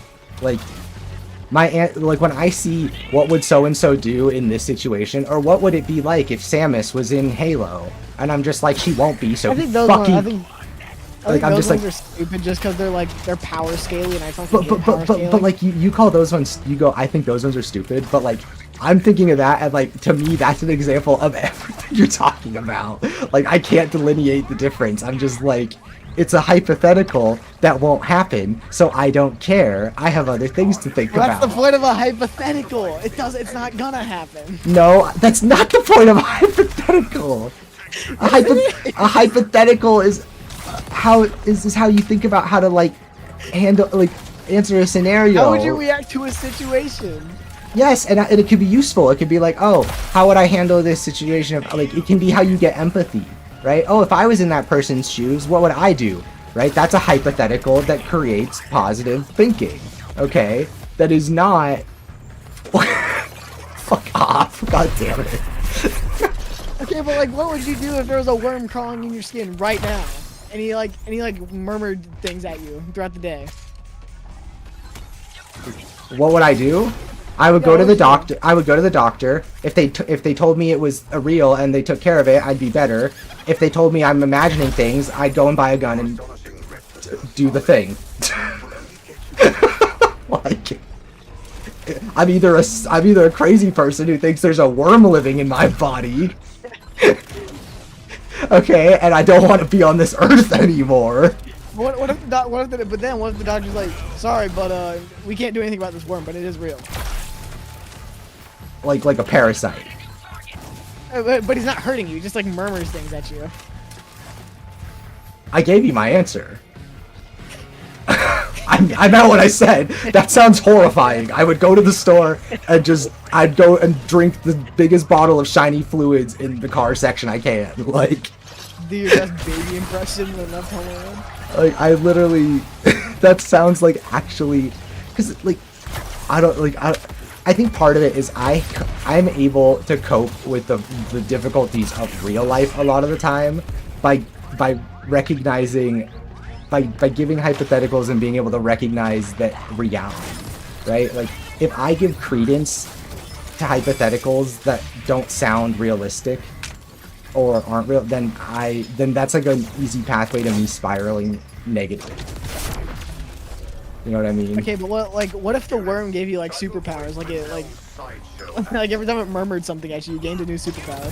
Well, how? See, you're like, I see what you're doing. I see you're trying to get me to engage with the idea, like, and you're trying to make the point that isn't it just interesting to like answer the question? And I'm like, no, like, my point is no, it's not interesting. Like, what does this inform of my character? How would you react if the superpower worm was in your skin, giving you murmuring things at you? Like, that's, I think this is the TikTokification of brains they were talking about. I think you're the problem, Buzu. No, I don't have TikTok. I think they were talking about you.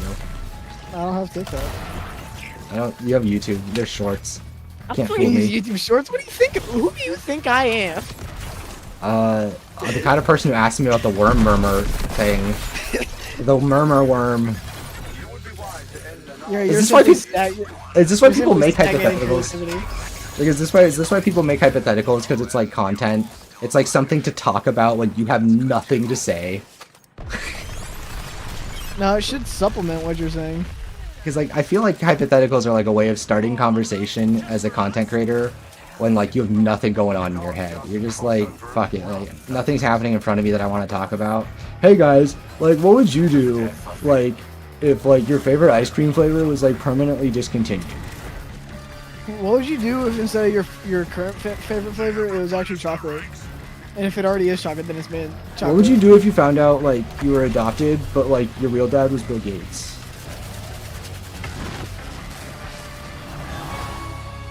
Like, what would you do if you made an album and it got put on the Apple Music Top 100 list? Yeah, like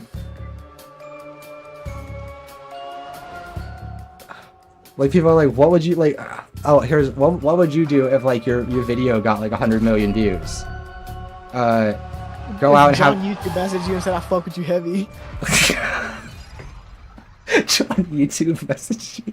So that fuck. What does that mean? I Oh fuck my with you god. I don't even know what language that is. heavy. I fuck with you heavy, dog. Oh my god, you're too white. I don't care where you're from. You're not allowed to say that. Should I make sure? Dog, I'm from the Ville. Coming through. Beep, beep, beep. What time is it? It's 4:30. Okay, I gotta run to the bathroom real quick. I'll be right back. Bro's gotta take a pee.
Okay, I'm back. I think the thing I love about hypotheticals so much Oh my god. is that it's the basis it's essentially the basis for It's Always Sunny in Philadelphia. Like stupid but, like- hypotheticals. But like that's funny because you get to see great actors commit to these absurd hypotheticals. I know. That's what I'm saying. That's why I like Imagining it in my head is not as fun. because you're not imagining it funny. The worst part is that like I'm over here and like for all intents and purposes I'm like about as much of a stoner as a person can possibly be, and you're trying to explain to me why all random hypotheticals are funny, and I'm the one being like, bro, like what?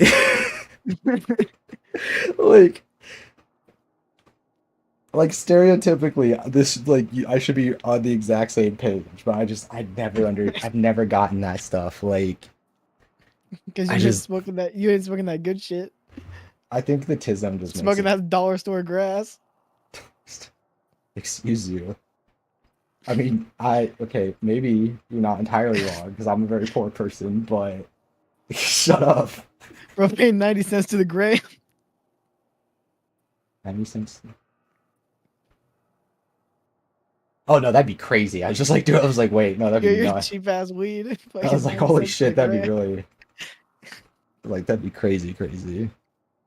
Just thinking about that, that's like that's like what you sweep off the floor at the dispensary. Like sweep it up and bag it with like a hair and dust. It's like when you see like a clump of like shit on the ground, you're like, oh, that looks close enough. Add it to Yeah. the blunt. Just some like crusty brown substance. They're like, I don't know, maybe it's It looks dried flammable. food. Maybe it's dried food. It looks flammable. So, bro, I'm gonna get like mastery 200 today. Holy shit. Low key, they did exactly what I wanted though. By giving us the master 5 pieces that scale up, they just gave me something to keep. They gave me a reason to keep playing. Like that's thank you. Like I just get to play more because I want to get all the things. Like it's something else to collect. Like, and I want to get all the corrupted pieces, which means I'll keep going back to kill Brainiac, you know? Like, it's just something to do, because I want to have all that stuff for the future, like, you know, and when they add anything new, like, when PvP drops, right? And everybody's like, bro, you got to go back to, like, episode 1 and get this cracked Scarecrow piece so you can beat people. I'm gonna be like, nah, I got it. The funny... Low-key, okay, I'm not gonna lie, I am a little self-serving at this point in the sense that, like, if this game ever recovers, I'm so invested in it and I know so much about it that it would be very, very, very easy for me to, like, demonstrate, or it would be very easy for me to grow as a creator while playing it, because I'm in a very small group of people that, like, get the game at, like, a very fundamental level and have engaged with its systems, like, really deeply. And those people, again, like, kind of shoot to the top of, like, that social or, like, content hierarchy in a space or in a community when a game is popular.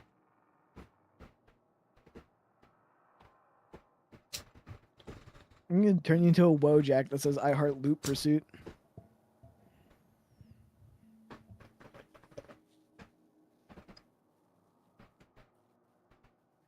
No, I heart traversal mechanics, and this game gives me a reason I heart Lickies and Chewies.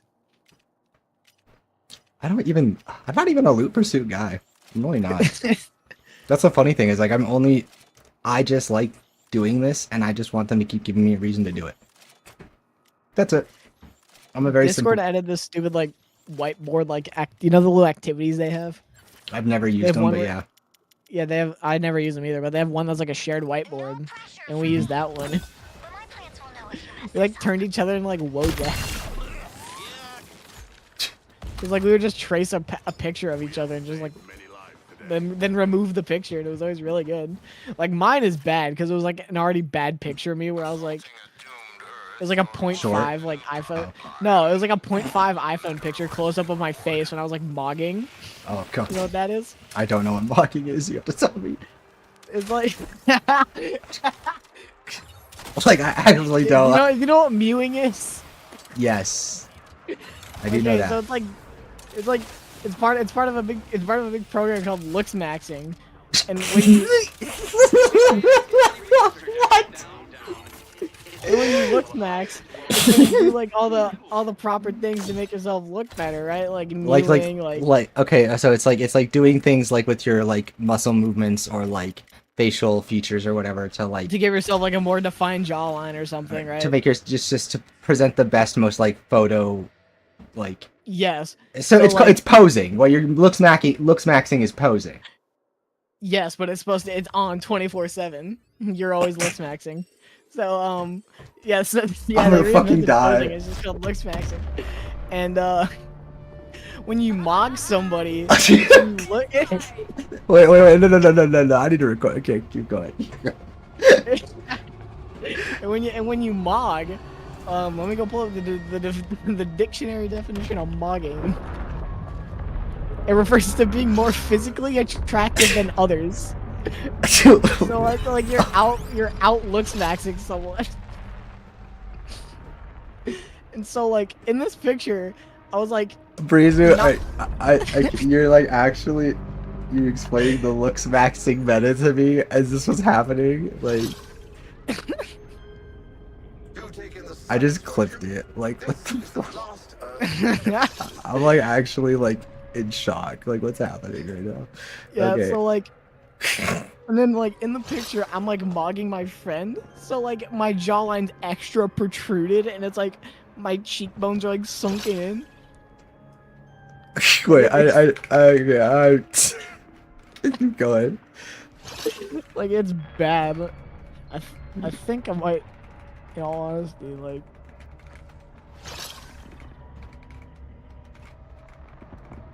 If it's not here, then it's gotta be down here.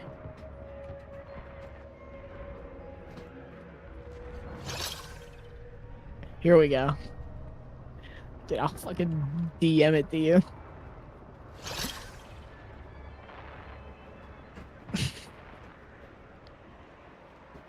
Like, it's bad.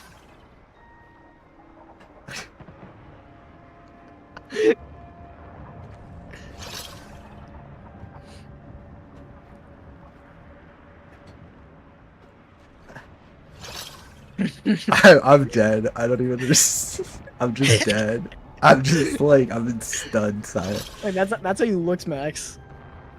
I need to send this And to then- Lemon. Cause someone like, what's it Oh called? shit, the mission's gonna fail if I don't get a move on. My friend, he was tracing. He's like, dude, we gotta trace the seatbelt. And then we traced it. It's like, dude, I look like a fucking vault door. Like, Did it not change the name? Oh, it didn't change the name. What? I changed the name. it looks like someone's gonna fail his mission. Shut up.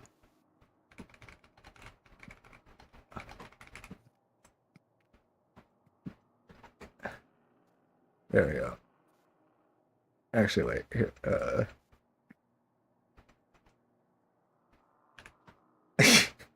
I'm gonna post it in general because I'm fucking. This is actually. All right. Here you go. Why is it not? Why is it calling the? It's giving me the wrong name for the clip. This is cringe.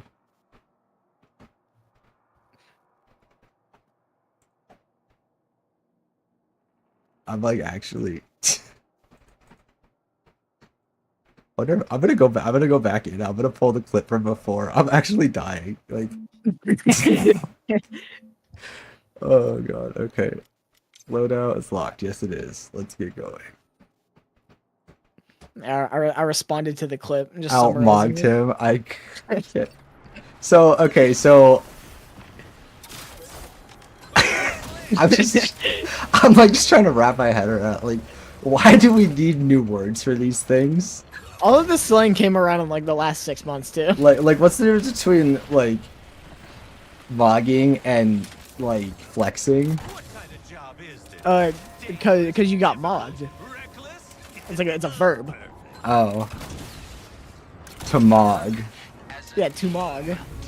So is I'm not even never mind. I was gonna say so is the other word, but I can't even like I don't know what word I'm saying. Mogging's cooler. Mogging is cooler than flexing. You heard it here first, folks. Teach him about jelking? What's that? Oh, jelking? Oh, God. Am I gonna regret asking that? If I'm gonna regret it, you don't need to explain. I'm okay. It sounds gross. Yeah. Here's the official definition. Jelking is a penis stretching exercise. It involves massaging your penis tissues and stretching the skin to create micro tears to make it bigger. So like, what Gene Simmons does to his tongue? Like, you know how like when you work out, what's it called? Like, if you work out like properly, your muscles stretch and like they create the micro tears. Yeah. In theory, you're doing that to your cock, yes.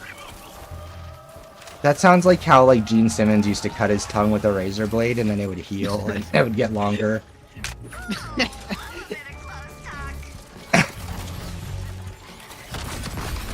Funny guy, why do you know what that is? The internet really has just ruined an entire generation, hasn't it? Like, I'm like pretty sure like Funny Guy's like 16.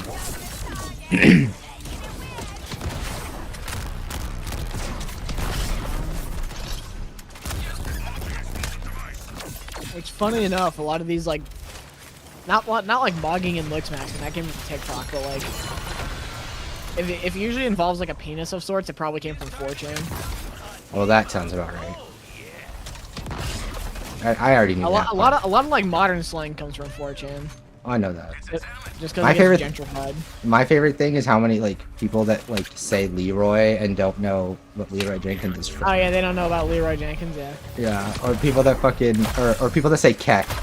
Keck is a World of Warcraft slang. Heck W. I did not know that. I thought it was 4chan. No, Keck comes from when you type. So in World of Warcraft, there's the two factions, right? When the factions come across each other in the open world, if they speak in like open text chat, like just say like they speak in a little chat bubble in the world, like what people would use for roleplay or for just talking to someone that you don't have like you're not already talking to otherwise. Across factions, each faction defaults to a language. So humans get human, or all the alliance races get human, and all the horde races get orcish as their like default lingua franca for the faction, right? Yeah, and so because of that, if you're a human or if you're an alliance member and you come across a horde member and they type LOL, it comes out on your end. It translates to orcish and it comes out KEK. But that's it. So like that's why Keck is lol. Like it's like a. I never knew what Keck meant. Yeah. Keck is literally like that's why people say Keck is. I thought it was just like 4chan and like Twitch chat brain rot. You thought it was just like PogChamp. Yeah. Yeah. No. Keck is like Keck W is LOL lol W. Like it. That was the original joke. Yeah. Yeah. When you put it like that, it makes sense. But before you're just like, this is just a word people say because they say gibberish. And I mean, it is gibberish. It's a made-up fucking translation of a fake language from World of Warcraft. So yeah, your memes are geriatric. Fuck you. yeah. All memes are geriatric. I don't think I've ever said the word or ever typed or even said the word Keck before. So like, fake. I don't know. You're normie. I'm a normie. Normie was a thing. That used to be a 4chan thing. Yeah, it still kind of is. Now they call each other tourists. That's like very colonialist of them. Ding ding ding ding ding. Like, I guess that makes sense. 4chan's kind of like a cesspool of racism and sexism and PDF files. Many such cases. Bro, also, thank you to Mr. Fantano for giving me a way to say that is, like, content safe. I hate all the content safe, like... that one I'm okay with, because it's, like, it's one of those words that you know is actually gonna, like, if you just throw it around, will get you in trouble. Yeah. Like, people say, like they say unalive. No, fuck that. Like, yeah, no, fuck that. That's so dumb. That's or it's so like, dumb. or you get, like, the real desensitized ones where it's like, yeah, he got, like, he got Goomba smashed. Slide. He committed sewer slide. Okay, that's like wait, that one's even worse. Yeah, and like one, it's from like an old ass like VR chat meme. I'm pretty sure. Like Ugandan Knuckles. Yeah, like. This is the way. Or no, it might have been a Vine actually, because I remember there's one where it's like Kermit. He's like, I'm going to commit sewer slide. He like jumps off the building or whatever, like the puppet. Bro, I've like been on the sidelines my whole life. I remember when Vibe came out. Like I remember when Vine came out, okay? And then I remember when it went away. And then I remember Musical.ly came. And then Musical.ly came, and then it became TikTok. And I remember thinking at every point along the way, wait, why did Vine fail? Aren't these all the same? I think Vine failed just because I'm like, I think I had some like corporate decisions or something like that. Like, yeah, like, but like from and I think the difference is that TikTok added like the whole lip syncing thing. I think Vine was just short form video. Dancing. Yeah, Vine was just like short form comedy, and then like basically TikTok made it easy for people without talent to make Vines. Yeah. Yeah.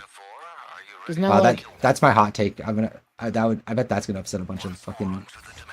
I don't care. Like TikTokers. I cannot tell you why Charlie D'Amelio is famous, other than the fact that she danced on TikTok. I can't tell you the who D'Amelios. that is. The D'Amelios are the new Kardashians in the sense that Like, why are you famous? I don't know what a D'Amelio is. Exactly, because they're Kardashians, but for Gen Z. They even have like their own Hulu show, just like the fucking Kardashians. Huh. Notice how they're only good enough for a Hulu show. I'm like so detached. I've always been like, I just never understood these things. So like, I just kind of like, I like video games. Huh?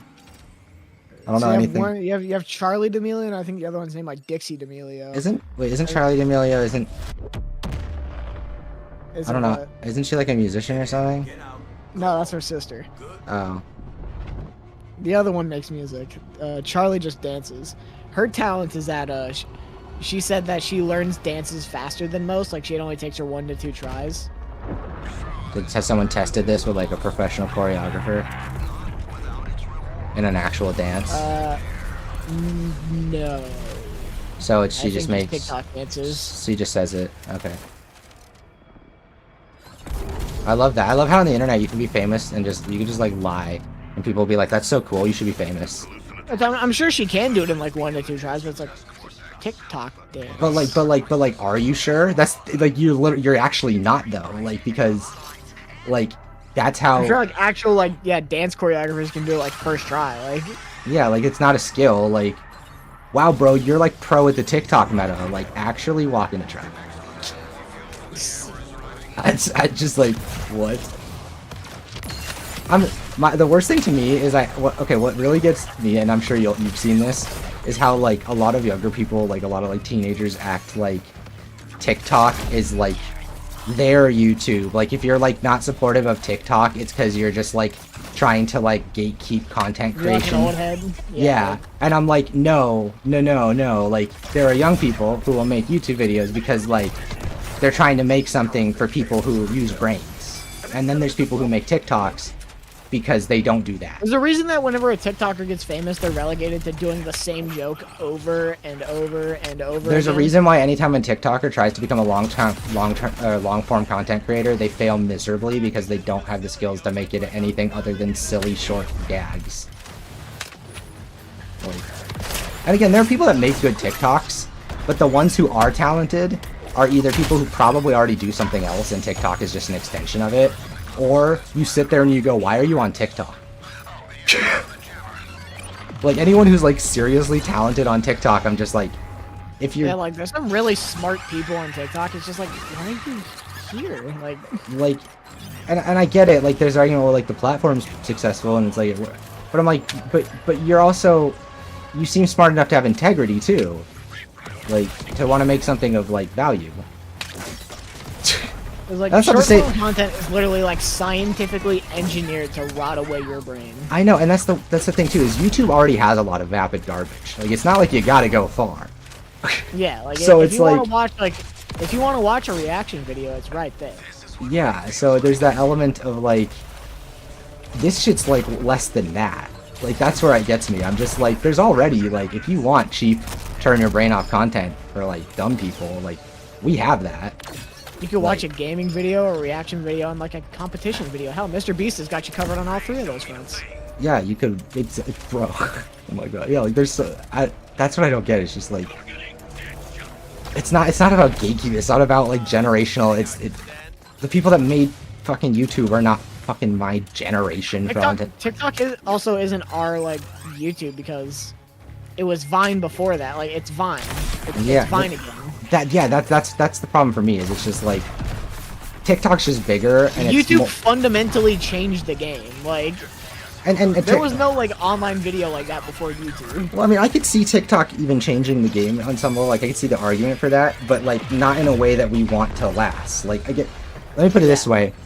I don't think there's any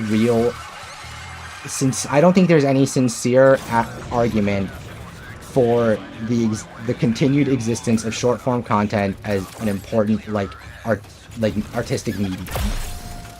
You know what I mean? Like it's just short form video is just long form video bad.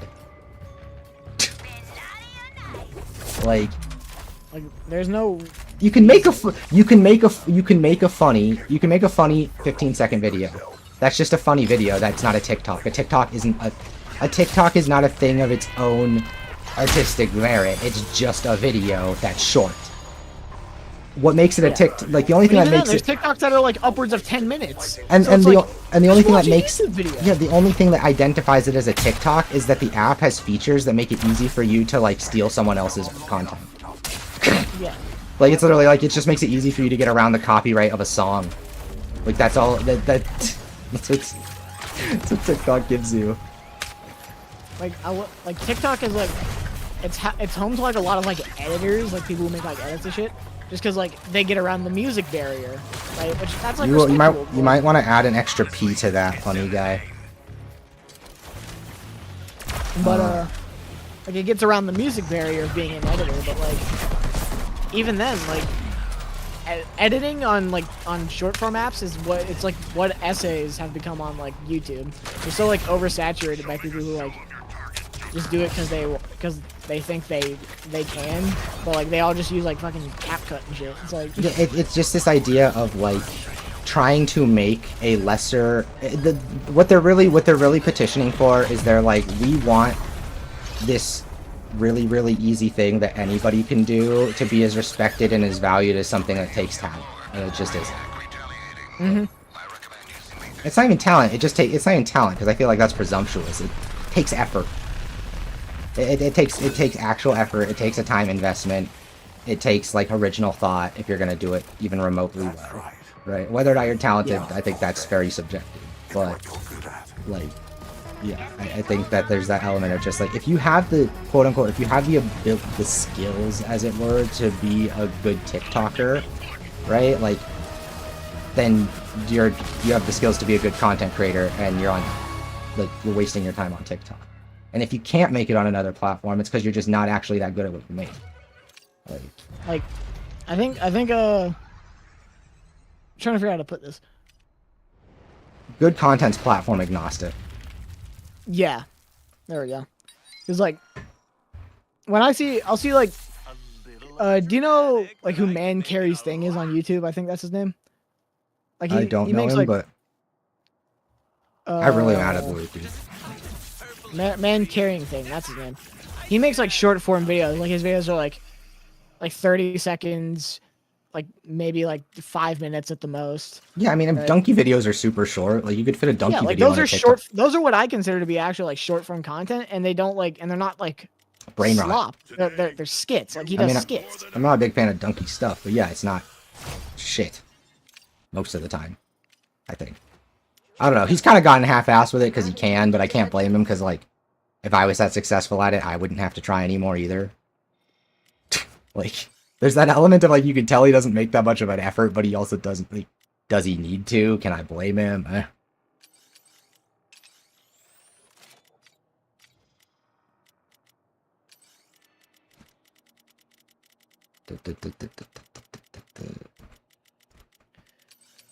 Ugh.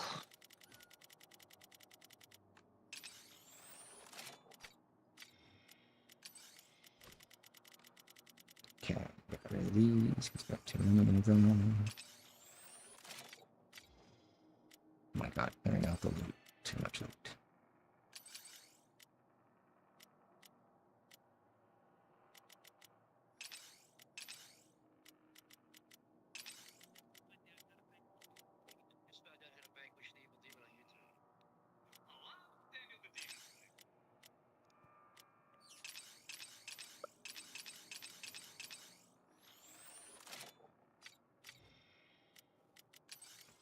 Ugh.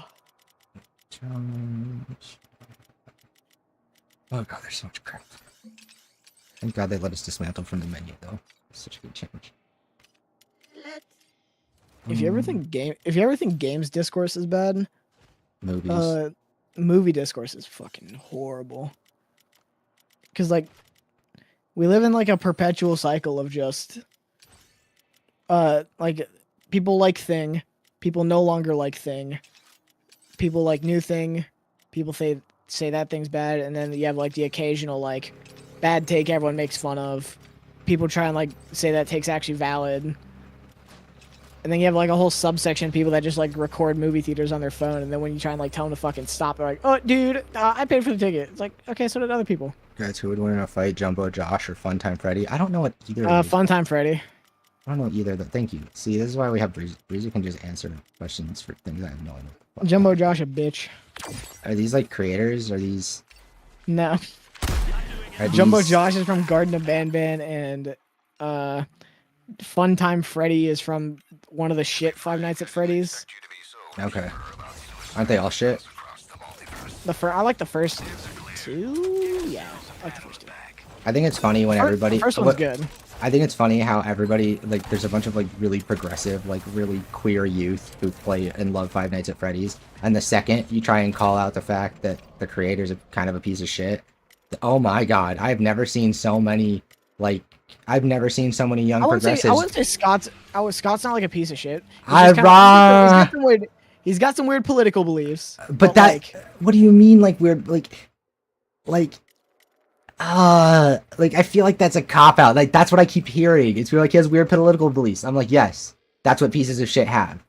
Weird But he's also donated to, like, a lot of charities in support of, like, queer youth. Yeah, I just, like, that to he's me... Like he's more of an economic Republican. That feels like a pandering move to me. Like, that feels like I'm gonna do this so people can't say... Like, that feels like he knows his audience.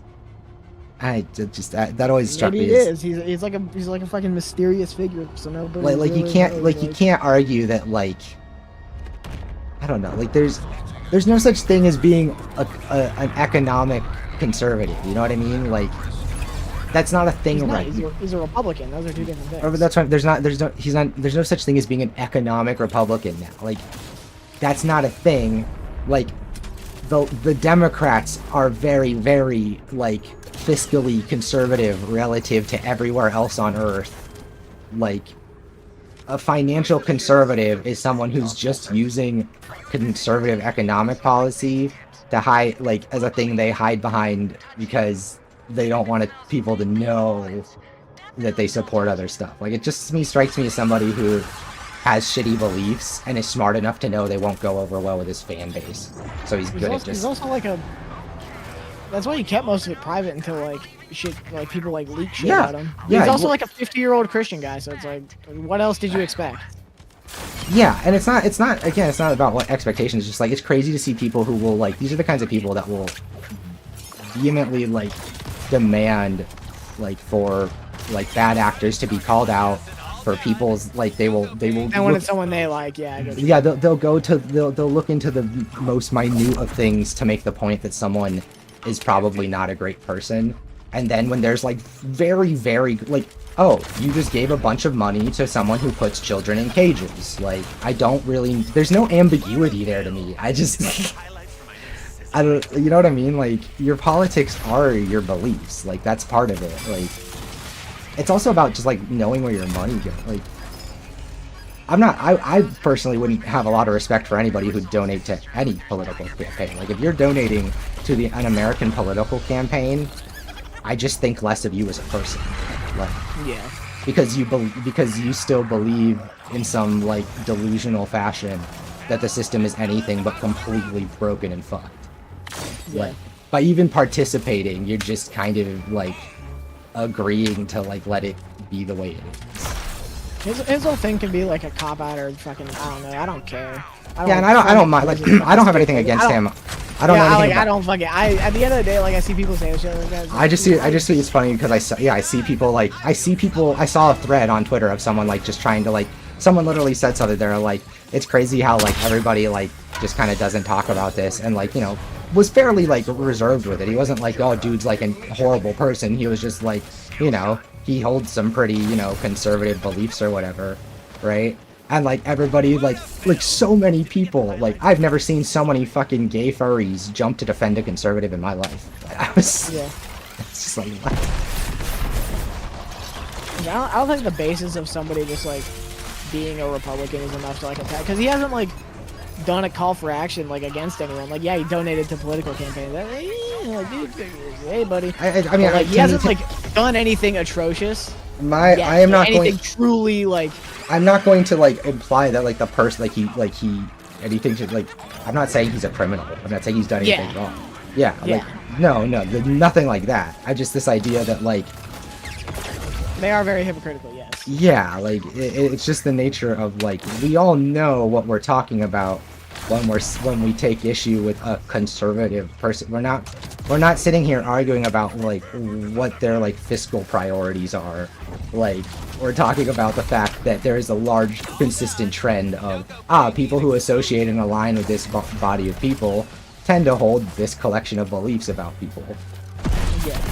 Right? And like and the fact that that has been true for so long means that if you willingly participate in that group, you have accepted that like you can't just like you can't join. You can be someone who's been there the whole time and be like, no, we're not that way. You can't join later on after they're known for being a certain way and say, no, that's not who we are. Like you participated with the knowledge of what they've become. You're not like some old guard who's trying to turn the tide back. You know what I mean? Yeah. I think that's the distinction. It's different if like, oh, okay, your grandpa is a conservative because the Republican Party had very different priorities, say, I don't know, 70 years ago, right? That's one thing. Your cousin being a Republican because like they agree with some of their policies, even though a bunch of them like are just about taking away people's rights, that's different. You weren't around to empathize with the message of a different time period, so you can't use that as defense. Yeah. I just wouldn't, but I mean, I just wouldn't take anybody seriously who would donate to political campaigns. What kind of clown? Yeah. Like what kind of clown actually believes in the politics of either American political party? They're both fucking atrocious. Also, they already have like scum. millions of funding. Like you donating won't like. No, it's that and that's why I say it speaks to your beliefs. Someone like that doesn't donate because he's going to do something. He's donating to make a statement of support. That's it. That's why you do the donation. That's my point. Is it's not, oh, you're just giving to a cause because you like, you know, you're trying to do your part for something you believe in. No, you are having no measurable impact on this thing, and you're donating to it as a very public way of saying, I support this. And I want it to continue. That's the part that gets you. I'm just like, there's no working around the fact that this person is okay at the end of the day, this person is okay holding a title and sitting in a room with and being aligned with a lot of really, really horrible people. Right? Like, just by association, like, if being called a conservative or a Republican doesn't offend you by association, that kind of says enough. You know what I mean? Like, just to be associated with the things those people widely hold to be true, like... I also think it's funny that people like that do like fall into that category. They're like, no, I'm a libertarian. Like they always like choose some like sub-denomination. That's like, yeah, that's just the same thing. Even they don't want to like. I'm saying like they don't want to be associated with it. Which is really yeah, because they understand that the common association is that if you are a conservative, if especially in America, but if you're a conservative politically speaking, chances are you're not very bright because change scares you. Like, that's it. Like, that's your whole platform. If you're a conservative, it's we want to conserve the way of things, and progressives want things to move forward and change. And if you're a conservative, it's because change scary. And, like, why are you allowed to have a say in anything ever? Like, what? Like, it's hilarious to me that there's a world where you can use the word progressive as an insult. Like, excuse you? Like, is there a world where, like... Now, again, I get, like, there's that, like, evil villain element of, like, the progress of science to, like, the exclusion of all else. But, like, it's social progress for starters. And, yeah, it's just, like, how can you... Like, and it's not even a thing that's debated. Like, the term is very literal. It's not like they just say progressive because it's a nice word that implies good things about them. Conservative and progressive are literal... like understandings of the policies that are held within each party, right? So like it's not just a thing you say because it sounds good or bad, it's an actual fundamental claim of your beliefs. So to claim you're not progressive, like, how do you not just like how do you say that and not just kind of like chuckle like I can't I don't get it. There's that my brain just disconnects there. I'm just like so you're not for progress. Okay. And people are like, well, progress for the sake of progress. I'm like, what else is it for the sake of? What do you think the progress is for? Yeah, like, we do it to do it because we're humans and might as well. Make shit better because why not? Because historically speaking, as we make things go forward and we, like, progress, things get better. That's crazy. Like, if you showed, like, a life expectancy graph of all time over the last, like, 5,000 years, and that's what you had to base, like, your evaluation of like, progress on, no one would ever be allowed to not be progressive. Like... So how we live. Yeah, that's what I mean. Like, it's, like, historically... Yeah, sometimes there are slip-ups, but historically speaking, like, the forward momentum of progress is, like, the reason we survive as a species. Like, Exactly. and it's so strange to me that that it can even be politicized. Like, that's so weird to me. It's just like, how can the political parties literally be side of, like, how can the parties literally just be labels for, like, sensible and then, like, scared of change? Like, I just... It's just so funny. It's not the fact that you, like, willingly align yourself with, like, scared of change, like the branding that says like I hate change. Yes, like exactly. Like that's just so like the lack of self-awareness there is just so like it's comical. I don't. And again, it's like obviously like that's not. This is not in any way to defend American Democrats because again, the political system in this country is fucked. Like those people are all fucking crooks too. Like there aren't any actual like progressive liberals with any meaningful power in this country. There are like two. We have two conservative parties. We have conservative like we have a couple like actual progressives in Congress, but they always get like just drowned out. Yeah, well, I was there. So 2016 was the first, and 2016 was the first and last year I voted because that's when I realized it doesn't matter anymore, right? All of the young people in America. And basically anybody that wasn't bought and paid for was like, oh, we have this old guy who seems like he understands compassion and like decency, and they were like, nah, we have this ragged old crook who's like literally been around since her husband was getting blowjobs under the desk, like. And she's responsible for the deaths of multiple Americans. Yeah, like, and she's like been like one of these people was arrested for like being at civil rights rallies and fighting for the rights of other people, even though he wasn't like them and didn't face their struggles. And the other one has said like just said blatantly racist shit, but it's okay because it was when they were young. Like that's crazy because the other one also was a young person once in a country where it was okay to say racist shit and he didn't because he didn't think that way.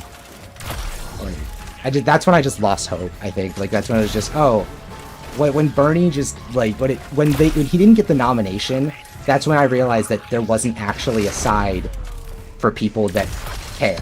Like, that, like, the side I thought was, quote-unquote, the right side of things was also bought and paid for. They were just smart enough to not look like it. They're smart enough to conceal that because their voter base isn't so dumb. They don't like eat crayons, so they won't just take blatant corruption in front of them. You have to like hide it a little bit. Like that's the difference. None of them actually care. It's just one of them will put kids in cages and the other one will be sneaky. Like,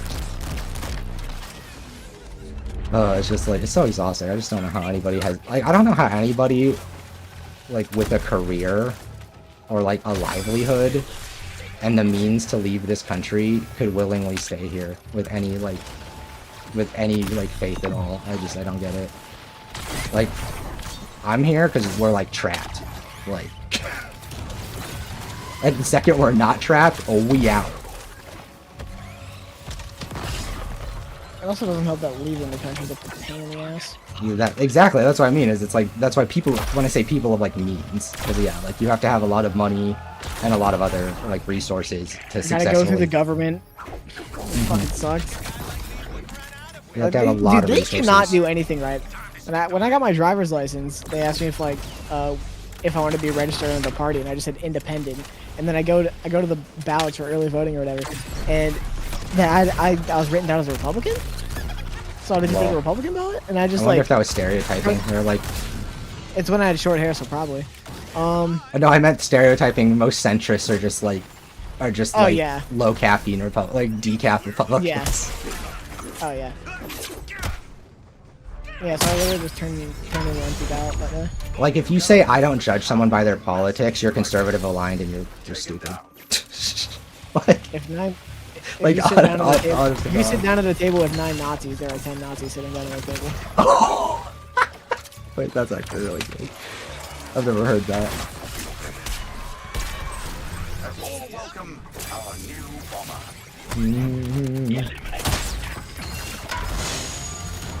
Stasis has got dulled Joker's propensity for violence.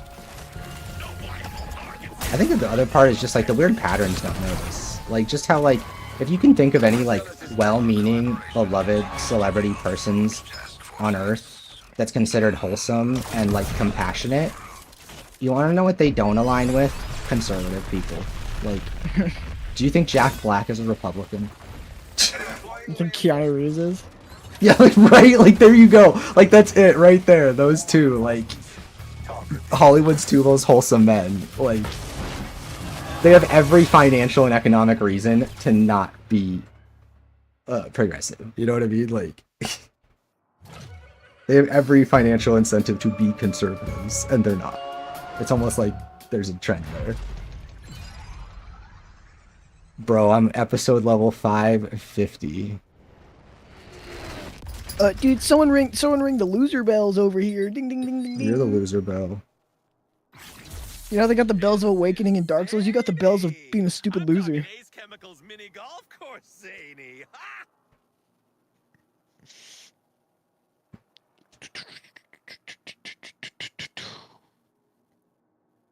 Do-do-do. And my horoscopes had cut back on the gimmick. Can people shut up about Furiosa's box office record? The movie was not destined to make $1 billion. It's a prequel to a movie that a lot of people already didn't watch. Yeah, whose like star character has a different person playing them. Like no, hey, like that's fine. Like obviously it's a prequel and like it makes sense.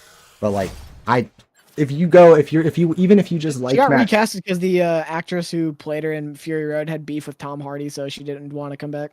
wait, Charlize Theron, is that why? Yeah. Oh, that's tragic. Yeah. Bro, Probably George Miller. Tom Hardy showed up. Probably because Tom Hardy like showed up drunk every day to shoot. Oh, really? He thought the movie was gonna suck. To be fair, yeah. That makes so much sense because he looks like shit in that whole film, and not in like just they made him look that way. You know what I mean? Like he looks like he always. Drunk. Yeah, he looks like he's kind of like fucking out of it. Like he's like, I'm just here. It also helps that he has like a collective like 7 lines of dialogue. Yeah. So he's just sweaty and grunting in a hot truck. He is drunk. Yeah. Oh, that's funny. Is he in the new one? No, it's a prequel. So then why would she not in this one? Wait, so then why would she... I think it was just like a I don't want to like do any of these anymore. I don't want to be associated with this series, yeah. Because then if they do another one with Tom Hardy, then she'd have to go then and say I don't want to come back. So I think it was just like a separating like in general, like I just don't want to come back. Which apparently Anya Taylor-Joy is really good in it, which I'd imagine she is. But I figured she was probably pretty good, but I think that's a big part of it too. Is like Charlize Theron is like one of those few, like especially for like actresses. Yeah, and she's one of those people that like that's a name that people go to see movies for because she's she really is. She's just one of those people like people expect her. She's really one of the few like people who can kind of do it all. She's a great like dramatic actress, but she's often found like in the lead of a lot of cool like action flicks, and she's also very beautiful. She's one of the last like movie stars. Yeah, she's like one of the last like proper like movie stars of that like generation that like my parents and everybody was. Like we really don't have like movie stars like that anymore in general. Cause like we still have Tom Cruise there, bless his soul. But I know, I like don't that. I I don't know, care about isn't the it? Scientology bullshit. But But I like don't that's the care thing about- is that we literally have to like that's me. I'm like like there's a part of me that's like he's got to be like nuts, right? But then I'm just like I guess it doesn't matter. He's all we've got. I can't be like beggars can't be choosers. Like I He's guess also he's great at what he does. It's just the Yeah. Scientology is like why? like there's always that the reason it disconnects from me is because there's not very often in my life I've met someone who's talented, who's not intelligent, and it's not very often in my life I've met someone who's intelligent who buys into anything like an organized religion of any kind, Yeah. much less one that's known to be kind of culty. Like I don't know if he's famously still culty. like part of it, but I know he was. I think he is. I But mean, it's not the thing. Like, it's kind of a big deal if you leave. Like, people would have talked about that. That would have been news. Yeah. Yeah. Like, if Tom Cruise But wasn't. I know he doesn't like talk about it, so like I Yeah. don't know. Maybe he's just a little nutty from like too many head injuries while shooting. I don't know. Or maybe it's like maybe there's some other. Maybe it benefits him in some other way we Because- don't know. He gets something from it. Either money or he's actually just loony because like he does his own stunts, so he's probably hurt his head more than once. You know. You're not wrong. Yeah, I love Tom Cruise. He's awesome. Yeah. No. I mean, he's a great actor. Like, He single-handedly saved the movies. So fucking. Well, with Maverick. 2021. Yeah, with Maverick. Oh, okay, that movie rocks. oh, it was good. I mean, does anybody think it wasn't good? Is there like a new like? Oh, is that what film Twitter's doing now? I don't think there's Maverick revisionism yet. We're not Okay. far enough out. We're not far enough out for Maverick revisions. Which I can't even say that because we've already had No Way Home, but yet again, Maverick still holds up if you watch it at home. No Way Home does not. You know, I think. You want to know what's really sad? Like, I really think the thing that could save the movies if people like actually like. I think if they were willing to get a little. It's really unfortunate. If James Cameron was willing to like stop, like if James Cameron would stop trying to appease the Chinese market with Avatar and like write like sincerely like compelling like thought-provoking stories that have like real conflict in them, like Avatar really could have been the thing to save the movies. If people couldn't go, oh, but the story's not great, it'd be the perfect film. Like the only reason people can talk shit about it is because they go, the writing's kind of whatever. It's kind of plain. Like if that was better, like you'd have the perfect blockbuster films. Like they already somehow managed to be blockbusters in spite of just not really having a narrative that's good. You know, like. I honestly do think a big issue is just like, one, it's fucking too expensive, man. Like, I already go enough as is, and it costs a pretty penny. Like, tickets alone are like between $7 and like $12 per person. Okay, but like, see, that's the thing, right? Is you're a film goer, so you think of it from the perspective of someone who goes regularly, right? But like, think of it from the perspective of most people don't see movies very often. Even if I you're. was getting at that. It's like you have that factor on top of the fact that like even when you go, it's like the most like there's a good chance it could just be a very obnoxious experience. Yeah, like that's what I was saying on Twitter. Is it's like for me, it's just I don't. It's like, Yeah, I don't mind going. phones. People are on their phones, and again, I'm one of those people where I know it's rude or it's not fair, but I'm really militant about like those things being enforced. If when someone tells me, oh, the staff will take care of it, right? To me, that means the second a baby cries, someone comes around the corner and makes the family leave. Like, and if that's not what's happening, then I'm not satisfied. I'm not paying for an experience that's going to be compromised because someone else wasn't considered. I don't have anything against the poor baby. Poor baby doesn't want to fucking be there. Like, it's their dumbass parent that thinks that they owe themselves or they earn or have some right to like a public night out because they work so hard to be parents.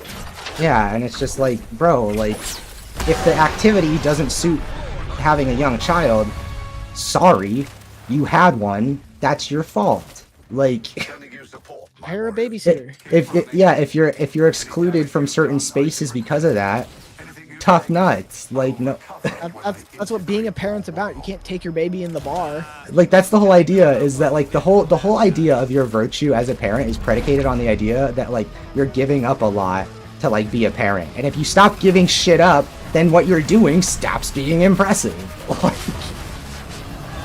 Yeah,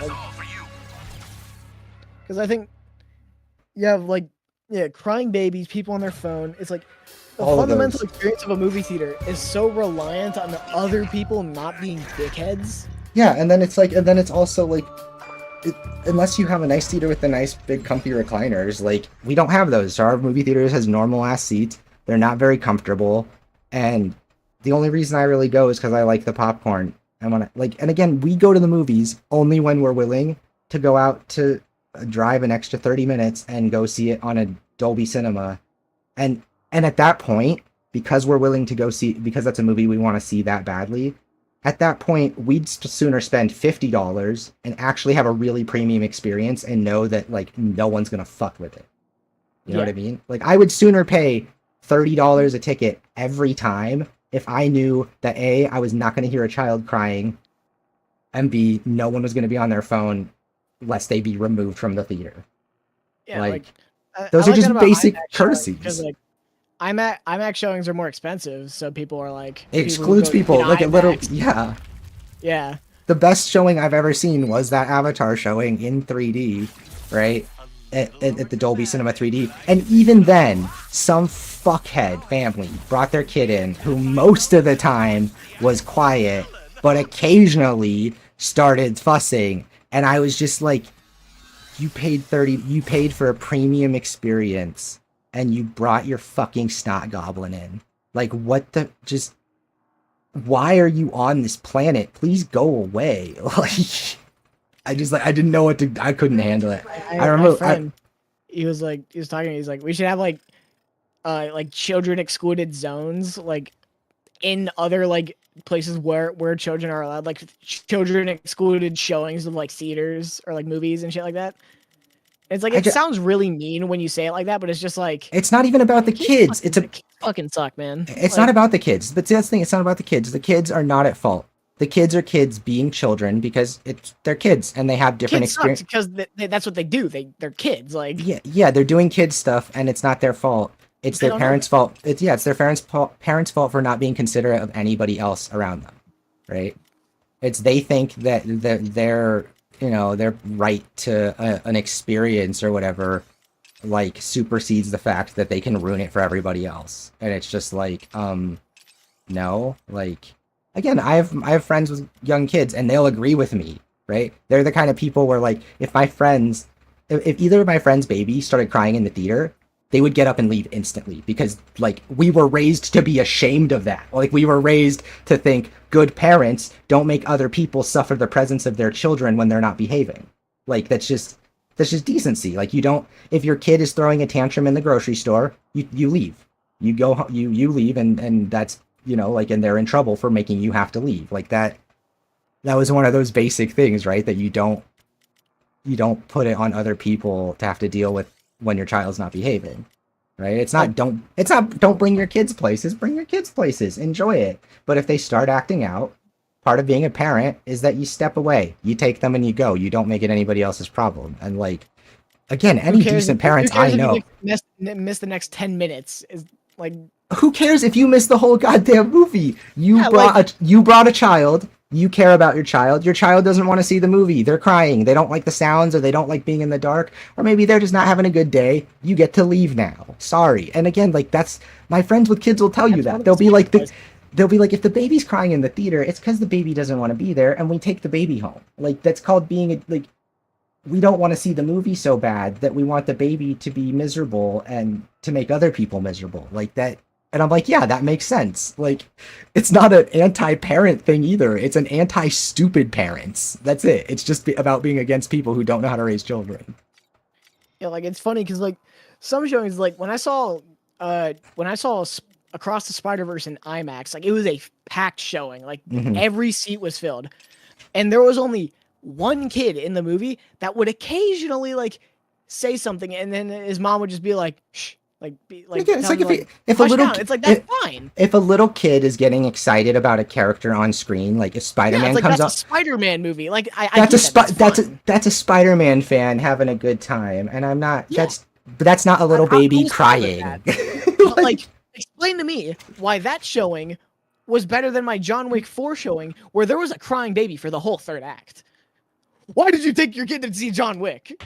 Like, there's got to be like there should be like a warning. There should be a warning on the screen that like, for those with young children, please be aware that bringing like a young child to these shows, like there needs to be like some kind of warning that like the volume is not good for a baby's ears. I'm sorry, theaters are loud. There's no way it is safe for a young child to hear the sound of gunshots booming out of a theater. Why is a kid allowed in the John Wick 4 showing? Like, it was a baby. Because you can't, like, because that's the thing is this whole, like, the reality is movies should be enforced like they are on the fucking ticket. PG-13 means no one under 13 is let in. It doesn't matter who is accompanying you. You don't get to go in. You're not 13. They treat it like PG-13 was made like, it's like, what's it called? It means recommended. It means recommended for those who are 13, but it's not exclusionary of those under 13. No, I know. So, but my whole idea is the way that they won't sell you a ticket if you're under 17, if they won't sell you a rated R ticket if you're under 17, it should apply that same way to all the basic classifications. If you are under 13, you're not allowed to come in. If you're under 17, it doesn't matter if your parent brings you in, you're not allowed in. You don't decide who gets to come in. The movie says this isn't appropriate to bring kids into it. Done. Maybe because they decide that the audience who watches it doesn't want kids in it. Like, I think that's a little extreme, because I think the only one that really does I am a little like, extreme, we'll be honest. The one that needs enforcement is rated R, because there's like way too many cases of like babies in rated R movies. It's like, why the fuck are you here? Like PG-13, because most PG-13 movies are really tame. Like, it wasn't like in the 80s where it's like a PG-13 movie would have like a guy's face melting off, like Raiders of the Lost Ark. Like, they're pretty tame. Like, you'd be surprised if you even see blood. But yeah, like, they have toned it. Unless you go back to Transformers. those ones are pretty. I saw a clip on Twitter. Yeah, someone they stuck in the decapitation. But dude, like, that was clean. That was so clean. I was like, damn. I've never noticed that. But yeah. Like, those movies I mean, are to be pretty tame. To be fair, I don't watch considering that one what because they're it's the doing bad as one. robots. I don't watch any of them because they're all the bad ones. Fuck you. The first three are okay. That was the second one. I know, that's the bad. That's the bad one out of the first three, but the first three are okay. I don't like any of them. Well, that's just because you didn't grow up with Transformers. You're lame. I did. I watched them growing up. What kind of Transformers was on TV when you were a kid? Like, They had like they had shows on like Cartoon Network and shit. Yeah, they did, but they didn't have the stuff that when I was a kid, people fell in love with it because there was either the old heads who fell in love with like the G1 or the people that fell in love with like the Beast Wars stuff. Or you had like the Cybertron series that was coming out in like the early 2000s, which was like, again, like there was that you've been around, like when you were a kid, they were doing the really cheesy shit that like started really gearing it towards kids and made it feel like it wasn't like. It was always for fucking kids, man. But like it used to be more self-serious. Shut up. Like, no, it wasn't. The original was a 30-minute ad because legally they weren't allowed to put ads on for 30 minutes. I don't care that you're right. Transformers is good. Shut up. That sounds like the Funko Pop collector in you coming out. Don't you ever? That's unfair. Funko Pops and Transformers, bro. Did you ever have Transformers as a kid? That might be. Did you ever have the toys? You had a couple. Because like the ones that like the actual ones that transform, right? Yeah. You cannot tell me those are not the smartest action figures ever made. The fact that someone at this. Cool as shit. Whoever designs those and gets them to look both like their proper robot models and their vehicles is a fucking mad genius. Okay? Like, those are the coolest toys ever. I don't know how to, like... Oh. Transformers is cool. You're lame. Okay. I gotta end the stream. I'll be back later. Thanks to everybody who's been here. We gotta call it for now because we gotta go get Bong Girl. But yeah, I will be back in a bit. Be knocking out more Suicide Squad. We're trying to get to episode level 200. Let's see, what did we get to on the leaderboard real quick before I go? Ooh, 189. Let's go. Out of 189. You know what? Talk so much shit. Shut up.